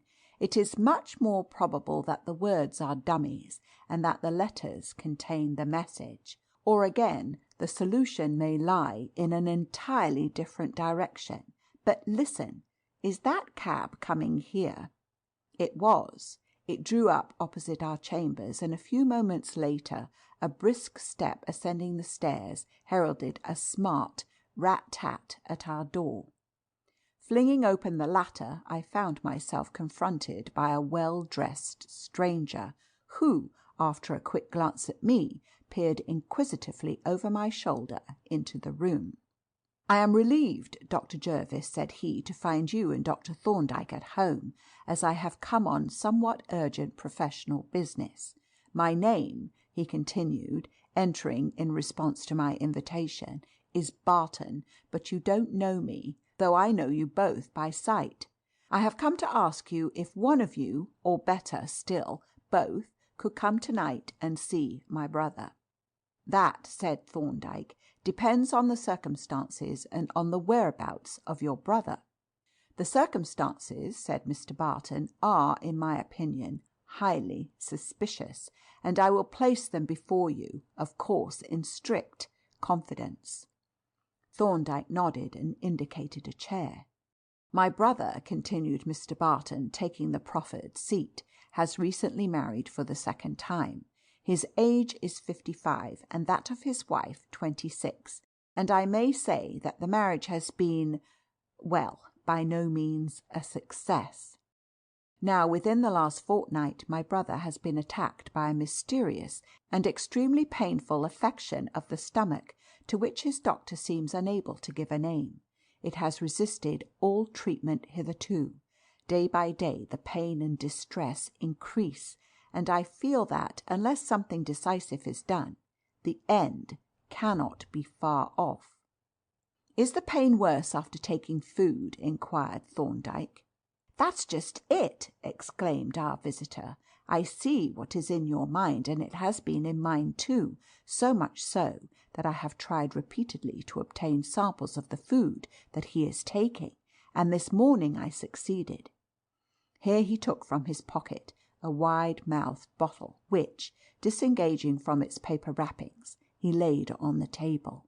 "When I called, he was taking his breakfast of arrowroot, which he complained had a gritty taste, supposed by his wife to be due to the sugar.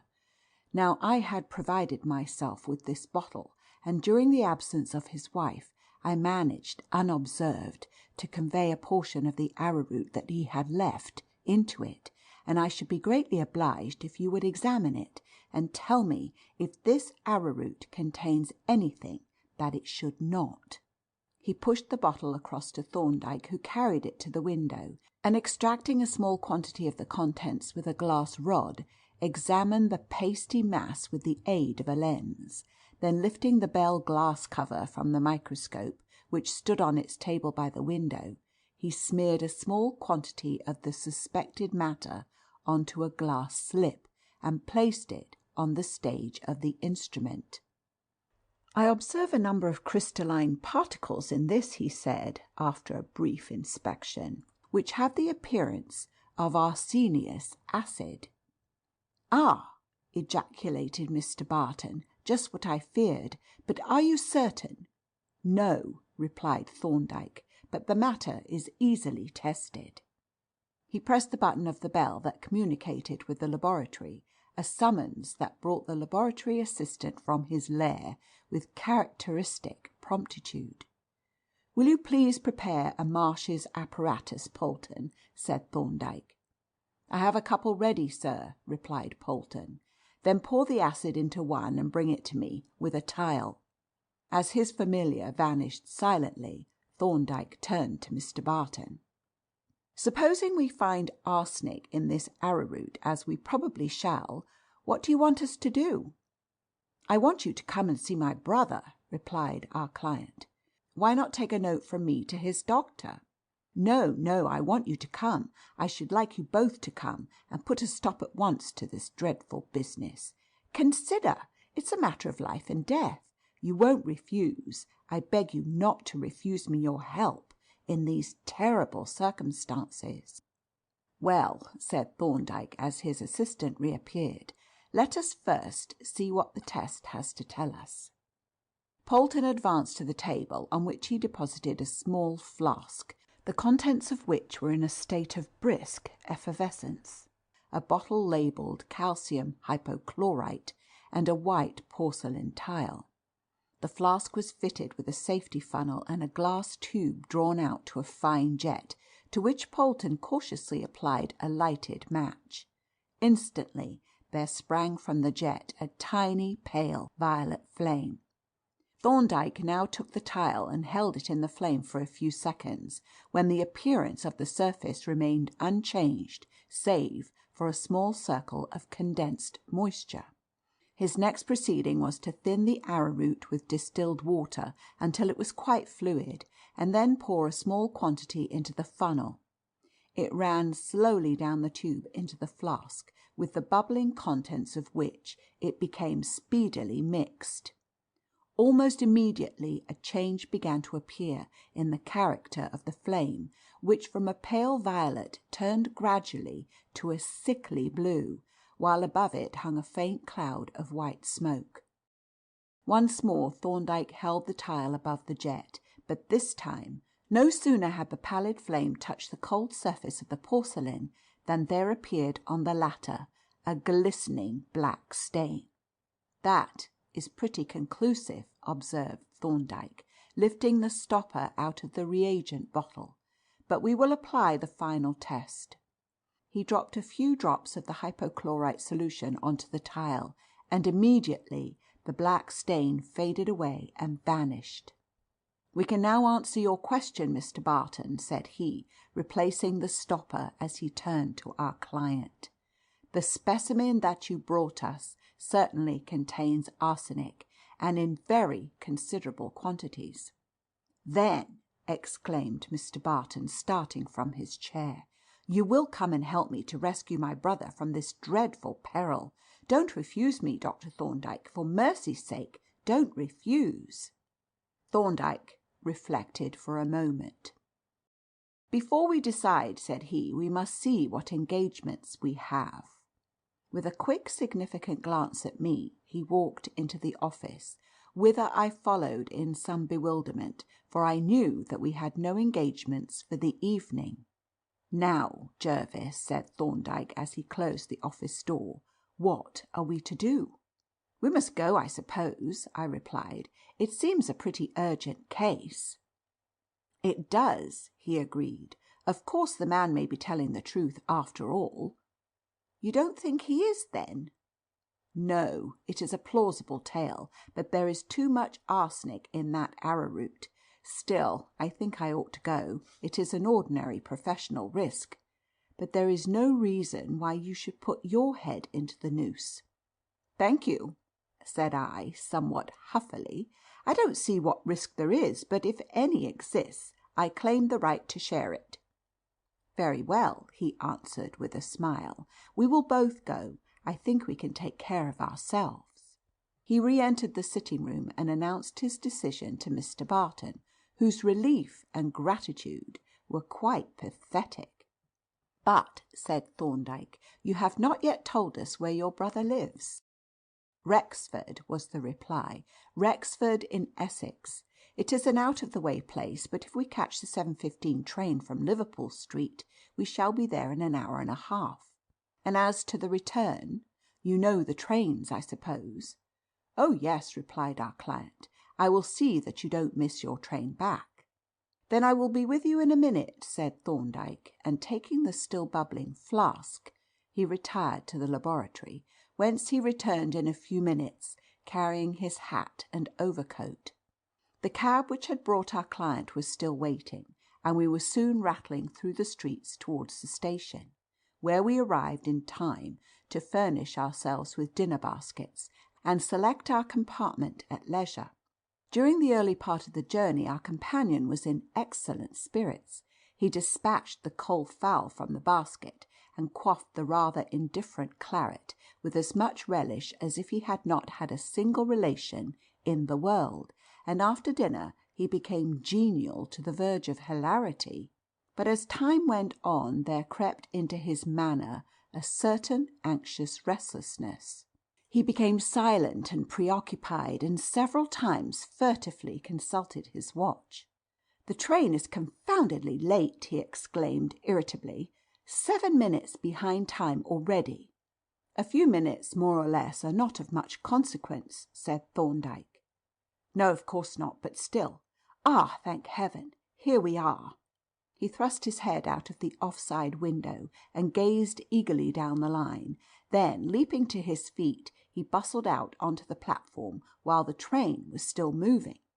Even as we alighted, a warning bell rang furiously on the up platform, and as Mr. Barton hurried us through the empty booking office to the outside of the station, the rumble of the approaching train could be heard above the noise made by our own train moving off. "My carriage doesn't seem to have arrived yet," exclaimed Mr. Barton, looking anxiously up the station approach. "If you will wait here a moment, I will go and make inquiries." He darted back into the booking office and threw it onto the platform, just as the up train roared into the station. Thorndyke followed him with quick but stealthy steps, and peering out of the booking office door, watched his proceedings. Then he turned and beckoned to me. "There he goes," said he, pointing to an iron footbridge that spanned the line, and as I looked I saw, clearly defined against the dim night sky, a flying figure racing towards the up side. It was hardly 2/3 across when the guard's whistle sang out its shrill warning. "Quick, Jervis!" exclaimed Thorndyke. "She's off!" He leaped down onto the line, whither I followed instantly, and crossing the rails, we clambered up together onto the footboard opposite an empty first-class compartment. Thorndyke's magazine knife, containing, among other implements, a railway key, was already in his hand. The door was speedily unlocked, and as we entered, Thorndyke ran through and looked out onto the platform. "Just in time!" he exclaimed. "He is in one of the forward compartments." He relocked the door and, seating himself, proceeded to fill his pipe. "And now," said I, as the train moved out of the station, "perhaps you will explain this little comedy." "With pleasure," he replied, "if it needs any explanation. But you can hardly have forgotten Mr. James's flattering remarks in his report of the Greek Street incident, clearly giving the impression that the mysterious document was in my possession. When I read that, I knew I must look out for some attempt to recover it, though I hardly expected such promptness. Still, when Mr. Barton called without credentials or appointment, I viewed him with some suspicion. That suspicion deepened when he wanted us both to come. It deepened further when I found an impossible quantity of arsenic in his sample, and it gave place to certainty when, having allowed him to select the trains by which we were to travel, I went up to the laboratory and examined the timetable, for I then found that the last train for London left Rexford 10 minutes after we were due to arrive. Obviously, this was a plan to get us both safely out of the way, while he and some of his friends ransacked our chambers for the missing document. "I see, and that accounts for his extraordinary anxiety at the lateness of the train. But why did you come if you knew it was a plant?" "My dear fellow," said Thorndyke, "I never miss an interesting experience if I can help it. There are possibilities in this too, don't you see?" "But supposing his friends have broken into our chambers already?" "That contingency has been provided for, but I think they will wait for Mr. Barton and us." Our train, being the last one up, stopped at every station and crawled slothfully in the intervals, so that it was just past 11 o'clock when we reached Liverpool Street. Here we got out cautiously, and mingling with the crowd, followed the unconscious Barton up the platform, through the barrier, and out into the street. He seemed in no special hurry, for after pausing to light a cigar, he set off at an easy pace up New Broad Street. Thorndyke hailed a hansom, and motioning me to enter, directed the cabman to drive to Clifford's Inn Passage. "Sit well back," said he, as we rattled away up New Broad Street. "We shall be passing our gay deceiver presently. In fact, there he is, a living, walking illustration of the folly of underrating the intelligence of one's adversary." At Clifford's Inn Passage we dismissed the cab, and retiring into the shadow of the dark, narrow alley, kept an eye on the gate of Inner Temple Lane. In about 20 minutes we observed our friend approaching on the south side of Fleet Street. He halted at the gate, plied the knocker, and after a brief parley with the night porter, vanished through the wicket. We waited yet 5 minutes more, and then, having given him time to get clear of the entrance, we crossed the road. The porter looked at us with some surprise. "There's a gentleman just gone down to your chambers, sir," said he. "He told me you were expecting him." "Quite right," said Thorndyke, with a dry smile. "I was. Good night."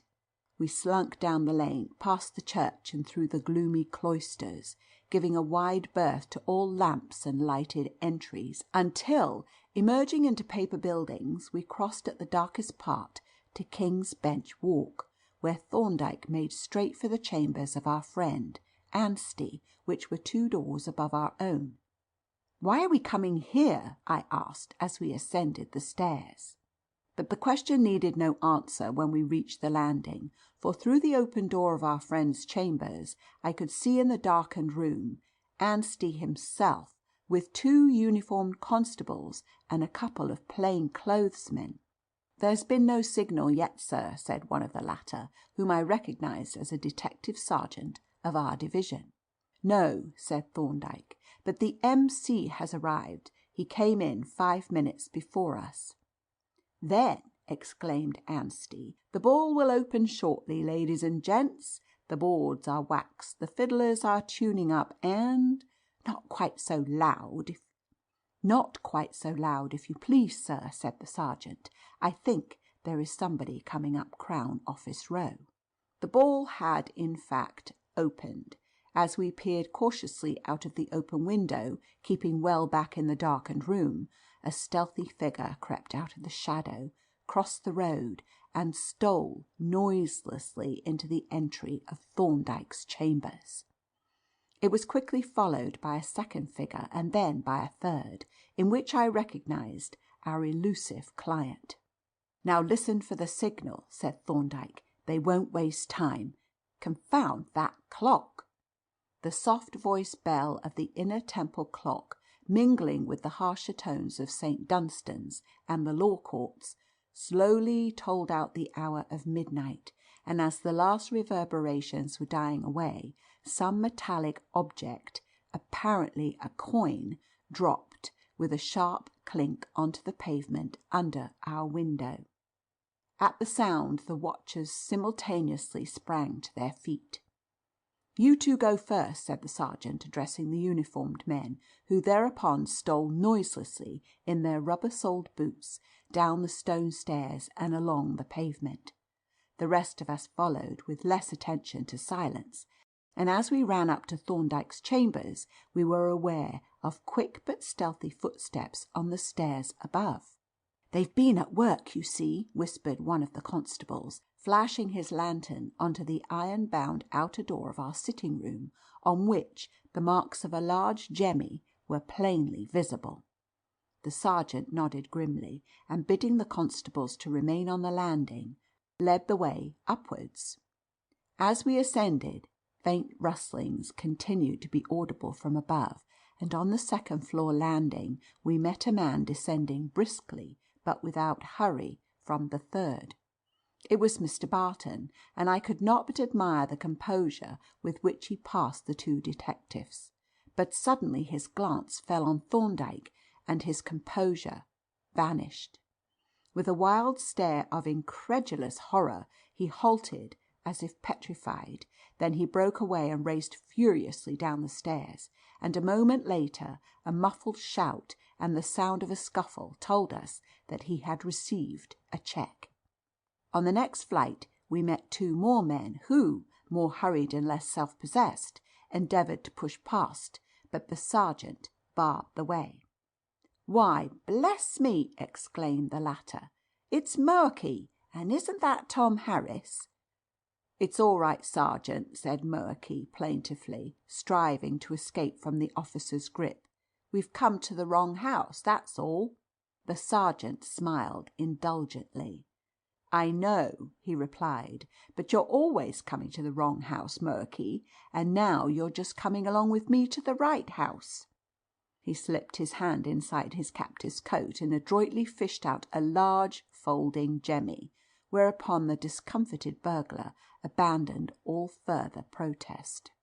On our return to the first floor we found Mr. Barton sulkily awaiting us, handcuffed to one of the constables, and watched by Polton with pensive disapproval.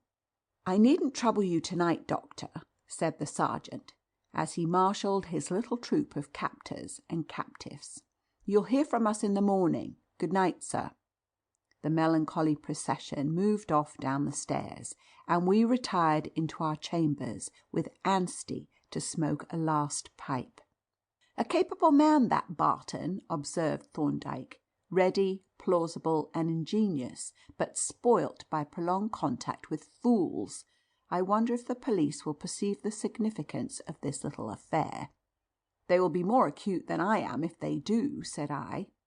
"Naturally," interposed Anstey, who loved to cheek his revered senior, "because there isn't any. It's only Thorndyke's bounce. He is really in a deuce of a fog himself." However this may have been, the police were a good deal puzzled by the incident, for on the following morning we received a visit from no less a person than Superintendent Miller of Scotland Yard. "This is a queer business," said he, coming to the point at once. "This burglary, I mean. Why should they want to crack your place, right here in the Temple, too? You've got nothing of value here, have you? No hard stuff, as they call it, for instance?" "Not so much as a silver teaspoon," replied Thorndyke, who had a conscientious objection to plate of all kinds. "It's odd," said the superintendent. "Deuced odd. When we got your note, we thought these anarchist idiots had mixed you up with the case. You saw the papers, I suppose, and wanted to go through your rooms for some reason. We thought we had our hands on the gang, instead of which we find a party of common crooks that we're sick of the sight of. I tell you, sir, it's annoying when you think you've hooked a salmon to bring up a bloomin' eel." "It must be a great disappointment," Thorndyke agreed, suppressing a smile. "It is," said the detective. "Not but what we're glad enough to get these beggars, especially Halkett, or Barton as he calls himself. A mighty slippery customer is Halkett, and mischievous too, but we're not wanting any disappointments just now. There was that big jewel job in Piccadilly, Taplin and Horns. I don't mind telling you that we've not got the ghost of a clue. Then there's this anarchist affair. We're all in the dark there too." "But what about the cipher?" asked Thorndyke. "Oh, hang the cipher!" exclaimed the detective irritably. "This Professor Popplebaum may be a very learned man, but he doesn't help us much. He says the document is in Hebrew, and he has translated it into Double Dutch. Just listen to this." He dragged out of his pocket a bundle of papers, and dabbing down a photograph of the document before Thorndyke, commenced to read the Professor's report. The document is written in the characters of the well-known inscription of Mesha, King of Moab. Who the devil's he? Never heard of him. Well known indeed. The language is Hebrew, and the words are separated by groups of letters, which are meaningless and obviously introduced to mislead and confuse the reader. The words themselves are not strictly consecutive, but by the interpolation of certain other words a series of intelligible sentences is obtained, the meaning of which is not very clear, but is no doubt allegorical. The method of decipherment is shown in the accompanying tables, and the full rendering suggested on the enclosed sheet. It is to be noted that the writer of this document was apparently quite unacquainted with the Hebrew language, as appears from the absence of any grammatical construction. That's the Professor's report, Doctor, and here are the tables showing how he worked it out. It makes my head spin to look at 'em." He handed to Thorndyke a bundle of ruled sheets, which my colleague examined attentively for a while, and then passed on to me. "This is very systematic and thorough," said he. "But now let us see the final result at which he arrives." "It may be all very systematic," growled the superintendent, sorting out his papers, "but I tell you, sir, it's all bosh." The latter word he jerked out viciously as he slapped down on the table the final product of the Professor's labours. "There," he continued, "that's what he calls the full rendering, and I reckon it'll make your hair curl. It might be a message from Bedlam." Thorndyke took up the first sheet, and as he compared the constructed renderings with the literal translation, the ghost of a smile stole across his usually immovable countenance. "The meaning is certainly a little obscure," he observed, "though the reconstruction is highly ingenious. And, moreover, I think the Professor is probably right. That is to say, the words which he has supplied are probably the omitted parts of the passages from which the words of the cryptogram were taken. What do you think, Jervis?" Handwritten analysis of the cipher with translation into modern square Hebrew characters, plus a translation into English. N.B. The cipher reads from right to left. He handed me the two papers, of which one gave the actual words of the cryptogram, and the other a suggested reconstruction, with omitted words supplied. The first read: "Woe, city, lies, robbery, prey, noise, whip, rattling, wheel, horse, chariot, day, darkness, gloominess, cloud, darkness, morning, mountain, people, strong, fire, them, flame." Turning to the second paper, I read out the suggested rendering. "Woe to the bloody city! It is full of lies and robbery, and prey departeth not. The noise of a whip, and the noise of the rattling of the wheels, and of the prancing horses, and of the jumping chariots.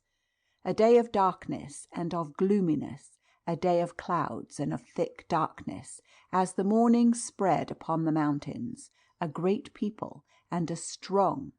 A fire devoureth before them, and behind them a flame burneth." Here the first sheet ended, and as I laid it down, Thorndyke looked at me inquiringly. "There is a good deal of reconstruction in proportion to the original matter," I objected. "The Professor has supplied more than 3/4 of the final rendering."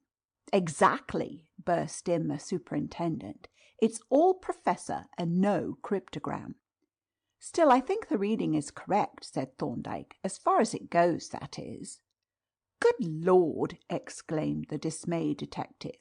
"Do you mean to tell me, sir, that balderdash is the real meaning of the thing?" "I don't say that," replied Thorndyke. "I say it is correct as far as it goes, but I doubt its being the solution of the cryptogram." "Have you been studying that photograph that I gave you?" demanded Miller with sudden eagerness. "I have looked at it," said Thorndyke evasively, "but I should like to examine the original, if you have it with you." "I have," said the detective. "Professor Popplebaum sent it back with the solution. You can have a look at it, though I can't leave it with you without special authority." He drew the document from his pocket-book and handed it to Thorndyke, who took it over to the window and scrutinized it closely. From the window he drifted into the adjacent office, closing the door after him, and presently the sound of a faint explosion told me that he had lighted the gas fire. "Of course," said Miller, "this gibberish is the sort of stuff you might expect from a parcel of cracked-brain anarchists, but it doesn't seem to mean anything." "Not to us," I agreed, "but the phrases may have some prearranged significance, and then there are the letters between the words. It is possible that they may really form a cipher." "I suggested that to the Professor," said Miller, "but he wouldn't hear of it. He is sure they are only dummies." "I think he is probably mistaken, and so, I fancy, does my colleague. But we shall hear what he has to say presently." "Oh, I know what he will say," growled Miller. "He will put the thing under the microscope and tell us who made the paper and what the ink is composed of, and then we shall be just where we were." The superintendent was evidently deeply depressed. We sat for some time pondering in silence on the vague sentences of the Professor's translation, until at length Thorndyke reappeared, holding the document in his hand. He laid it quietly on the table by the officer, and then inquired, "Is this an official consultation?" "Certainly," replied Miller. "I was authorized to consult you respecting the translation, but nothing was said about the original. Still, if you want it for further study, I will get it for you." "No, thank you," said Thorndyke. "I have finished with it. My theory turned out to be correct." "Your theory?" exclaimed the superintendent eagerly. "Do you mean to say, and as you are consulting me officially, I may as well give you this?" He held out a sheet of paper which the detective took from him and began to read. "What is this?" he asked, looking up at Thorndyke with a puzzled frown. "Where did it come from?" "It is the solution of the cryptogram," replied Thorndyke. The detective reread the contents of the paper, and, with the frown of perplexity deepening, once more gazed at my colleague. "This is a joke, sir. You are fooling me," he said sulkily. "Nothing of the kind," answered Thorndyke. "That is the genuine solution." "But it's impossible!" exclaimed Miller. "Just look at it, Dr. Jervis." I took the paper from his hand, and as I gazed at it, I had no difficulty in understanding his surprise. It bore a short inscription in printed Roman capitals, thus: "The Piccadilly stuff is up the chimbley, 416 Wardour Street, second flower, back. It was id because of old Moakey's. Jude Moakey is a blighter." "Then that fellow wasn't an anarchist at all!" I exclaimed. "No," said Miller. "He was one of Moakey's gang. We suspected Moakey of being mixed up with that job, but we couldn't fix it on him. By Jove," he added, slapping his thigh, "if this is right, and I can lay my hands on the loot. Can you lend me a bag, Doctor? I'm off to Wardour Street this very moment." We furnished him with an empty suitcase, and, from the window, watched him making for Mitre Court at a smart double. "I wonder if he will find the booty," said Thorndyke. "It just depends on whether the hiding place was known to more than one of the gang. Well, it has been a quaint case, and instructive too. I suspect our friend Barton and the evasive Schonberg were the collaborators who produced that curiosity of literature." "May I ask how you deciphered the thing?" I said. "It didn't appear to take long." "It didn't. It was merely a matter of testing a hypothesis, and you ought not to have to ask that question," he added, with mock severity, "seeing that you had what turn out to have been all the necessary facts 2 days ago. But I will prepare a document and demonstrate to you tomorrow morning." "So Miller was successful in his quest," said Thorndyke, as we smoked our morning pipes after breakfast. "The entire swag, as he calls it, was up the chimbley, undisturbed." He handed me a note which had been left, with the empty suitcase, by a messenger shortly before, and I was about to read it when an agitated knock was heard at our door. The visitor, whom I admitted, was a rather haggard and dishevelled elderly gentleman, who, as he entered, peered inquisitively through his concave spectacles from one of us to the other. "Allow me to introduce myself, gentlemen," said he. "I am Professor Popplebaum." Thorndyke bowed and offered a chair. "I called yesterday afternoon," our visitor continued, "at Scotland Yard, where I heard of your remarkable decipherment, and of the convincing proof of its correctness. Thereupon I borrowed the cryptogram, and have spent the entire night in studying it, but I cannot connect your solution with any of the characters. I wonder if you would do me the great favour of enlightening me as to your method of decipherment, and so save me further sleepless nights. You may rely on my discretion." "Have you the document with you?" asked Thorndyke. The Professor produced it from his pocket-book and passed it to my colleague. "You observe, Professor," said the latter, "that this is a laid paper and has no watermark." "Yes, I noticed that, and that the writing is in indelible Chinese ink." "Yes, yes," said the savant impatiently, "but it is the inscription that interests me, not the paper and ink." "Precisely," said Thorndyke. "Now it was the ink that interested me when I caught a glimpse of the document 3 days ago. Why, I asked myself, should anyone use this troublesome medium, for this appears to be stick ink, when good writing ink is to be had? What advantages has Chinese ink over writing ink? It has several advantages as a drawing ink, but for writing purposes it has only one. It is quite unaffected by wet.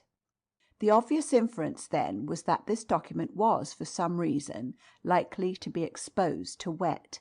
But this inference instantly suggested another, which I was yesterday able to put to the test. Thus. He filled a tumbler with water and, rolling up the document, dropped it in. Immediately there began to appear on it a new set of characters of a curious grey colour. In a few seconds Thorndyke lifted out the wet paper and held it up to the light, and now there was plainly visible an inscription in transparent lettering like a very distinct watermark. It was in printed Roman capitals, written across the other writing, and read: "The Piccadilly stuff is up the chimbley, 416 Wardour Street, second flower back. It was id because of old Moakey's. Jude Moakey is a blighter." The Professor regarded the inscription with profound disfavour. "How do you suppose this was done?" he asked gloomily. "I will show you," said Thorndyke. "I have prepared a piece of paper to demonstrate the process to Dr. Jervis. It is exceedingly simple." He fetched from the office a small plate of glass and a photographic dish in which a piece of thin notepaper was soaking in water. "This paper," said Thorndyke, lifting it out and laying it on the glass, "has been soaking all night, and is now quite pulpy." He spread a dry sheet of paper over the wet one, and on the former wrote heavily with a hard pencil: "Moakey is a blighter." On lifting the upper sheet, the writing was seen to be transferred in a deep grey to the wet paper, and when the latter was held up to the light, the inscription stood out clear and transparent, as if written with oil. "When this dries," said Thorndyke, "the writing will completely disappear, but it will reappear whenever the paper is again wetted." The Professor nodded. "Very ingenious," said he. "A sort of artificial palimpsest, in fact. But I do not understand how that illiterate man could have written in the difficult Moabite script." "He did not," said Thorndyke. "The cryptogram was probably written by one of the leaders of the gang, who, no doubt, supplied copies to the other members to use instead of blank paper for secret communications. The object of the Moabite writing was evidently to divert attention from the paper itself, in case the communication fell into the wrong hands, and I must say it seems to have answered its purpose very well." The Professor started, stung by the sudden recollection of his labours. "Yes," he snorted, "but I'm a scholar, sir, not a policeman. Every man to his trade." He snatched up his hat and with a curt "good morning" flung out of the room in dudgeon. Thorndyke laughed softly. "Poor Professor," he murmured. "Our playful friend Barton has much to answer for." End of chapter 5.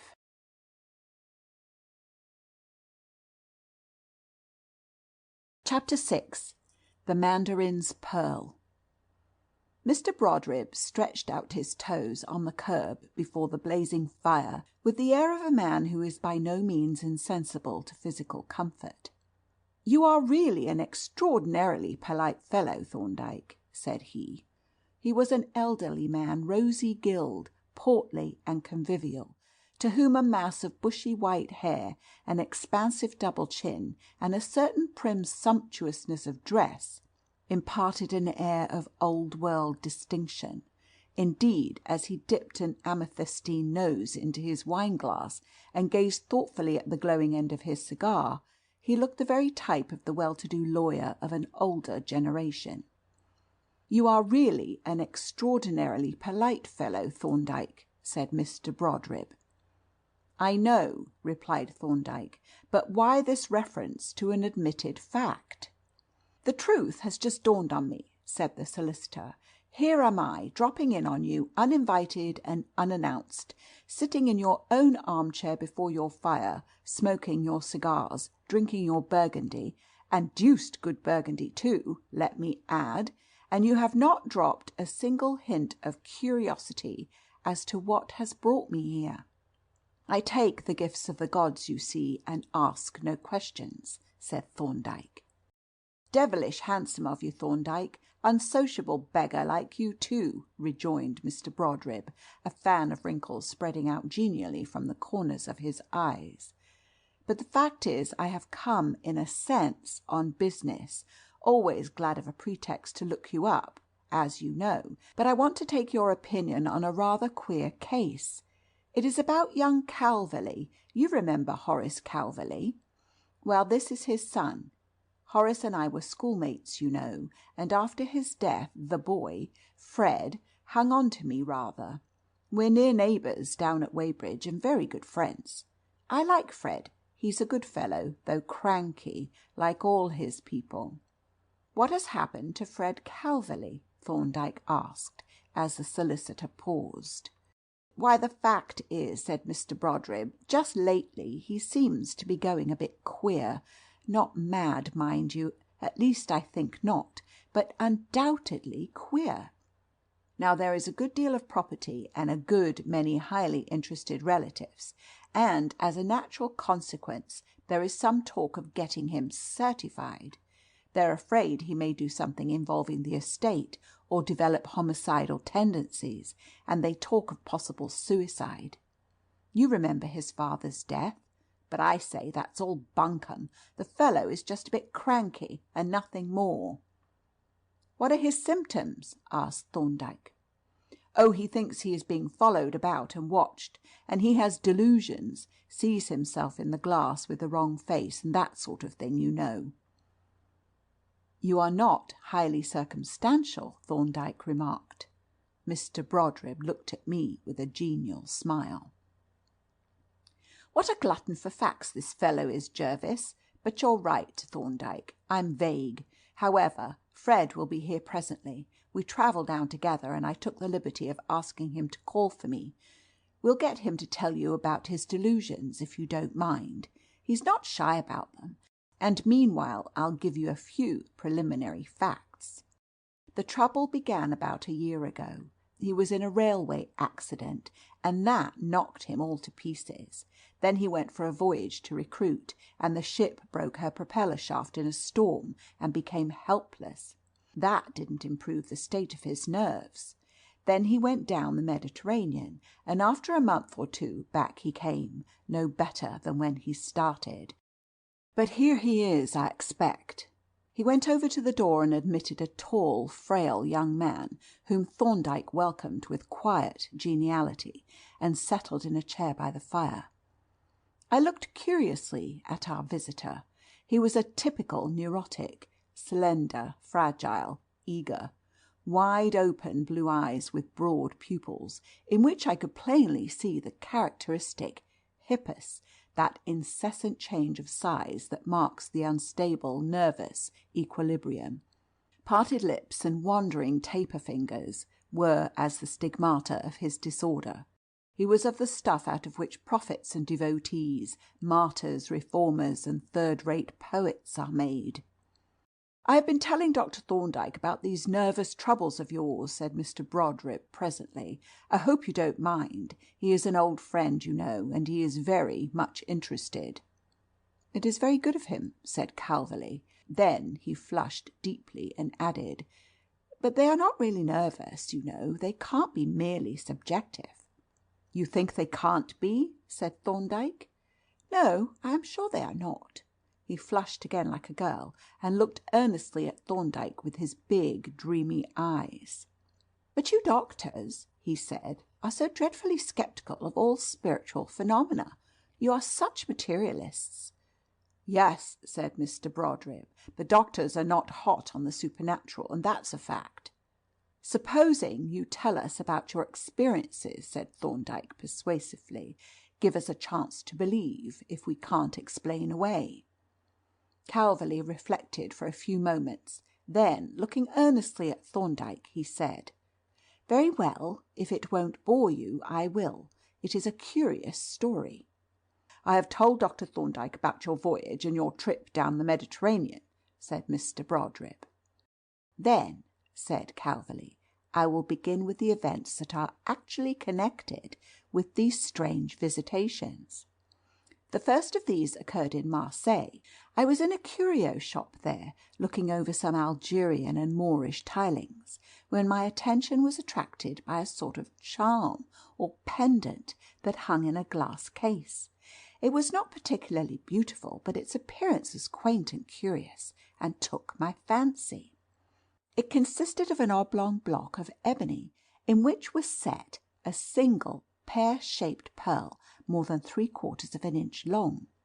The sides of the ebony block were lacquered, probably to conceal a joint, and bore a number of Chinese characters, and at the top was a little gold image with a hole through it, presumably for a string to suspend it by. Excepting for the pearl, the whole thing was uncommonly like one of those ornamental tablets of Chinese ink. Now, I had taken a fancy to the thing, and I can afford to indulge my fancies in moderation. The man wanted £5 for it. He assured me that the pearl was a genuine one of fine quality, and obviously did not believe it himself. To me, however, it looked like a real pearl, and I determined to take the risk, so I paid the money, and he bowed me out with a smile, I may almost say a grin, of satisfaction. He would not have been so well pleased if he had followed me to a jeweller's, to whom I took it for an expert opinion, for the jeweller pronounced the pearl to be undoubtedly genuine, and worth anything up to £1,000. A day or two later I happened to show my new purchase to some men whom I knew, who had dropped in at Marseille in their yacht. They were highly amused at my having bought the thing, and when I told them what I had paid for it, they positively howled with derision. "Why, you silly guffin," said one of them, a man named Halliwell, "I could have had it 10 days ago for half a sovereign, or probably 5 shillings. I wish now I had bought it, then I could have sold it to you." It seemed that a sailor had been hawking the pendant round the harbour, and had been on board the yacht with it. "Deuced anxious the beggar was to get rid of it too," said Halliwell, grinning at the recollection, swore it was a genuine pearl of priceless value, and was willing to deprive himself of it for the trifling sum of half a jimmy. But we'd heard that sort of thing before. However, the curio man seems to have speculated on the chance of meeting with a greenhorn, and he seems to have pulled it off. Lucky curio man! I listened patiently to their gibes, and when they had talked themselves out, I told them about the jeweller. They were most frightfully sick, and when we had taken the pendant to a dealer in gems, who happened to be staying in the town, and he had offered me £500 for it, their language wasn't fit for a divinity students' debating club. Naturally, the story got noised abroad, and when I left, it was the talk of the place. The general opinion was that the sailor, who was traced to a tea-ship that had put into the harbour, had stolen it from some Chinese passenger, and no less than 17 different Chinamen came forward to claim it as their stolen property. Soon after this I returned to England, and as my nerves were still in a very shaky state, I came to live with my cousin Alfred, who has a large house at Weybridge. At this time he had a friend staying with him, a certain Captain Raggerton, and the two men appeared to be on very intimate terms. I did not take to Raggerton at all. He was a good-looking man, pleasant in his manners, and remarkably plausible. But the fact is, I am speaking in strict confidence, of course, he was a bad egg. He had been in the Guards, and I don't quite know why he left, but I do know that he played bridge and baccarat pretty heavily at several clubs, and that he had a reputation for being a rather uncomfortably lucky player. He did a good deal at the race meetings too, and was in general such an obvious undesirable that I could never understand my cousin's intimacy with him, though I must say that Alfred's habits had changed somewhat for the worse since I had left England. The fame of my purchase seems to have preceded me, for when one day I produced the pendant to show them, I found that they knew all about it. Raggerton had heard the story from a naval man, and I gathered vaguely that he had heard something that I had not, and that he did not care to tell me. For when my cousin and he talked about the pearl, which they did pretty often, certain significant looks passed between them, and certain veiled references were made which I could not fail to notice.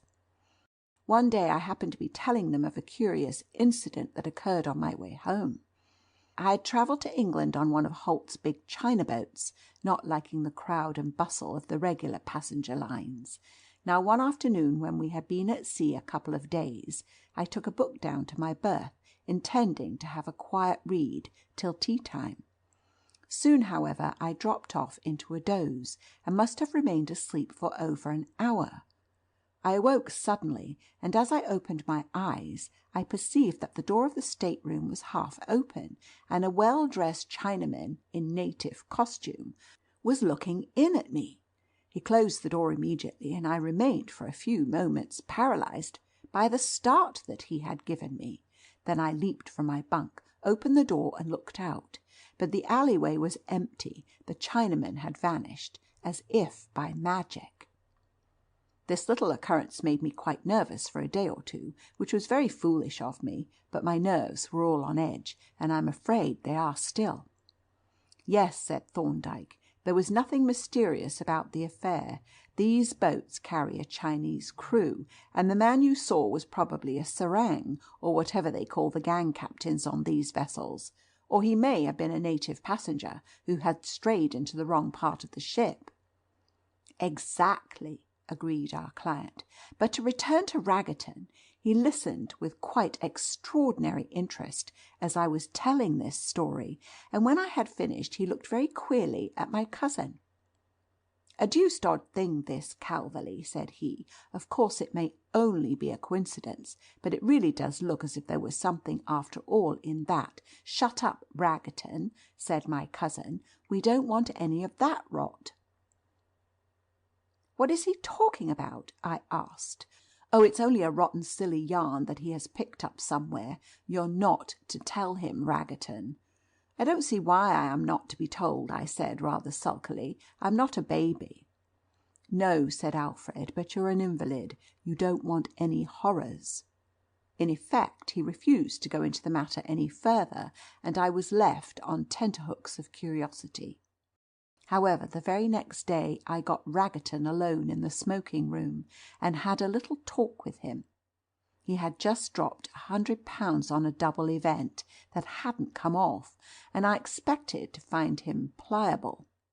Nor was I disappointed, for when we had negotiated a little loan, he was entirely at my service and willing to tell me everything, on my promising not to give him away to Alfred. "Now you understand," he said, "that this yarn about your pearl is nothing but a damn silly fable that's been going the round in Marseilles. I don't know where it came from, or what sort of demented rotter invented it. I had it from a Johnny in the Mediterranean squadron, and you can have a copy of his letter if you want it."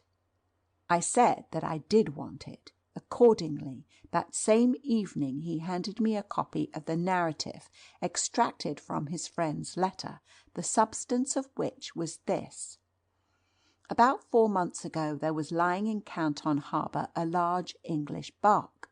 Her name is not mentioned, but that is not material to the story. She had got her cargo stowed and her crew signed on, and was only waiting for certain official formalities to be completed before putting to sea on her homeward voyage. Just ahead of her at the same quay was a Danish ship that had been in a collision outside, and was now laid up pending the decision of the Admiralty Court. She had been unloaded and her crew paid off, with the exception of one elderly man, who remained on board as shipkeeper. Now, a considerable part of the cargo of the English barque was the property of a certain wealthy Mandarin, and this person had been about the vessel a good deal while she was taking in her lading. One day when the Mandarin was on board the barque, it happened that 3 of the seamen were sitting in the galley smoking and chatting with the cook, an elderly Chinaman named Wo Li, and the latter, pointing out the Mandarin to the sailors, expatiated on his enormous wealth, assuring them that he was commonly believed to carry on his person articles of sufficient value to buy up the entire lading of a ship. Now, unfortunately for the Mandarin, it chanced that these 3 sailors were about the greatest rascals on board, which is saying a good deal when one considers the ordinary moral standards that prevails in the forecastle of a sailing ship. Nor was Worley himself an angel. In fact, he was a consummate villain, and seems to have been the actual originator of the plot which was presently devised to rob the Mandarin. This plot was as remarkable for its simplicity as for its cold-blooded barbarity. On the evening before the bark sailed, the 3 seamen, Nielsen, Foucault, and Parrott, proceeded to the Danish ship with a supply of whisky, made the keeper royally drunk, and locked him up in an empty berth.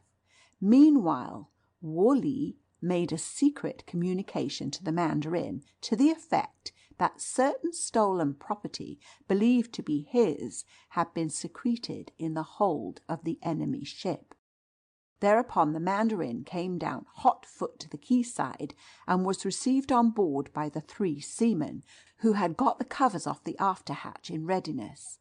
Parrott now ran down the iron ladder to show the way, and the Mandarin followed, but when they reached the lower deck and looked down the hatch into the black darkness of the lower hold, he seems to have taken fright and begun to climb up again. Meanwhile, Nielsen had made a running bowline in the end of a loose halyard that was rove through a block aloft, and had been used for hoisting out the cargo. As the Mandarin came up, he leaned over the coaming of the hatch, dropped the noose over the Chinaman's head, jerked it tight, and then he and Foucault hove on the fall of the rope. The unfortunate Chinaman was dragged from the ladder, and as he swung clear, the 2 rascals let go the rope, allowing him to drop through the hatches into the lower hold. Then they belayed the rope and went down below. Parrott had already lighted a slush lamp, by the glimmer of which they could see the Mandarin swinging to and fro like a pendulum within a few feet of the ballast, and still quivering and twitching in his death throes. They were now joined by Worley, who had watched the proceedings from the quay, and the 4 villains proceeded, without loss of time, to rifle the body as it hung.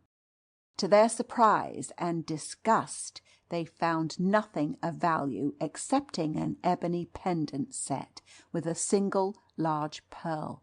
But Worley, though evidently disappointed at the nature of the booty, assured his comrades that this alone was well worth the hazard, pointing out the great size and exceptional beauty of the pearl. As to this, the seamen know nothing about pearls, but the thing was done, and had to be made the best of, so they made the rope fast to the lower deck beams, cut off the remainder, and unrove it from the block, and went back to their ship. It was 24 hours before the ship-keeper was sufficiently sober to break out of the berth in which he had been locked, by which time the bark was well out to sea, and it was another 3 days before the body of the Mandarin was found. An active search was then made for the murderers, but as they were strangers to the ship-keeper, no clues to their whereabouts could be discovered. Meanwhile, the 4 murderers were a good deal exercised as to the disposal of the booty. Since it could not be divided, it was evident that it must be entrusted to the keeping of one of them. The choice in the first place fell upon Worley, in whose chest the pendant was deposited as soon as the party came on board, it being arranged that the Chinaman should produce the jewel for inspection by his confederates whenever called upon. For 6 weeks nothing out of the common occurred, but then a very singular event befell. The 4 conspirators were sitting outside the galley one evening, when suddenly the cook uttered a cry of amazement and horror. The other 3 turned to see what it was that had so disturbed their comrade, and then they too were struck dumb with consternation, For standing at the door of the companion hatch, the barque was a flush-decked vessel, was the Mandarin whom they had left for dead. He stood quietly regarding them for fully a minute, while they stared at him, transfixed with terror. Then he beckoned to them and went below. So petrified were they with astonishment and mortal fear that they remained for a long time motionless and dumb. At last they plucked up courage and began to make furtive inquiries among the crew, but no one, not even the steward, knew anything of any passengers, or indeed of any Chinaman, on board the ship, excepting Worli. At daybreak the next morning, when the cook's mate went to the galley to fill the coppers, he found Worli hanging from a hook in the ceiling. The cook's body was stiff and cold, and had evidently been hanging several hours. The report of the tragedy quickly spread through the ship, and the 3 conspirators hurried off to remove the pearl from the dead man's chest, before the officers should come to examine it. The cheap lock was easily picked with a bent wire, and the jewel abstracted, but now the question arose as to who should take charge of it. The eagerness to be the actual custodian of the precious bauble, which had been at first displayed, now gave place to equally strong reluctance. But someone had to take charge of it, and after a long and angry discussion, Nielsen was prevailed upon to stow it in his chest.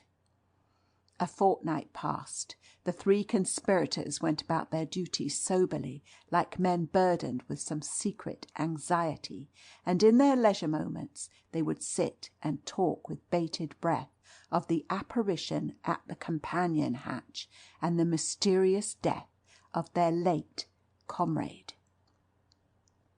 At last the blow fell. It was at the end of the second dog watch that the hands were gathered on the forecastle, preparing to make sail for a spell of bad weather. Suddenly Nielsen gave a husky shout and rushed at Parrott, holding out the key of his chest. "Here, you Parrott!" he exclaimed. "Go below and take that accursed thing out of my chest."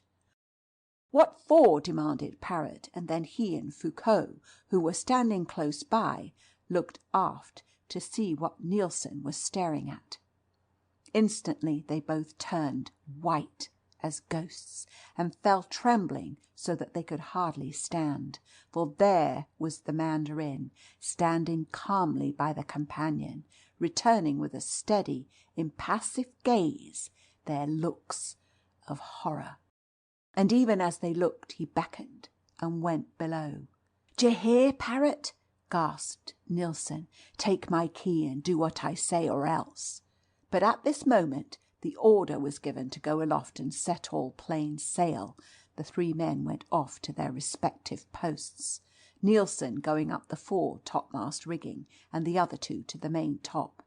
Having finished their work aloft, Foucault and Parrott, who were both in the port watch, came down on deck, and then, it being their watch below, they went and turned in. When they turned out with their watch at midnight, they looked about for Nielsen, who was in the starboard watch, but he was nowhere to be seen. Thinking he might have slipped below unobserved, they made no remark, though they were very uneasy about him. But when the starboard watch came on deck at 4 o'clock, and Nielsen did not appear with his mates, the 2 men became alarmed and made inquiries about him. It was now discovered that no one had seen him since 8 o'clock on the previous evening, and, this being reported to the officer of the watch, the latter ordered all hands to be called. But still Nielsen did not appear. A thorough search was now instituted, both below and aloft, and as there was still no sign of the missing man, it was concluded that he had fallen overboard. But at 8 o'clock 2 men were sent aloft to shake out the fore royal. They reached the yard almost simultaneously, and were just stepping on to the foot ropes when one of them gave a shout. Then the pair came sliding down a backstay, with faces as white as tallow. As soon as they had reached the deck, they took the officer of the watch forward, and standing on the heel of the bowsprit, pointed aloft. Several of the hands, including Foucault and Parrott, had followed, and all looked up, and there they saw the body of Nielsen hanging on the front of the fore-top-gallant sail. He was dangling at the end of a gasket and bouncing up and down on the taut belly of the sail as the ship rose and fell to the send of the sea. The two survivors were now in some doubt about having anything further to do with the pearl, but the great value of the jewel and the consideration that it was now to be divided between 2 instead of 4 tempted them. They abstracted it from Nielsen's chest, and then, as they could not come to an agreement in any other way, they decided to settle who should take charge of it by tossing a coin. The coin was accordingly spun, and the pearl went to Foucault's chest. From this moment Foucault lived in a state of continual apprehension. When on deck his eyes were forever wandering towards the companion hatch, and during his watch below, when not asleep, he would sit moodily on his chest, lost in gloomy reflection. But a fortnight passed, then 3 weeks, and still nothing happened. Land was sighted, the Straits of Gibraltar passed, and the end of the voyage was but a matter of days, and still the dreaded Mandarin made no sign. At length the ship was within 24 hours of Marseilles, to which port a large part of the cargo was consigned. Active preparations were being made for entering the port, and among other things the shore tackle was being overhauled. A share in this latter work fell to Foucault and Parrott, and about the middle of the second dog watch, 7 o'clock in the evening, they were sitting on the deck working an eye-splice in the end of a large rope. Suddenly Foucault, who was facing forward, saw his companion turn pale and stare aft with an expression of terror. He immediately turned and looked over his shoulder to see what Parrott was staring at.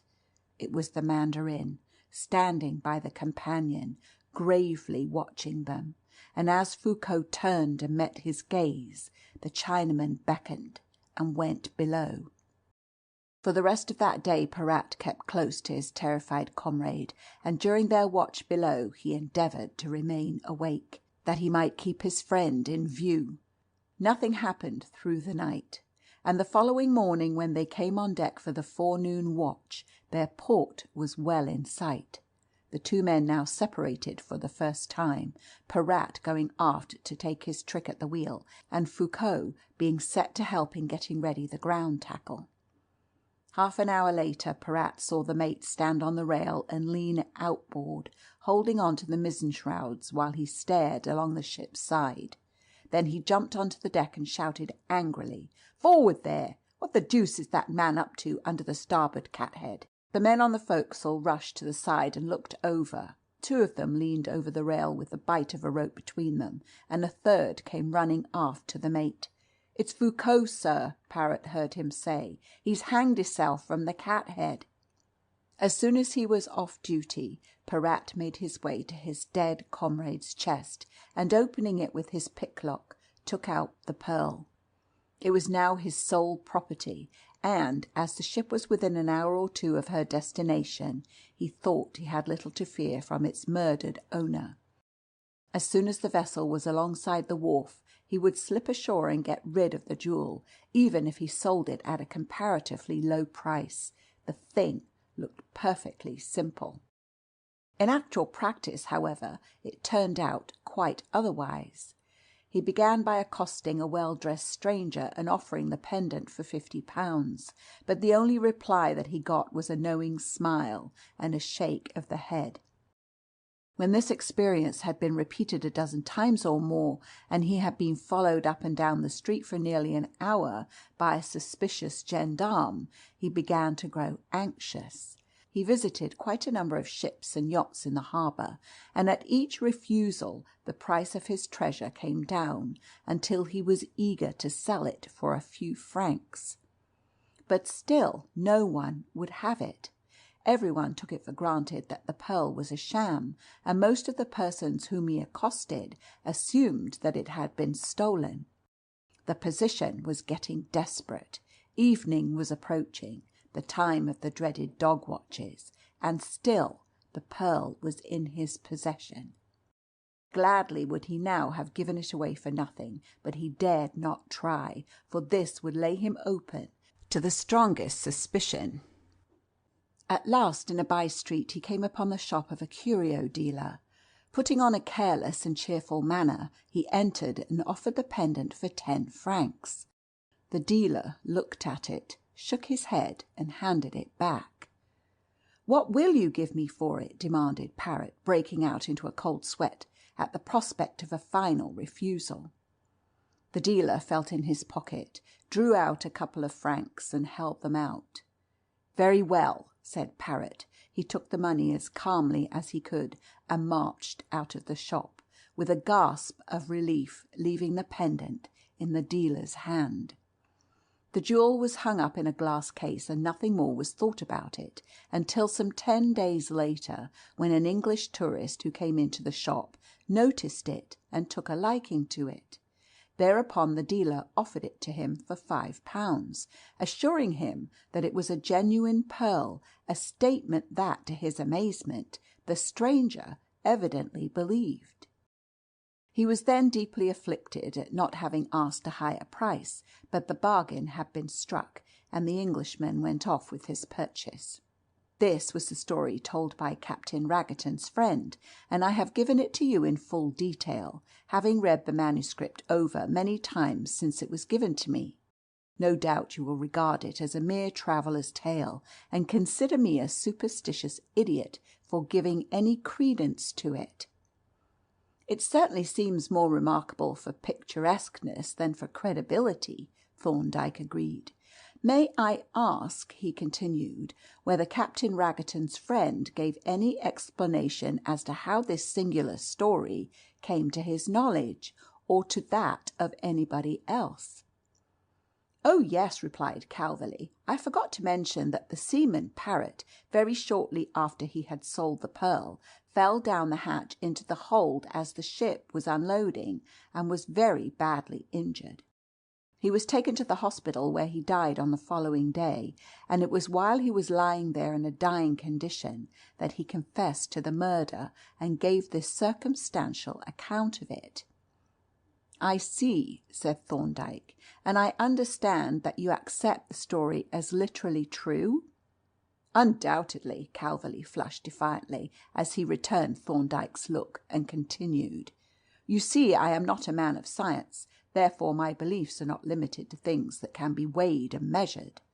There are things, Dr. Thorndyke, which are outside the range of our puny intellects, things that science, with its arrogant materialism, puts aside and ignores with close-shut eyes. I prefer to believe in things which obviously exist, even though I cannot explain them. It is the humbler, and I think the wiser attitude." "But, my dear Fred," protested Mr. Brodribb, "this is a rank fairy tale." Calverley turned upon the solicitor. "If you had seen what I have seen, you would not only believe, you would know." "Tell us what you have seen, then," said Mr. Brodribb. "I will, if you wish to hear it," said Calverley. "I will continue the strange history of the Mandarin's pearl." He lit a fresh cigarette and continued. "The night I came to Beechhurst, that is my cousin's house, you know, a rather absurd thing happened, which I mention on account of its connection with what has followed. I had gone to my room early and sat for some time writing letters before getting ready for bed. When I had finished my letters, I started on a tour of inspection of my room. I was then, you must remember, in a very nervous state, and it had become my habit to examine the room in which I was to sleep before undressing, looking under the bed and in any cupboards and closets that there happened to be. Now, on looking round my new room, I perceived that there was a second door, and I at once proceeded to open it to see where it led to. As soon as I opened the door, I got a terrible start, I found myself looking into a narrow closet or passage, lined with pegs, on which the servant had hung some of my clothes. At the farther end was another door, and as I stood looking into the closet, I observed, with startled amazement, a man standing holding the door half open and silently regarding me. I stood for a moment staring at him, with my heart thumping and my limbs all of a tremble. Then I slammed the door and ran off to look for my cousin. He was in the billiard room with Raggerton, and the pair looked up sharply as I entered. "Alfred," I said, "where does that passage lead to out of my room?" "Lead to?" said he. "Why, it doesn't lead anywhere. It used to open into a cross corridor, but when the house was altered the corridor was done away with, and this passage closed up. It is only a cupboard now." "Well, there was a man in it, or there was, just now." "Nonsense!" he exclaimed. "Impossible! Let us go and look at the place." He and Raggerton rose, and we went together to my room. As we flung open the door of the closet and looked in, we all three burst into a laugh. There were 3 men now looking at us from the open door at the other end, and the mystery was solved. A large mirror had been placed at the end of the closet to cover the partition which cut it off from the cross corridor. This incident naturally exposed me to a good deal of chaff from my cousin and Captain Raggerton, but I often wished that the mirror had not been placed there, for it happened over and over again that, going to the cupboard hurriedly and not thinking of the mirror, I got quite a bad shock on being confronted by a figure apparently coming straight at me through an open door. In fact, it annoyed me so much in my nervous state that I even thought of asking my cousin to give me a different room, but, happening to refer to the matter when talking to Raggerton, I found the captain so scornful of my cowardice that my pride was touched, and I let the affair drop. And now I come to a very strange occurrence, which I shall relate quite frankly, although I know beforehand that you will set me down as a liar or a lunatic. I had been away from home for a fortnight, and as I returned rather late at night, I went straight to my room. Having partly undressed, I took my clothes in one hand and a candle in the other and opened the cupboard door. I stood for a moment looking nervously at my double, standing, candle in hand, looking at me through the open door at the other end of the passage. Then I entered, and setting the candle on a shelf, proceeded to hang up my clothes. I had hung them up and had just reached up for the candle when my eye was caught by something strange in the mirror. It no longer reflected the candle in my hand, but instead of it, a large coloured paper lantern. I stood petrified with astonishment and gazed into the mirror, and then I saw that my own reflection was changed too, that in place of my own figure was that of an elderly Chinaman who stood regarding me with stony calm. I must have stood for near upon a minute, unable to move and scarce able to breathe, face to face with that awful figure. At length I turned to escape, and as I turned, he turned also, and I could see him over my shoulder, hurrying away. As I reached the door, I halted for a moment, looking back with the door in my hand, holding the candle above my head. And even so he halted, looking back at me, with his hand upon the door, and his lantern held above his head. I was so much upset that I could not go to bed for some hours, but continued to pace the room, in spite of my fatigue. Now and again I was impelled irresistibly to peer into the cupboard, but nothing was to be seen in the mirror save my own figure, candle in hand, peeping in at me through the half-open door. And each time that I looked into my own white, horror-stricken face, I shut the door hastily and turned away with a shudder, for the pegs with the clothes hanging on them seemed to call to me. I went to bed at last, and before I fell asleep I formed the resolution that, if I was spared until the next day, I would write to the British consul at Canton and offer to restore the pearl to the relatives of the murdered Mandarin. On the following day I wrote and dispatched the letter, after which I felt more composed, though I was haunted continually by the recollection of that stony, impassive figure. And from time to time I felt an irresistible impulse to go and look in at the door of the closet, at the mirror and the pegs with the clothes hanging from them. I told my cousin of the visitation that I had received, but he merely laughed, and was frankly incredulous, while the captain bluntly advised me not to be a superstitious donkey. For some days after this I was left in peace, and began to hope that my letter had appeased the spirit of the murdered man. But on the 5th day, about 6 o'clock in the evening, happening to want some papers that I had left in the pocket of a coat, which was hanging in the closet, I went in to get them. I took in no candle, as it was not yet dark, but left the door wide open to light me. The coat that I wanted was near the end of the closet, not more than 4 paces from the mirror, and as I went towards it, I watched my reflection rather nervously as it advanced to meet me. I found my coat, and as I felt for the papers, I still kept a suspicious eye on my double, and even as I looked, a most strange phenomenon appeared. The mirror seemed for an instant to darken or cloud over, and then, as it cleared again, I saw, standing dark against the light of the open door behind him, the figure of the Mandarin. After a single glance I ran out of the closet, shaking with agitation, but as I turned to shut the door, I noticed that it was my own figure that was reflected in the glass. The Chinaman had vanished in an instant. It now became evident that my letter had not served its purpose, and I was plunged in despair, the more so since, on this day, I felt again the dreadful impulse to go and look at the pegs on the wall of the closet.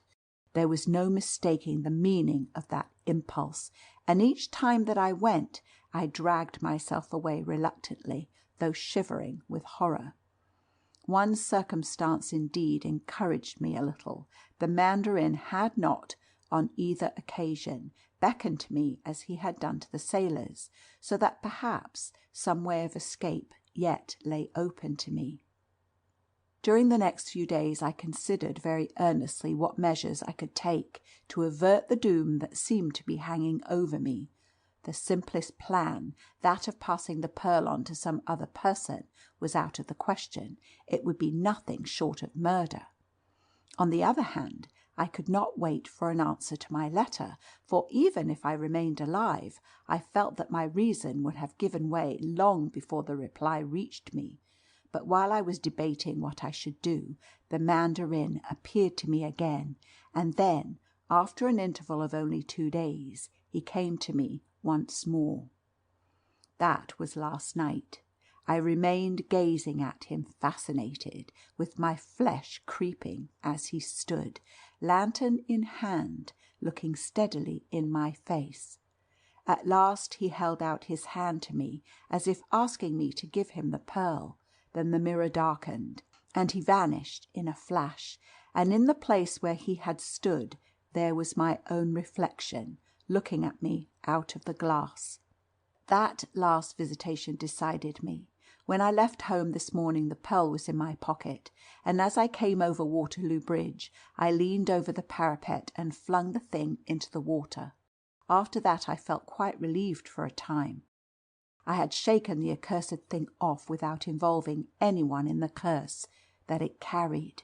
But presently I began to feel fresh misgivings, and the conviction has been growing upon me all day that I have done the wrong thing.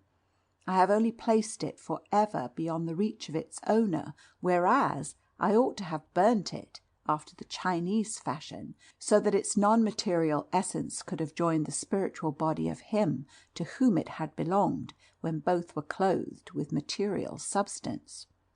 But it can't be altered now, for good or for evil. The thing is done, and God alone knows what the end of it will be."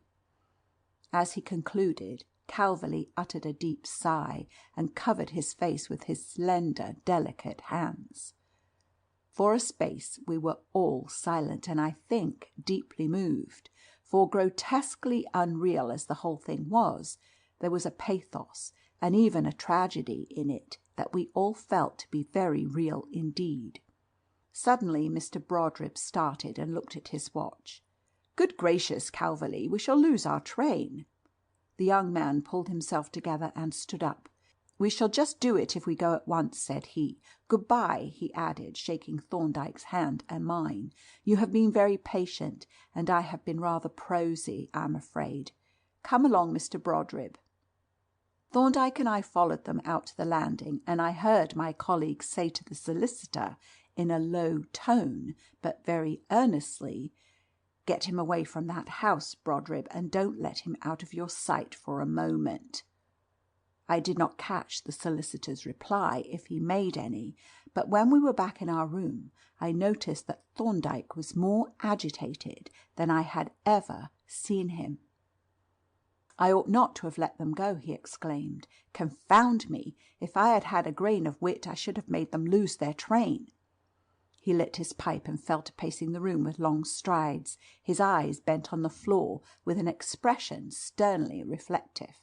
At last, finding him hopelessly taciturn, I knocked out my pipe and went to bed. As I was dressing on the following morning, Thorndyke entered my room. His face was grave, even to sternness, and he held a telegram in his hand. "I'm going to Weybridge this morning," he said shortly, holding the flimsy out to me. "Shall you come?" I took the paper from him and read: "Come, for God's sake. F.C. is dead. You will understand. Brodribb." I handed him back the telegram, too much shocked for a moment to speak. The whole dreadful tragedy summed up in that curt message rose before me in an instant, and a wave of deep pity swept over me at this miserable end to the sad, empty life. "What an awful thing, Thorndyke!" I exclaimed at length. "To be killed by a mere grotesque delusion." "Do you think so?" he asked dryly. "Well, we shall see. But you will come?" "Yes," I replied, and as he retired I proceeded hurriedly to finish dressing. Half an hour later, as we rose from a rapid breakfast, Polton came into the room, carrying a small roll-up case of tools and a bunch of skeleton keys. "Will you have them in the bag, sir?" he asked. "No," replied Thorndyke, "in my overcoat pocket. Oh, and here is a note, Polton, which I want you to take round to Scotland Yard. It is to the Assistant Commissioner, and you are to make sure that it is in the right hands before you leave. And here is a telegram to Mr. Brodribb." He dropped the keys and the tool case into his pocket, and we went down together to the waiting hansom. At Weybridge Station we found Mr. Brodribb pacing the platform in a state of extreme dejection. He brightened up somewhat when he saw us and wrung our hands with emotional heartiness. "It was very good of you both to come at a moment's notice," he said warmly, "and I feel your kindness very much. You understood, of course, Thorndyke?" "Yes," Thorndyke replied. "I suppose the Mandarin beckoned to him." Mr. Brodribb turned with a look of surprise. "How did you guess that?" he asked, and then, without waiting for a reply, he took from his pocket a note, which he handed to my colleague. "The poor old fellow left this for me," he said. "The servant found it on his dressing-table." Thorndyke glanced through the note and passed it to me. It consisted of but a few words, hurriedly written in a tremulous hand. "He has beckoned to me, and I must go. Good-bye, dear old friend." "How does his cousin take the matter?" asked Thorndyke. "He doesn't know of it yet," replied the lawyer. "Alfred and Raggerton went out after an early breakfast to cycle over to Guildford on some business or other, and they have not returned yet. The catastrophe was discovered soon after they left. The maid went to his room with a cup of tea, and was astonished to find that his bed had not been slept in. She ran down in alarm and reported to the butler, who went up at once and searched the room, but he could find no trace of the missing one, except my note, until it occurred to him to look in the cupboard. As he opened the door he got rather a start from his own reflection in the mirror, and then he saw poor Fred hanging from one of the pegs near the end of the closet, close to the glass. "It's a melancholy affair. But here is the house, and here is the butler waiting for us. Mr. Alfred is not back yet, then, Stevens?" "No, sir." The white-faced, frightened-looking man had evidently been waiting at the gate, from distaste of the house, and he now walked back with manifest relief at our arrival. When we entered the house, he ushered us without remark up on to the first floor, and preceding us along a corridor, halted near the end. "That's the room, sir," said he, and without another word he turned and went down the stairs. We entered the room, and Mr. Brodribb followed on tiptoe, looking about him fearfully and casting awe-struck glances at the shrouded form on the bed. To the latter Thorndyke advanced and gently drew back the sheet. "You'd better not look, Brodribb," said he, as he bent over the corpse.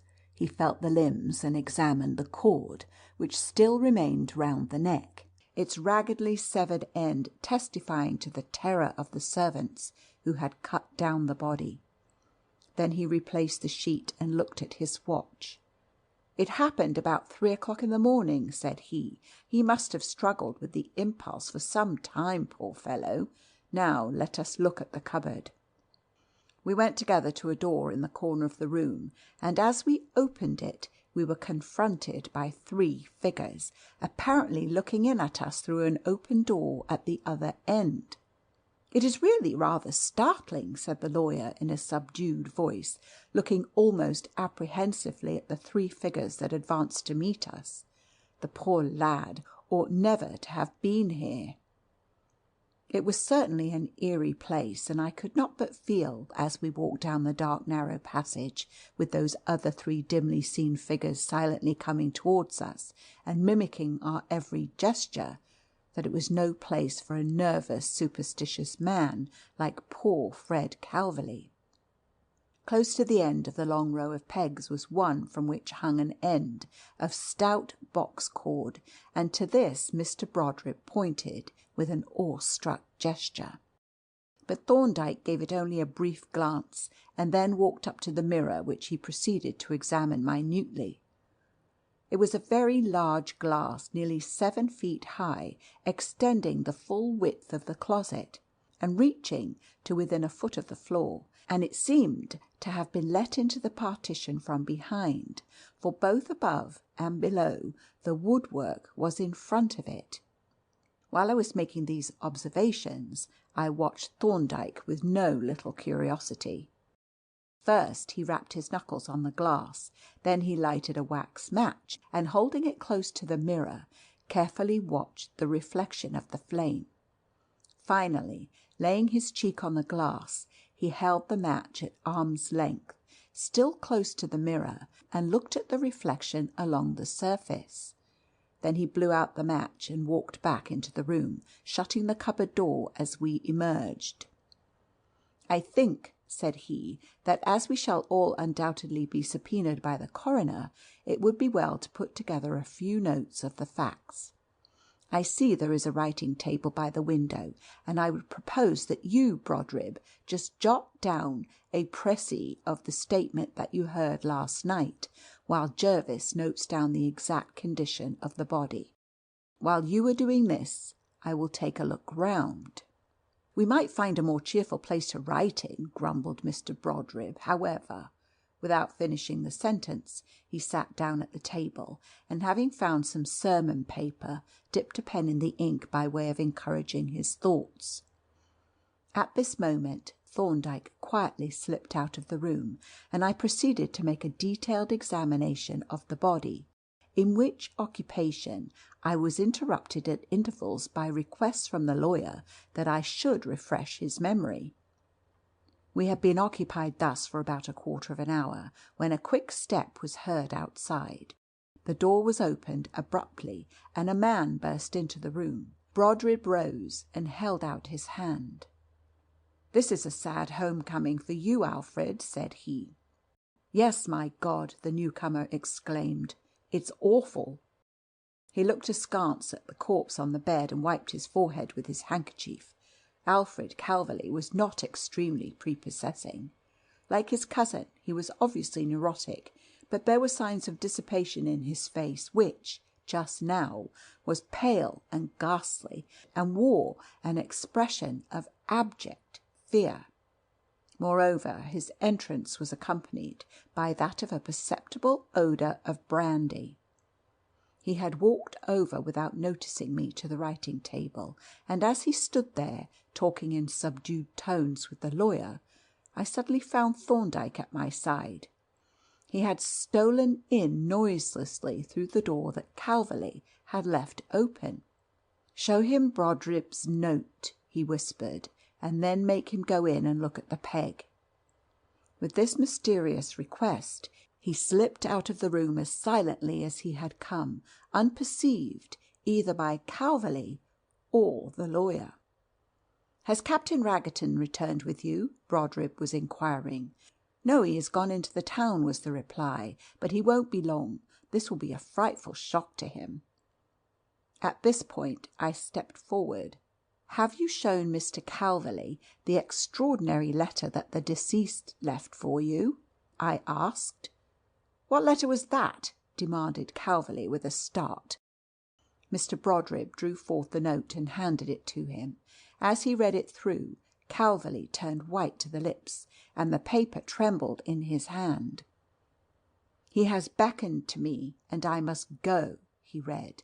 Then, with a furtive glance at the lawyer, "Who had beckoned? What did he mean?"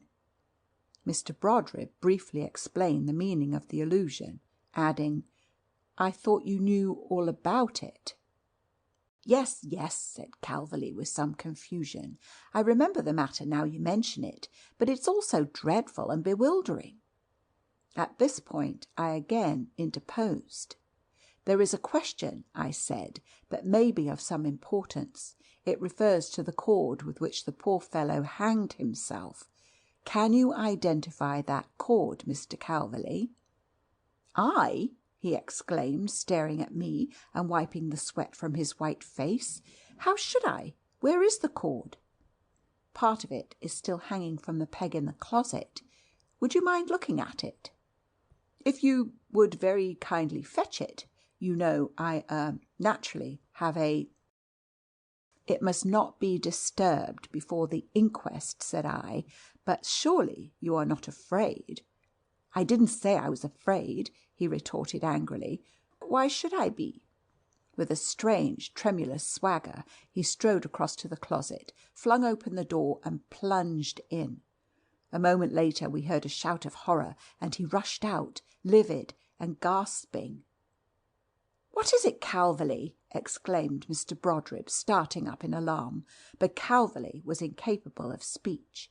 Dropping limply into a chair, he gazed at us for a while in silent terror. Then he fell back, uttering a wild shriek of laughter. Mr. Brodribb looked at him in amazement. "What is it, Calverley?" he asked again. As no answer was forthcoming, he stepped across to the open door of the closet and entered, peering curiously before him. Then he too uttered a startled exclamation and backed out hurriedly, looking pale and flurried. "Bless my soul!" he ejaculated. "Is the place bewitched?" He sat down heavily and stared at Calverley, who was still shaking with hysteric laughter, while I, now consumed with curiosity, walked over to the closet to discover the cause of their singular behaviour. As I flung open the door, which the lawyer had closed, I must confess to being very considerably startled, for though the reflection of the open door was plain enough in the mirror, my own reflection was replaced by that of a Chinaman. After a momentary pause of astonishment, I entered the closet and walked towards the mirror, and simultaneously the figure of the Chinaman entered and walked towards me. I had advanced more than halfway down the closet when suddenly the mirror darkened.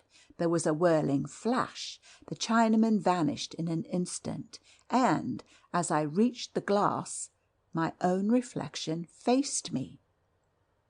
I turned back into the room pretty completely enlightened, and looked at Calverley with a new-born distaste. He still sat facing the bewildered lawyer, one moment sobbing convulsively, the next yelping with hysteric laughter. He was not an agreeable spectacle, and when a few moments later Thorndyke entered the room and halted by the door with a stare of disgust, I was moved to join him. But at this juncture a man pushed past Thorndyke and, striding up to Calverley, shook him roughly by the arm. "Stop that row!" he exclaimed furiously. "Do you hear? Stop it!" "I can't help it, Raggerton," gasped Calverley. "He gave me such a turn, the Mandarin, you know." "What?" ejaculated Raggerton. He dashed across to the closet, looked in, and turned upon Calverley with a snarl. Then he walked out of the room. "Brodribb," said Thorndyke, "I should like to have a word with you and Jervis outside." Then, as we followed him out onto the landing, he continued, "I have something rather interesting to show you. It is in here."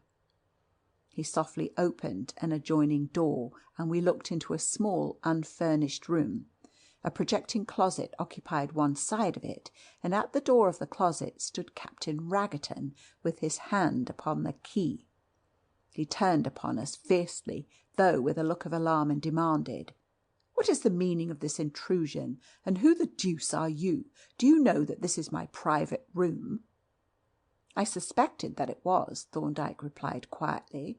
"Those will be your properties in the closet, then." Raggerton turned pale, but continued to bluster. "Do I understand that you have dared to break into my private closet?" he demanded. "I have inspected it," replied Thorndyke, "and I may remark that it is useless to wrench at that key, because I have hampered the lock." "The devil you have!" shouted Raggerton. "Yes, you see, I am expecting a police officer with a search warrant, so I wished to keep everything intact." Raggerton turned livid with mingled fear and rage. He stalked up to Thorndyke with a threatening air, but suddenly, altering his mind, exclaimed, "I must see to this," and flung out of the room. Thorndyke took a key from his pocket, and having locked the door, turned to the closet. Having taken out the key to unhamper the lock with a stout wire, he reinserted it and unlocked the door.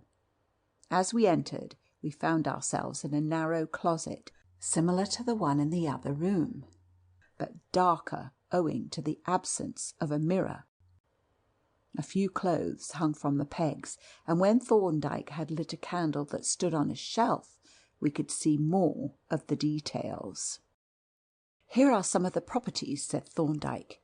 He pointed to a peg from which hung a long blue silk gown of Chinese make, a mandarin's cap with a pigtail attached to it, and a beautifully made papier-mâché mask. "Observe," said Thorndyke, taking the latter down and exhibiting a label on the inside marked "Renoir au Paris." "No trouble has been spared." He took off his coat, slipped on the gown, the mask, and the cap, and was in a moment, in that dim light, transformed into the perfect semblance of a Chinaman. "By taking a little more time," he remarked, pointing to a pair of Chinese shoes and a large paper lantern, "the make-up could be rendered more complete. But this seems to have answered for our friend Alfred." "But," said Mr. Brodribb, as Thorndyke shed the disguise, "still I don't understand." "I will make it clear to you in a moment," said Thorndyke. He walked to the end of the closet, and tapping the right-hand wall, said, "This is the back of the mirror. You see that it is hung on massive, well-oiled hinges, and is supported on this large rubber-tired caster, which evidently has ball bearings. You observe 3 black cords running along the wall and passing through these pulleys above. Now, when I pull this cord, notice what happens." He pulled one cord firmly, and immediately the mirror swung noiselessly inward on its great caster until it stood diagonally across the closet, where it was stopped by a rubber buffer. "Bless my soul!" exclaimed Mr. Brodribb. "What an extraordinary thing!" The effect was certainly very strange, for the mirror, being now exactly diagonal to the 2 closets, They appeared to be a single continuous passage with a door at either end. On going up to the mirror, we found that the opening which it had occupied was filled by a sheet of plain glass, evidently placed there as a precaution to prevent any person from walking through from one closet into the other, and so discovering the trick. "It's all very puzzling," said Mr. Brodribb. "I don't clearly understand it now." "Let us finish here," replied Thorndyke, "and then I will explain. Notice this black curtain. When I pull the second cord, it slides across the closet and cuts off the light. The mirror now reflects nothing into the other closet. It simply appears dark. And now I pull the third cord." He did so, and the mirror swung noiselessly back into its place. "There is only one other thing to observe before we go out," said Thorndyke, "and that is this other mirror standing with its face to the wall. This, of course, is the one that Fred Calverley originally saw at the end of the closet. It has since been removed, and the larger swinging glass put in its place. And now," he continued, when we came out into the room, "let me explain the mechanism in detail. It was obvious to me when I heard poor Fred Calverley's story that the mirror was faked, and I drew a diagram of the probable arrangement, which turns out to be correct. Here it is." He took a sheet of paper from his pocket and handed it to the lawyer. "There are two sketches. Sketch 1 shows the mirror in its ordinary position, closing the end of the closet. A person standing at A, of course, sees his reflection facing him at, apparently, A1. Sketch 2 shows the mirror swung across. Now, a person standing at A does not see his own reflection at all, but if some other person is standing on the other closet at B, A sees the reflection of B, apparently at B1, that is, in the identical position that his own reflection occupied when the mirror was straight across." "I see now," said Brodribb. "But who set up this apparatus, and why was it done?" "Let me ask you a question," said Thorndyke. "Is Alfred Calverley the next of kin?" "No, there is Fred's younger brother, but I may say that Fred has made a will quite recently, very much in Alfred's favour." "There is the explanation, then," said Thorndyke. "These two scoundrels have conspired to drive the poor fellow to suicide, and Raggerton was clearly the leading spirit. He was evidently concocting some story with which to work on poor Fred's superstitions when the mention of the Chinaman on the steamer gave him his cue. He then invented the very picturesque story of the murdered Mandarin and the stolen pearl.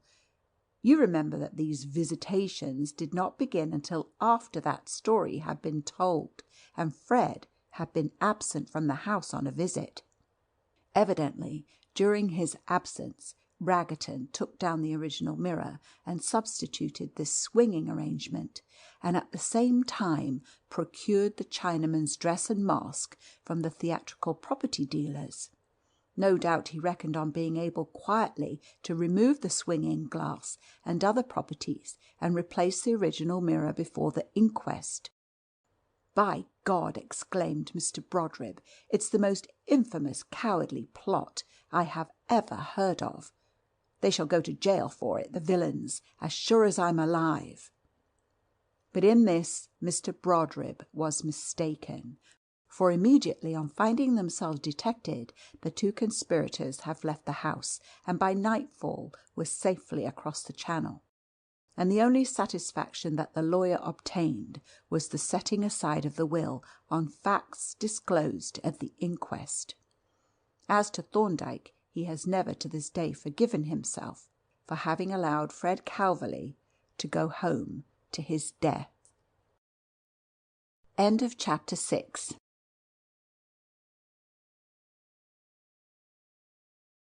Chapter 7. The Aluminium Dagger.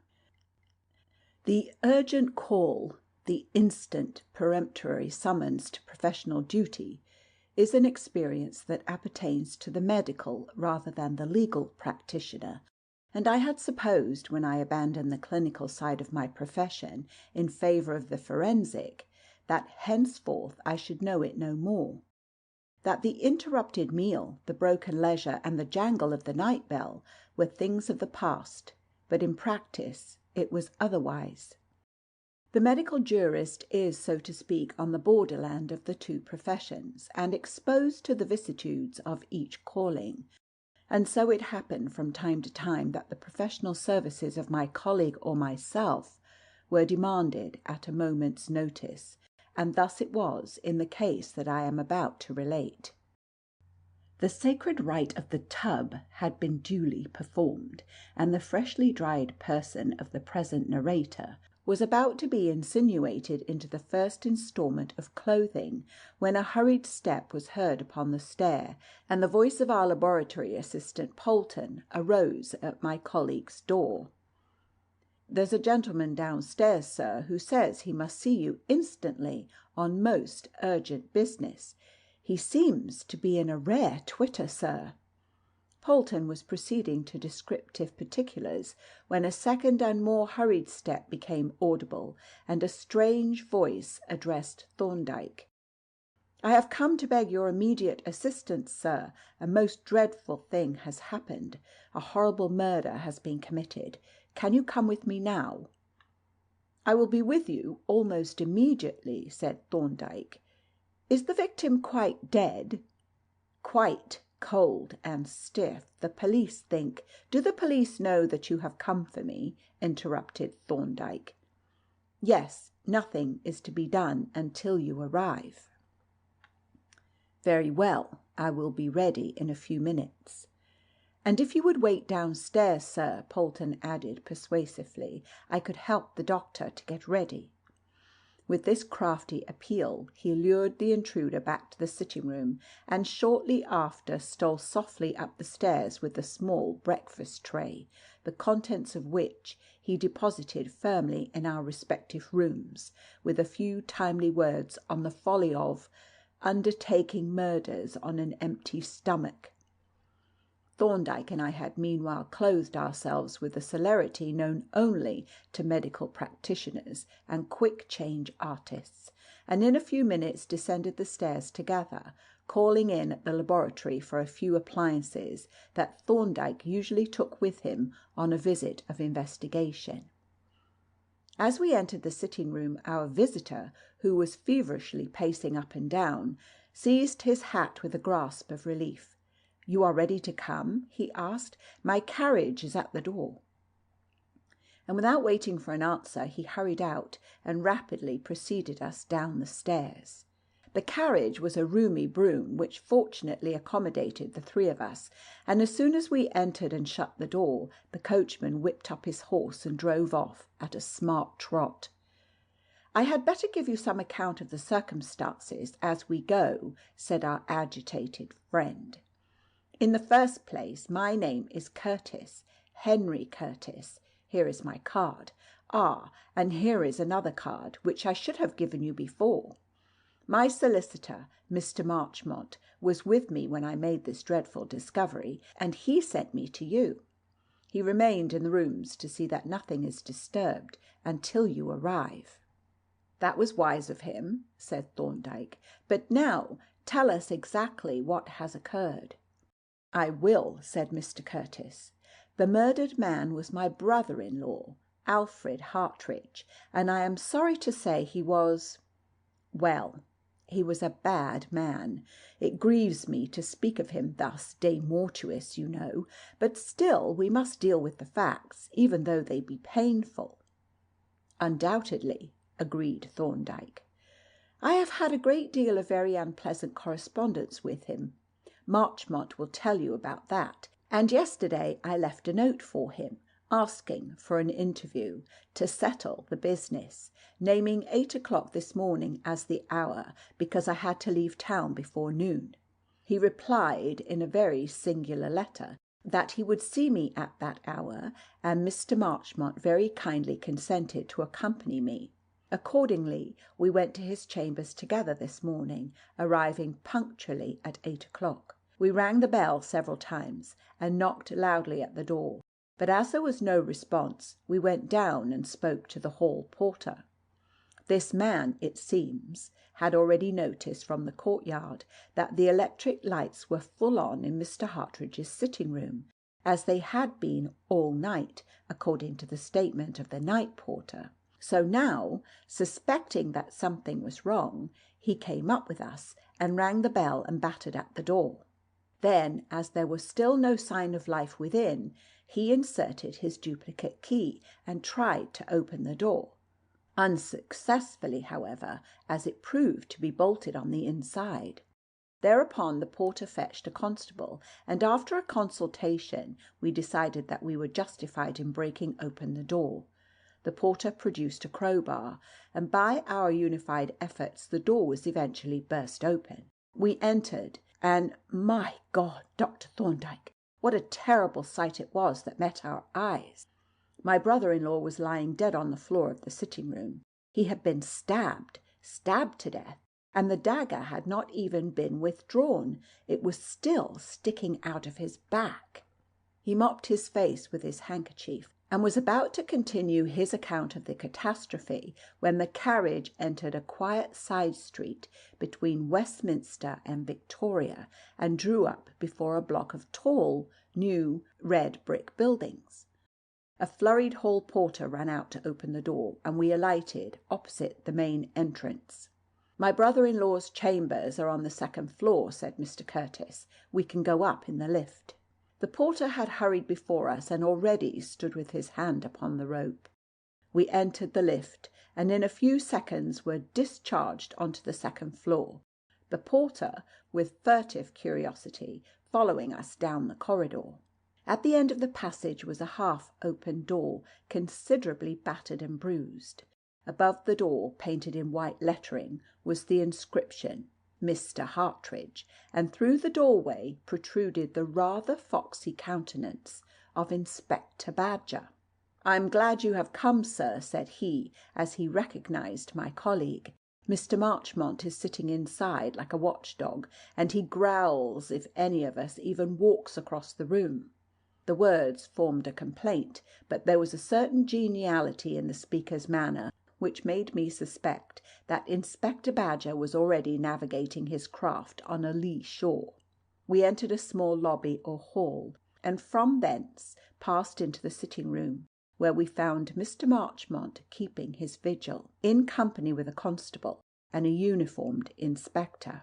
The three rose softly as we entered and greeted us in a whisper, and then, with one accord, we all looked towards the other end of the room, and so remained for a time without speaking. There was, in the entire aspect of the room, something very grim and dreadful. An atmosphere of tragic mystery enveloped the most commonplace objects, and sinister suggestions lurked in the most familiar appearances. Especially impressive was the air of suspense, of ordinary, everyday life, suddenly arrested, cut short in the twinkling of an eye. The electric lamps still burning dim and red, though the summer sunshine streamed in through the windows. The half-emptied tumbler and open book by the empty chair had each its whispered message of swift and sudden disaster, as had the hushed voices and stealthy movements of the waiting men, and above all, an awesome shape that was but a few hours since a living man, and that now sprawled, prone and motionless, on the floor. "This is a mysterious affair," observed Inspector Badger, breaking the silence at length, "though it is clear enough up to a certain point. The body tells its own story." We stepped across and looked down at the corpse. It was that of a somewhat elderly man, and lay on an open space of floor before the fireplace, face downwards, with the arms extended. The slender hilt of a dagger projected from the back, below the left shoulder, and, with the exception of a trace of blood upon the lips, this was the only indication of the mode of death. A little way from the body, a clock key lay on the carpet, and glancing up at the clock on the mantelpiece, I perceived that the glass front was open. You see, pursued the inspector, noting my glance, he was standing in front of the fireplace, winding the clock. Then the murderer stole up behind him. The noise of the turning key must have covered his movements, and stabbed him. And you see from the position of the dagger on the left side of the back that the murderer must have been left-handed. That is all clear enough. What is not clear is how he got in and how he got out again. "The body has not been moved, I suppose," said Thorndyke. "No, we sent for Dr. Egerton, the police surgeon, and he certified that the man was dead. He will be back presently to see you and arrange about the post-mortem." "Then," said Thorndyke, "we will not disturb the body till he comes, except to take the temperature and dust the dagger hilt." He took from his bag a long registering chemical thermometer and an insufflator or powder blower. The former he introduced under the dead man's clothing against the abdomen, and with the latter blew a stream of fine yellow powder onto the black leather handle of the dagger. Inspector Badger stooped eagerly to examine the handle as Thorndyke blew away the powder that had settled evenly on the surface. "No fingerprints," said he in a disappointed tone. "He must have worn gloves, but that inscription gives a pretty broad hint." He pointed as he spoke to the metal guard of the dagger, on which was engraved a clumsy lettering, the single word "Traditore." "That's the Italian for traitor," continued the inspector, "and I got some information from the porter that fits in with that suggestion. We'll have him in presently, and you shall hear." "Meanwhile," said Thorndyke, "as the position of the body may be of importance in the inquiry, I will take 1 or 2 photographs and make a rough plan to scale. Nothing has been moved, you say. Who opened the windows?" "They were open when we came in," said Mr. Marchmont. "Last night was very hot, you remember. Nothing whatever has been moved." Thorndyke produced from his bag a small folding camera, a telescopic tripod, a surveyor's measuring tape, a boxwood scale, and a sketch block. He set up the camera in a corner and exposed a plate, taking a general view of the room and including the corpse. Then he moved to the door and made a second exposure. "Will you stand in front of the clock, Jervis," he said, "and raise your hand as if winding it? Thanks. Keep like that while I expose a plate."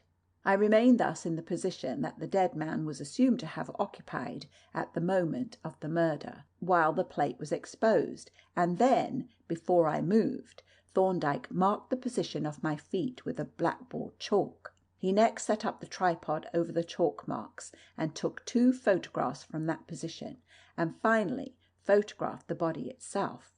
The photographic operations being concluded, he next proceeded with remarkable skill and rapidity to lay out on the sketch block a ground plan of the room, showing the exact position of the various objects on a scale of 1/4 of an inch to the foot, a process that the inspector was inclined to view with some impatience. "You don't spare trouble, Doctor," he remarked. "Nor time either," he added, with a significant glance at his watch. "No," answered Thorndyke, as he detached the finished sketch from the block. "I try to collect all the facts that may bear on a case.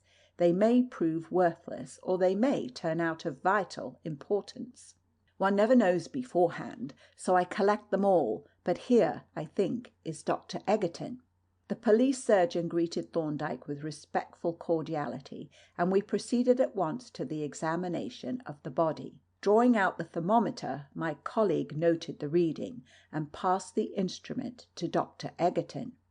"Dead about 10 hours," remarked the latter, after a glance at it. "This was a very determined and mysterious murder." "Very," said Thorndyke. "Feel that dagger, Jervis." I touched the hilt and felt the characteristic grating of bone. "It is through the edge of a rib," I exclaimed. "Yes, it must have been used with extraordinary force. And you notice that the clothing is screwed up slightly, as if the blade had been rotated as it was driven in.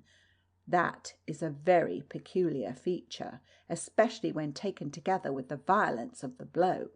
"It is singular, certainly," said Dr. Egerton, "though I don't know that it helps us much. Shall we withdraw the dagger before moving the body?" "Certainly," replied Thorndyke, "or the movement may produce fresh injuries. But wait." He took a piece of string from his pocket, and having drawn the dagger out a couple of inches, stretched the string in a line parallel to the flat of the blade. Then, giving me the ends to hold, he drew the weapon out completely. As the blade emerged, the twist in the clothing disappeared. "Observe," said he, "that the string gives the direction of the wound, and that the cut in the clothing no longer coincides with it. There is quite a considerable angle, which is the measure of the rotation of the blade." "Yes, it is odd," said Dr. Egerton, "though, as I said, I doubt that it helps us." "At present," Thorndyke rejoined dryly, "we are noting the facts." "Quite so," agreed the other, reddening slightly, "and perhaps we had better move the body to the bedroom and make a preliminary inspection of the wound." We carried the corpse into the bedroom, and having examined the wound without eliciting anything new, covered the remains with a sheet and returned to the sitting room. "Well, gentlemen," said the inspector, "you have examined the body and the wound, and you have measured the floor and the furniture, and taken photographs and made a plan, but we don't see much more forward. Here's a man murdered in his rooms. There is only one entrance to the flat, and that was bolted on the inside at the time of the murder. The windows are some 40 feet from the ground. There is no rain pipe near any of them.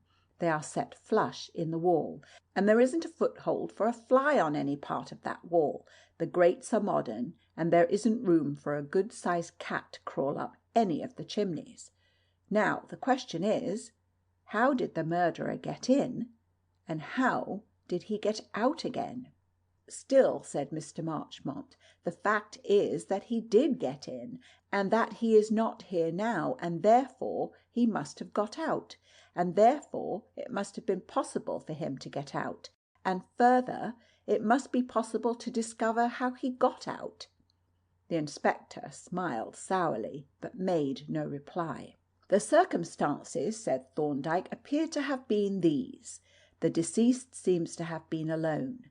There is no trace of a second occupant of the room, and only one half-emptied tumbler on the table.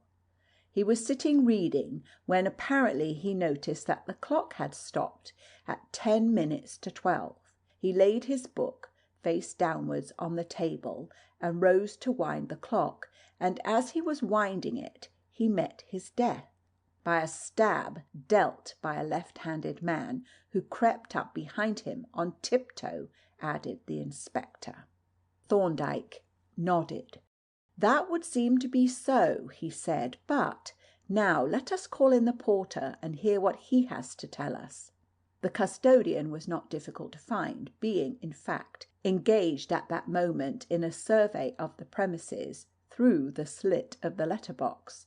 "Do you know what persons visited these rooms last night?" Thorndyke asked him, when he entered, looking somewhat sheepish.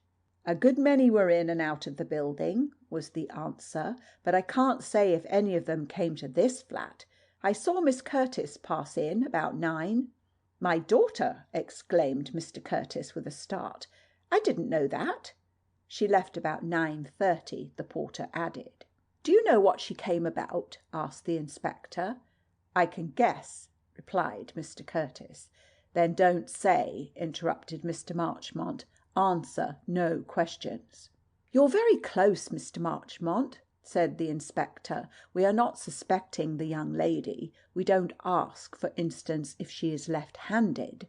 He glanced craftily at Mr. Curtis as he made this remark, and I noticed that our client suddenly turned deathly pale, whereupon the inspector looked away again quickly, as though he had not observed the change. "Tell us about those Italians again," he said, addressing the porter. "When did the first of them come here?" "About a week ago," was the reply. "He was a common-looking man, looked like an organ grinder, and he brought a note to my lodge. It was in a dirty envelope, and was addressed Mr. Hartridge, Esquire, Brackenhurst Mansions, in a very bad handwriting." The man gave me the note and asked me to give it to Mr. Hartridge. Then he went away, and I took the note up and dropped it into the letter-box. What happened next? Why, the very next day an old hag of an Italian woman, one of them fortune-telling swines with a cage of birds on a stand, came and set up just by the main doorway. I soon sent her packing, but bless you, she was back again in 10 minutes, birds and all. I sent her off again. I kept on sending her off, and she kept on coming back, until I was regular wore to a thread. You seem to have picked up a bit since then, remarked the inspector with a grin and a glance at the sufferer's very pronounced bow window. Perhaps I have, the custodian replied haughtily. Well, the next day there was an ice cream man, a regular waster he was, stuck outside as if he was froze to the pavement, kept giving the errand boys tasters, and when I tried to move him on, he told me not to obstruct his business. Business indeed. Well, there them boys stuck, one after the other, wiping their tongues round the bottoms of them glasses, until I was fit to bust with aggravation, and he kept me going all day. Then the day after that there was a barrel organ with a mangy-looking monkey on it. He was the worst of all. Profane too, he was, kept mixing up sacred tunes and comic songs, Rock of Ages, Bill Bailey, Coojus Animal and Over the Garden Wall, and when I tried to move him on, that little blighter of a monkey made a run at my leg, and then the man grinned and started playing. Wait till the clouds rolled by. I tell you, it was fair sickening. He wiped his brow at the recollection, and the inspector smiled appreciatively. And that was the last of them, said the latter, and as the porter nodded sulkily, he asked, should you recognise the note that the Italian gave you? I should, answered the porter with frosty dignity. The inspector bustled out of the room and returned a minute later with a letter case in his hand. This was in his breast pocket, said he, laying the bulging case on the table and drawing up a chair. Now here are 3 letters tied together. Ah, this will be the one. He untied the tape and held out a dirty envelope, addressed in a sprawling, illiterate hand to Mr. Hartridge, Esquire. Is that the note the Italian gave you? The porter examined it critically. Yes, said he, that is the one. The inspector drew the letter out of the envelope, and, as he opened it, his eyebrows went up. What do you make of that, doctor? He said, handing the sheet to Thorndyke. Thorndyke regarded it for a while in silence with deep attention.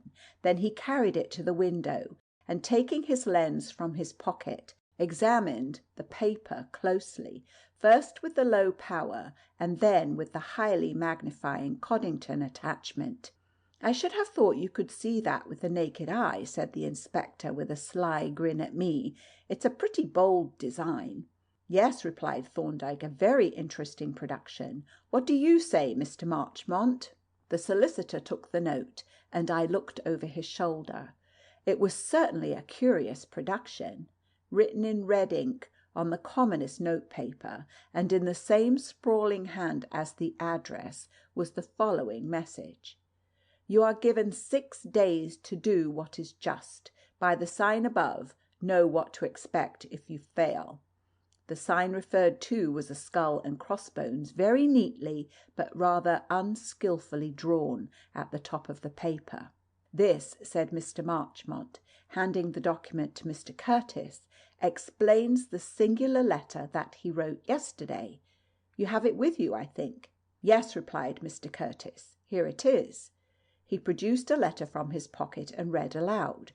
Yes, come if you like, though it is an ungodly hour. Your threatening letters have caused me great amusement. They are worthy of Sadler's Wells in its prime. Alfred Hartridge. Was Mr. Hartridge ever in Italy? Asked Inspector Badger. Oh, yes, replied Mr. Curtis. He stayed at Capri nearly the whole of last year. Why, then, that gives us our clue. Look here. Here are these 2 other letters. E.C. postmark. Saffron Hill is E.C. And just look at that. He spread out the last of the mysterious letters, and we saw that, besides the memento mori, it contained only 3 words: beware, remember, Capri. If you have finished, Doctor, I'll be off and have a look round Little Italy. Those 4 Italians oughtn't to be difficult to find, and we've got the porter here to identify them. Before you go, said Thorndyke, there are 2 little matters that I should like to settle. One is the dagger. It is in your pocket, I think. May I have a look at it? The inspector rather reluctantly produced the dagger and handed it to my colleague. A very singular weapon this, said Thorndyke, regarding the dagger thoughtfully and turning it about to view its different parts. Singular both in shape and material. I have never seen an aluminium hilt before, and bookbinder's morocco is a little unusual. The aluminium was for lightness, explained the inspector, and it was made narrow to keep up the sleeve, I expect. Perhaps so, said Thorndyke. He continued his examination, and presently, to the inspector's delight, brought forth his pocket lens. I never saw such a man, exclaimed the jocose detective. His motto ought to be, we magnify thee. I suppose he'll measure it next. The inspector was not mistaken. Having made a rough sketch of the weapon on his block, Thorndyke produced from his bag a folding rule and a delicate caliper gauge.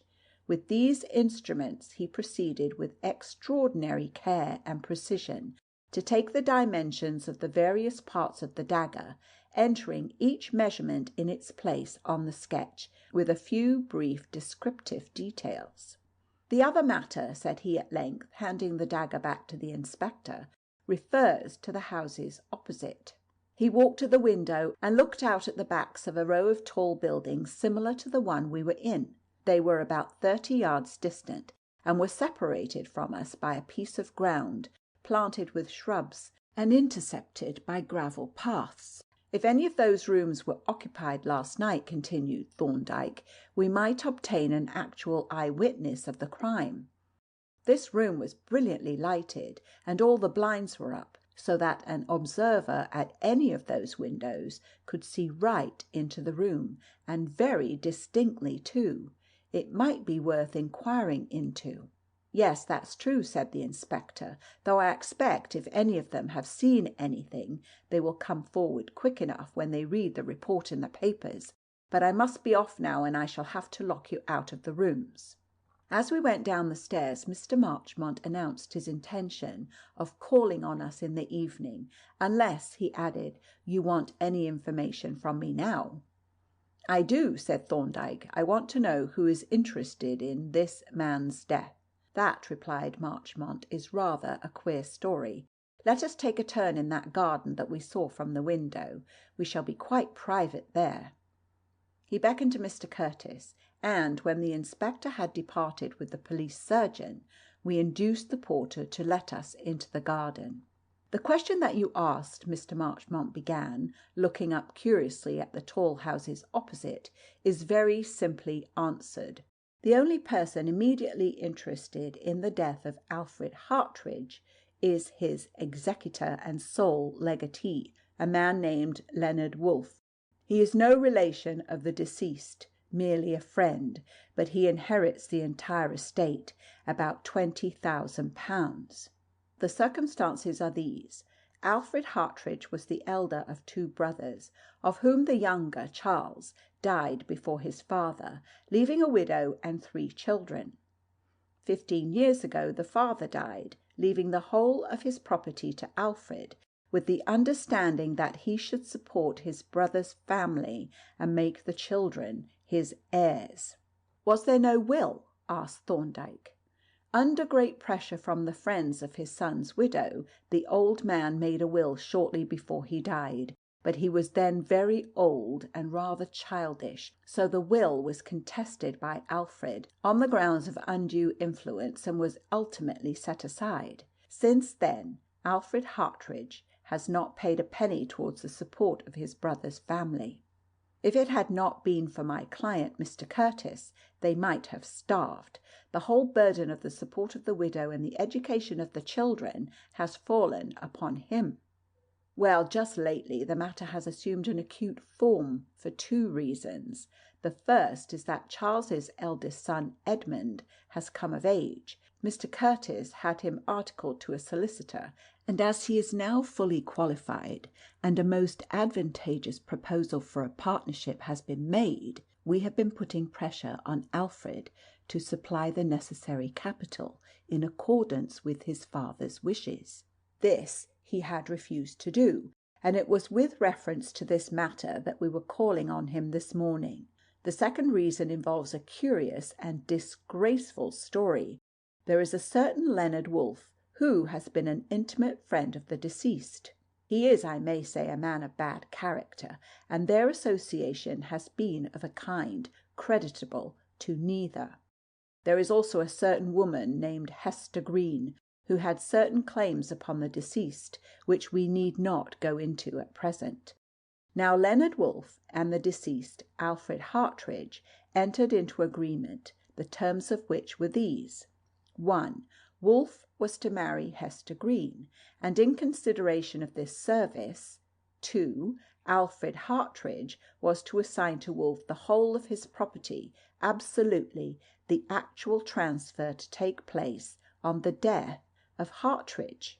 And has this transaction been completed? Asked Thorndyke. Yes, it has, unfortunately, but we wish to see if anything could be done for the widow and the children during Hartridge's lifetime. No doubt my client's daughter, Miss Curtis, called last night on a similar mission, very indiscreetly, since the matter was in our hands, but you know she is engaged to Edmund Hartridge, and I expect the interview was a pretty stormy one. Thorndyke remained silent for a while, pacing slowly along the gravel path, with his eyes bent on the ground. Not abstractedly, however, but with a searching, attentive glance that roved amongst the shrubs and bushes as though he were looking for something. What sort of man, he asked presently, is this Leonard Wolfe? Obviously he is a low scoundrel, but what is he like in other respects? Is he a fool, for instance? Not at all, I should say, said Mr. Curtis. He was formerly an engineer and, I believe, a very capable mechanician. Latterly he has lived on some property that came to him, and has spent both his time and his money in gambling and dissipation. Consequently, I expect he is pretty short of funds at present. And in appearance? I only saw him once, replied Mr. Curtis, and all I can remember of him is that he is rather short, fair, thin, and clean-shaven, and that he has lost the middle finger of his left hand. And he lives at Eltham, in Kent, Morton Grange, Eltham, said Mr. Marchmont. And now, if you have all the information that you require, I must really be off, and so must Mr. Curtis. The two men shook our hands and hurried away, leaving Thorndyke gazing meditatively at the dingy flower beds.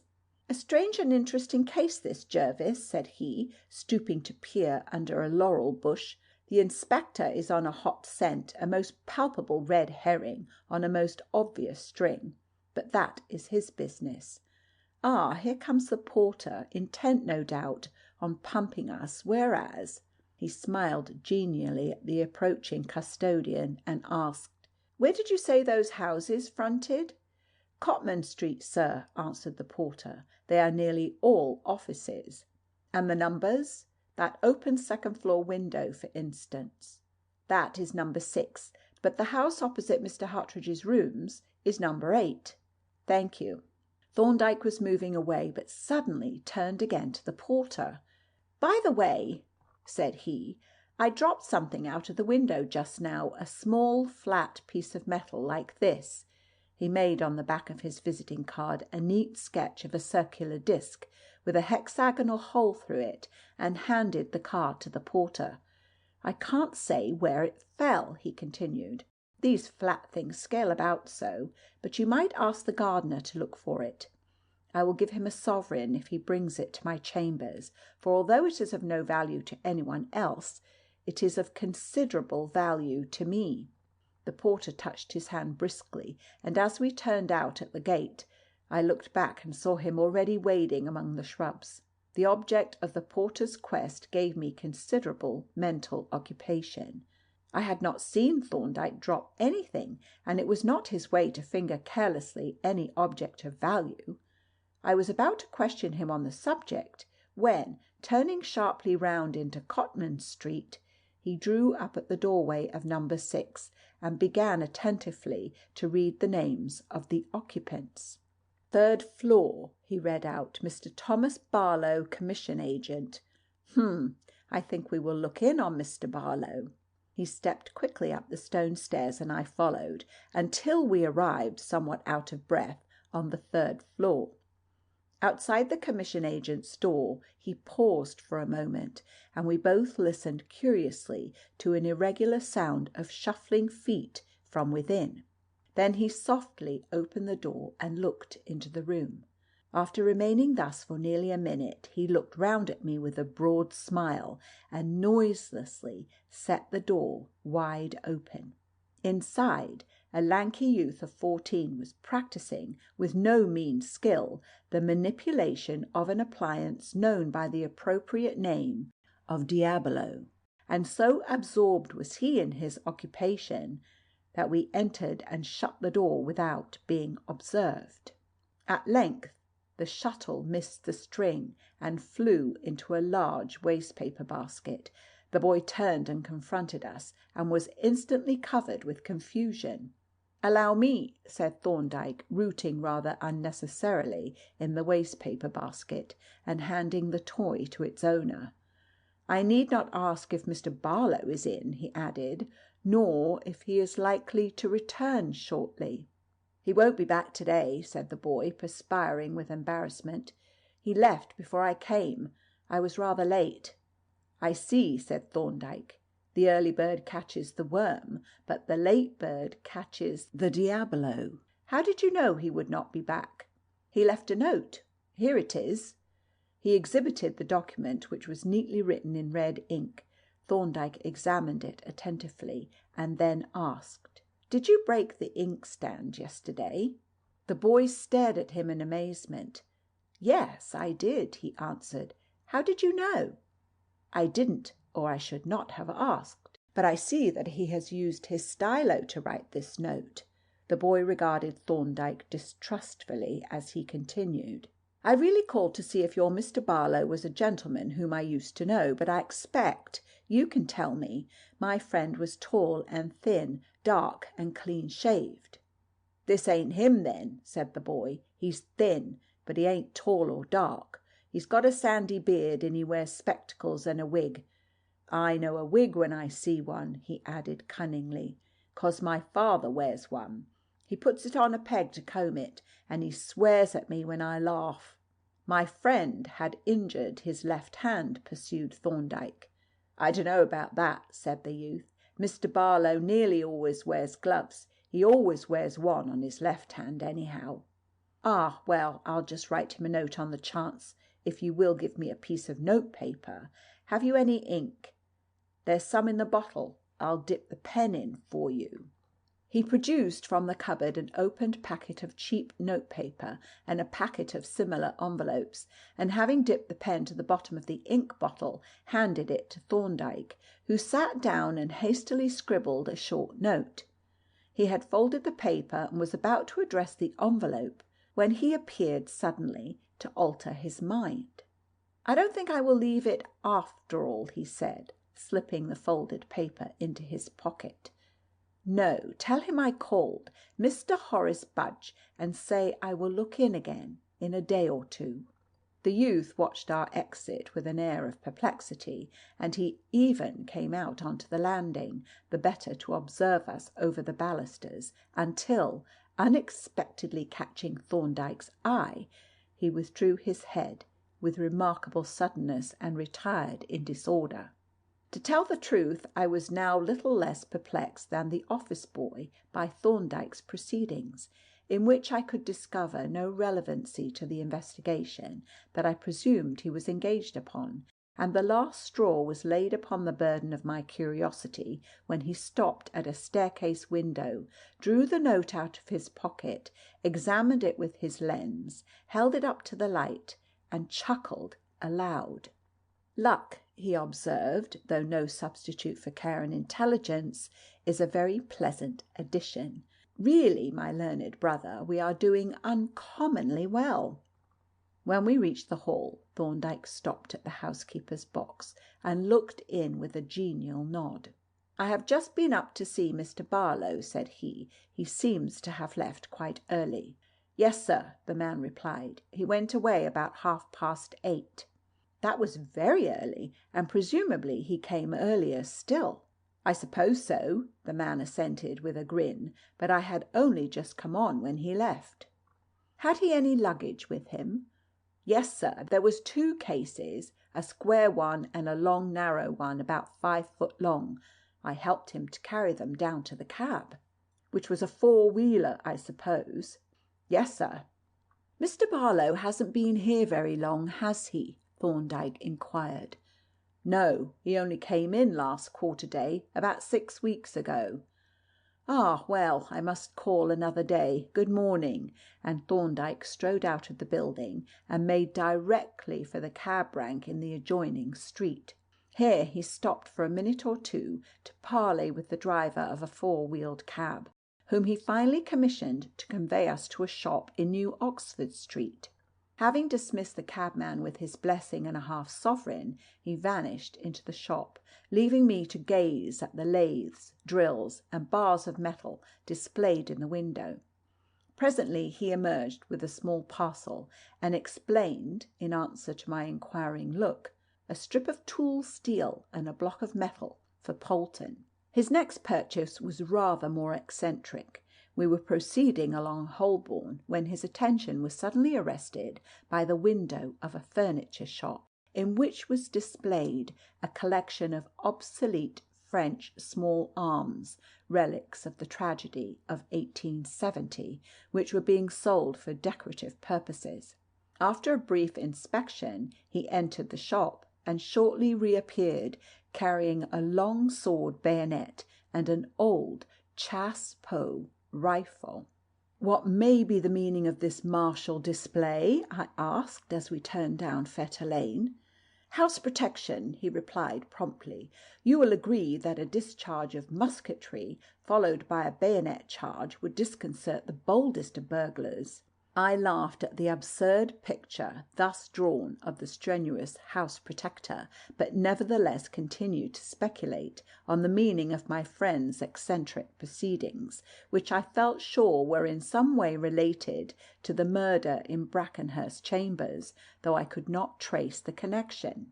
After a late lunch I hurried out to transact such of my business as had been interrupted by the stirring events of the morning, leaving Thorndyke busy with a drawing board, squares, scale, and compasses, making accurate scale drawings from his rough sketches, while Polton, with the brown paper parcel in his hand, looked on at him with an air of anxious expectation. As I was returning homeward in the evening by way of Mitre Court, I overtook Mr. Marchmont, who was also bound for our chambers, and we walked on together. "I had a note from Thorndyke," he explained, "asking for a specimen of handwriting, so I thought I would bring it along myself and hear if he has any news." When we entered the chambers, we found Thorndyke in earnest consultation with Polton, and on the table before them I observed, to my great surprise, the dagger with which the murder had been committed. "I have got the specimen that you asked for," said Marchmont. "I didn't think I should be able to, but by a lucky chance Curtis kept the only letter he ever received from the party in question." He drew the letter from his wallet and handed it to Thorndyke, who looked at it attentively and with evident satisfaction. "By the way," said Marchmont, taking up the dagger, "I thought the inspector took this away with him." "He took the original," replied Thorndyke. "This is a duplicate, which Polton has made for experimental purposes from my drawings." "Really!" exclaimed Marchmont with a glance of respectful admiration at Polton. "It is a perfect replica, and you have made it so quickly too." "It was quite easy to make," said Polton, "to a man accustomed to work in metal, which," added Thorndyke, "is a fact of some evidential value." At this moment a hansom drew up outside. A moment later flying footsteps were heard on the stairs. There was a furious battering at the door, and as Polton threw it open, Mr. Curtis burst wildly into the room. "Here is a frightful thing, Marchmont," he gasped. "Edith, my daughter, arrested for the murder. Inspector Badger came to our house and took her. My God, I shall go mad." Thorndyke laid his hand on the excited man's shoulder. "Don't distress yourself, Mr. Curtis," said he. "There is no occasion, I assure you. I suppose," he added, "your daughter is left-handed."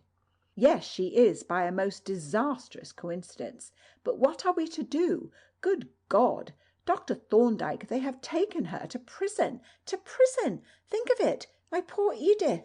"We'll soon have her out," said Thorndyke. "But listen, there is someone at the door."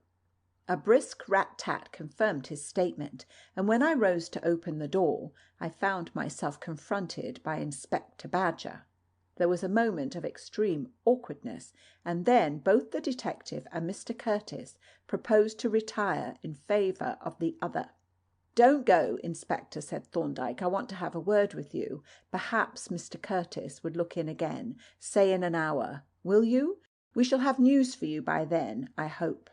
Mr. Curtis agreed hastily and dashed out of the room with his characteristic impetuosity. When he had gone, Thorndyke turned to the detective and remarked dryly, "You seem to have been busy, Inspector?" "Yes," replied Badger. "I haven't let the grass grow under my feet, and I've got a pretty strong case against Miss Curtis already. You see, she was the last person seen in the company of the deceased. She had a grievance against him. She is left-handed, and you remember that the murder was committed by a left-handed person. Anything else?" "Yes, I have seen those Italians, and the whole thing was a put-up job.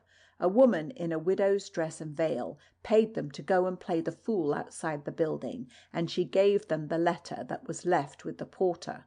They haven't identified her yet, but she seems to agree in size with Miss Curtis."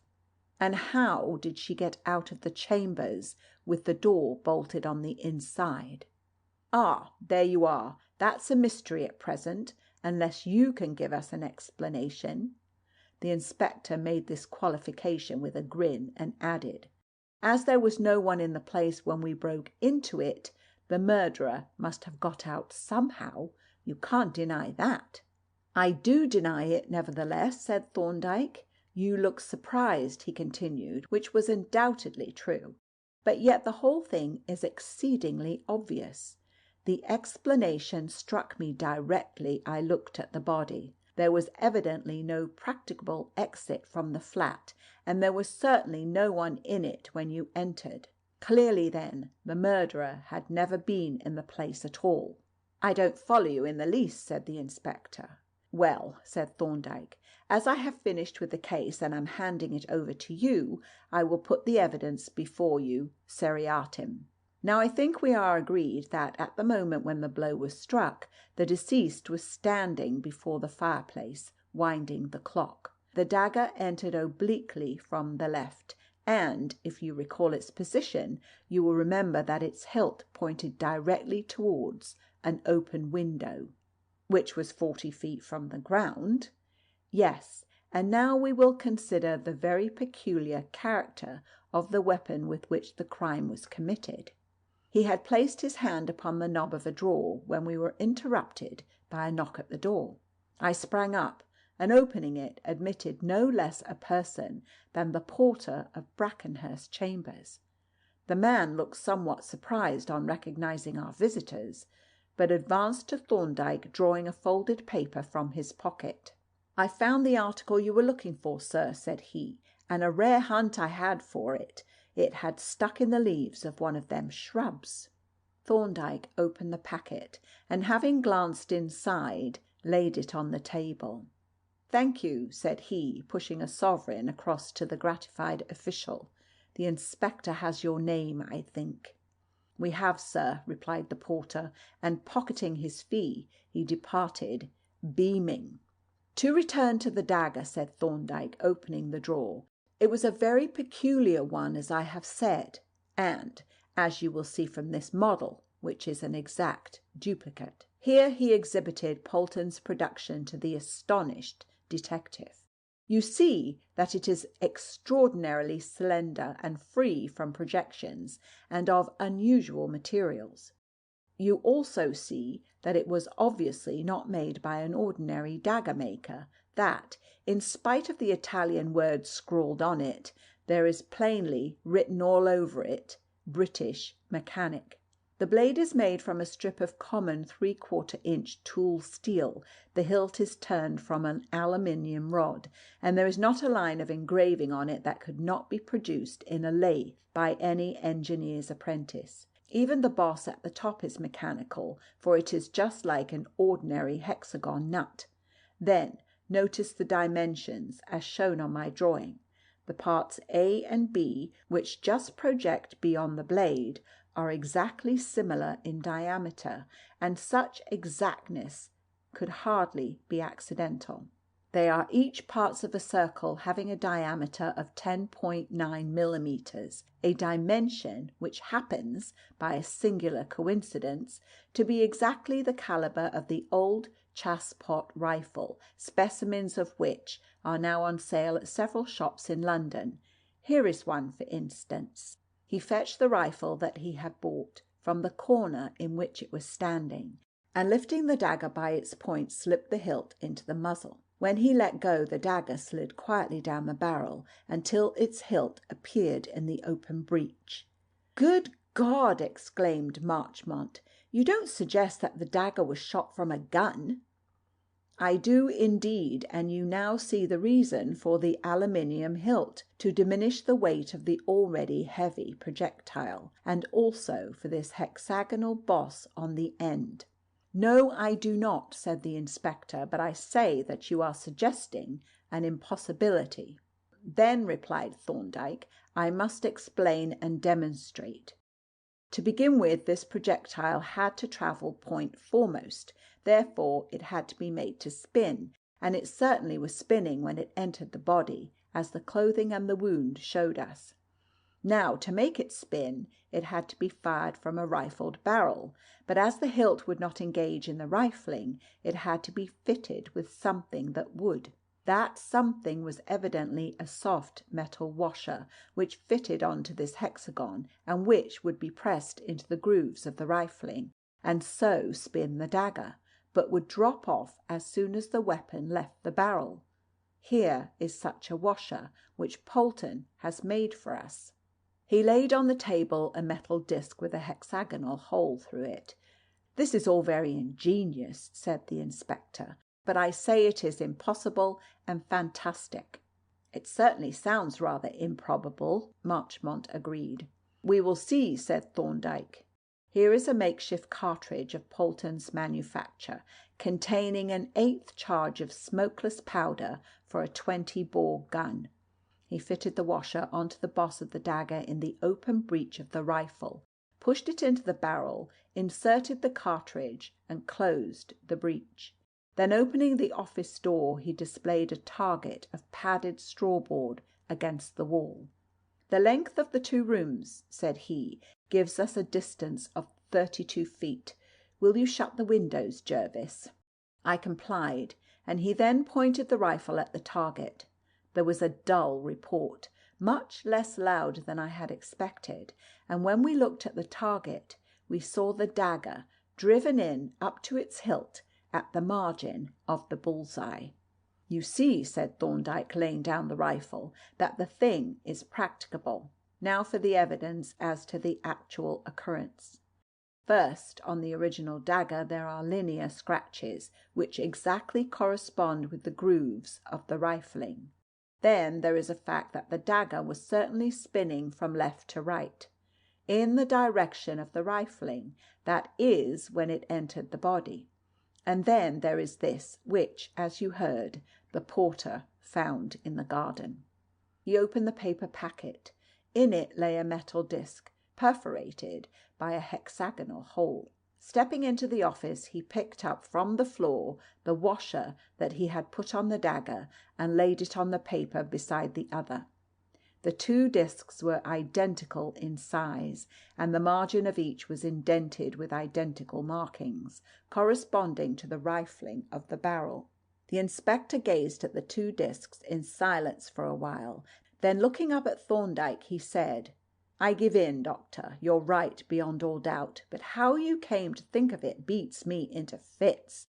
The only question now is, who fired the gun, and why wasn't the report heard?" "As to the latter," said Thorndyke, "it is probable that he used a compressed air attachment, not only to diminish the noise, but also to prevent any traces of the explosive from being left on the dagger.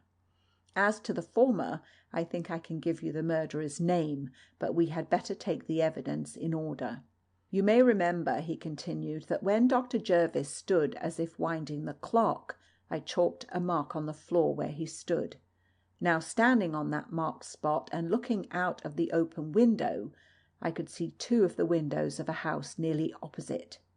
They were the second and third floor windows of number 6, Cotman Street. The second floor is occupied by a firm of architects, the third floor by a commission agent named Thomas Barlow. I called on Mr. Barlow, but before describing my visit, I will refer to another matter. You haven't those threatening letters about you, I suppose?" "Yes, I have," said the inspector, and he drew forth a wallet from his breast pocket.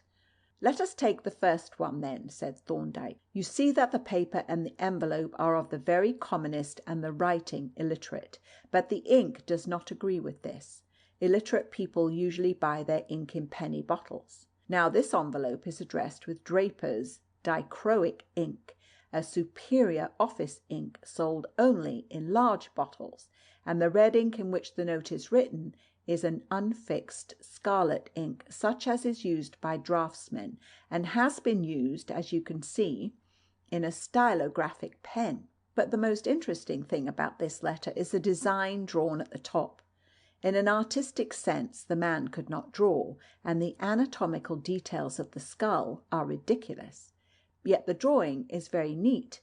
It has the clean, wiry line of a machine drawing, and is done with a steady, practised hand. It is also perfectly symmetrical.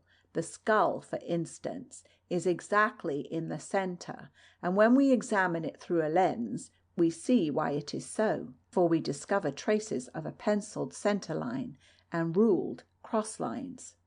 Moreover, the lens reveals a tiny particle of draughtsman's soft red rubber with which the pencil lines were taken out, and all these facts taken together suggest that the drawing was made by someone accustomed to making accurate mechanical drawings. And now we will return to Mr. Barlow. He was out when I called, but I took the liberty of glancing round the office, and this is what I saw. On the mantel-shelf was a 12-inch flat boxwood rule, such as engineers use, a piece of soft red rubber, and a stone bottle of Draper's dichroic ink. I obtained by a simple ruse a specimen of the office notepaper and the ink. We will examine it presently. I found that Mr. Barlow is a new tenant, that he is rather short, wears a wig and spectacles, and always wears a glove on his left hand. He left the office at 8:30 this morning, and no one saw him arrive. He had with him a square case and a narrow oblong one about 5 feet in length, and he took a cab to Victoria and apparently caught the 8:51 train to Chatham." "Ah!" exclaimed the inspector. "But," continued Thorndyke, "now examine those 3 letters and compare them with this note that I wrote in Mr. Barlow's office. You see that the paper is of the same make, with the same watermark, but that is of no great significance. What is of crucial importance is this. You see in each of these letters 2 tiny indentations near the bottom corner. Somebody has used compasses or drawing pins over the packet of notepaper, and the points have made little indentations which have marked several of the sheets. Now, notepaper is cut to its size after it is folded, and if you stick a pin into the top sheet of a section, the indentations on all the underlying sheets will be at exactly similar distances from the edges and corners of the sheet. But you will see that these little dents are all at the same distance from the edges and the corner. He demonstrated the fact with a pair of compasses. And now look at this sheet, which I obtained at Mr. Barlow's office.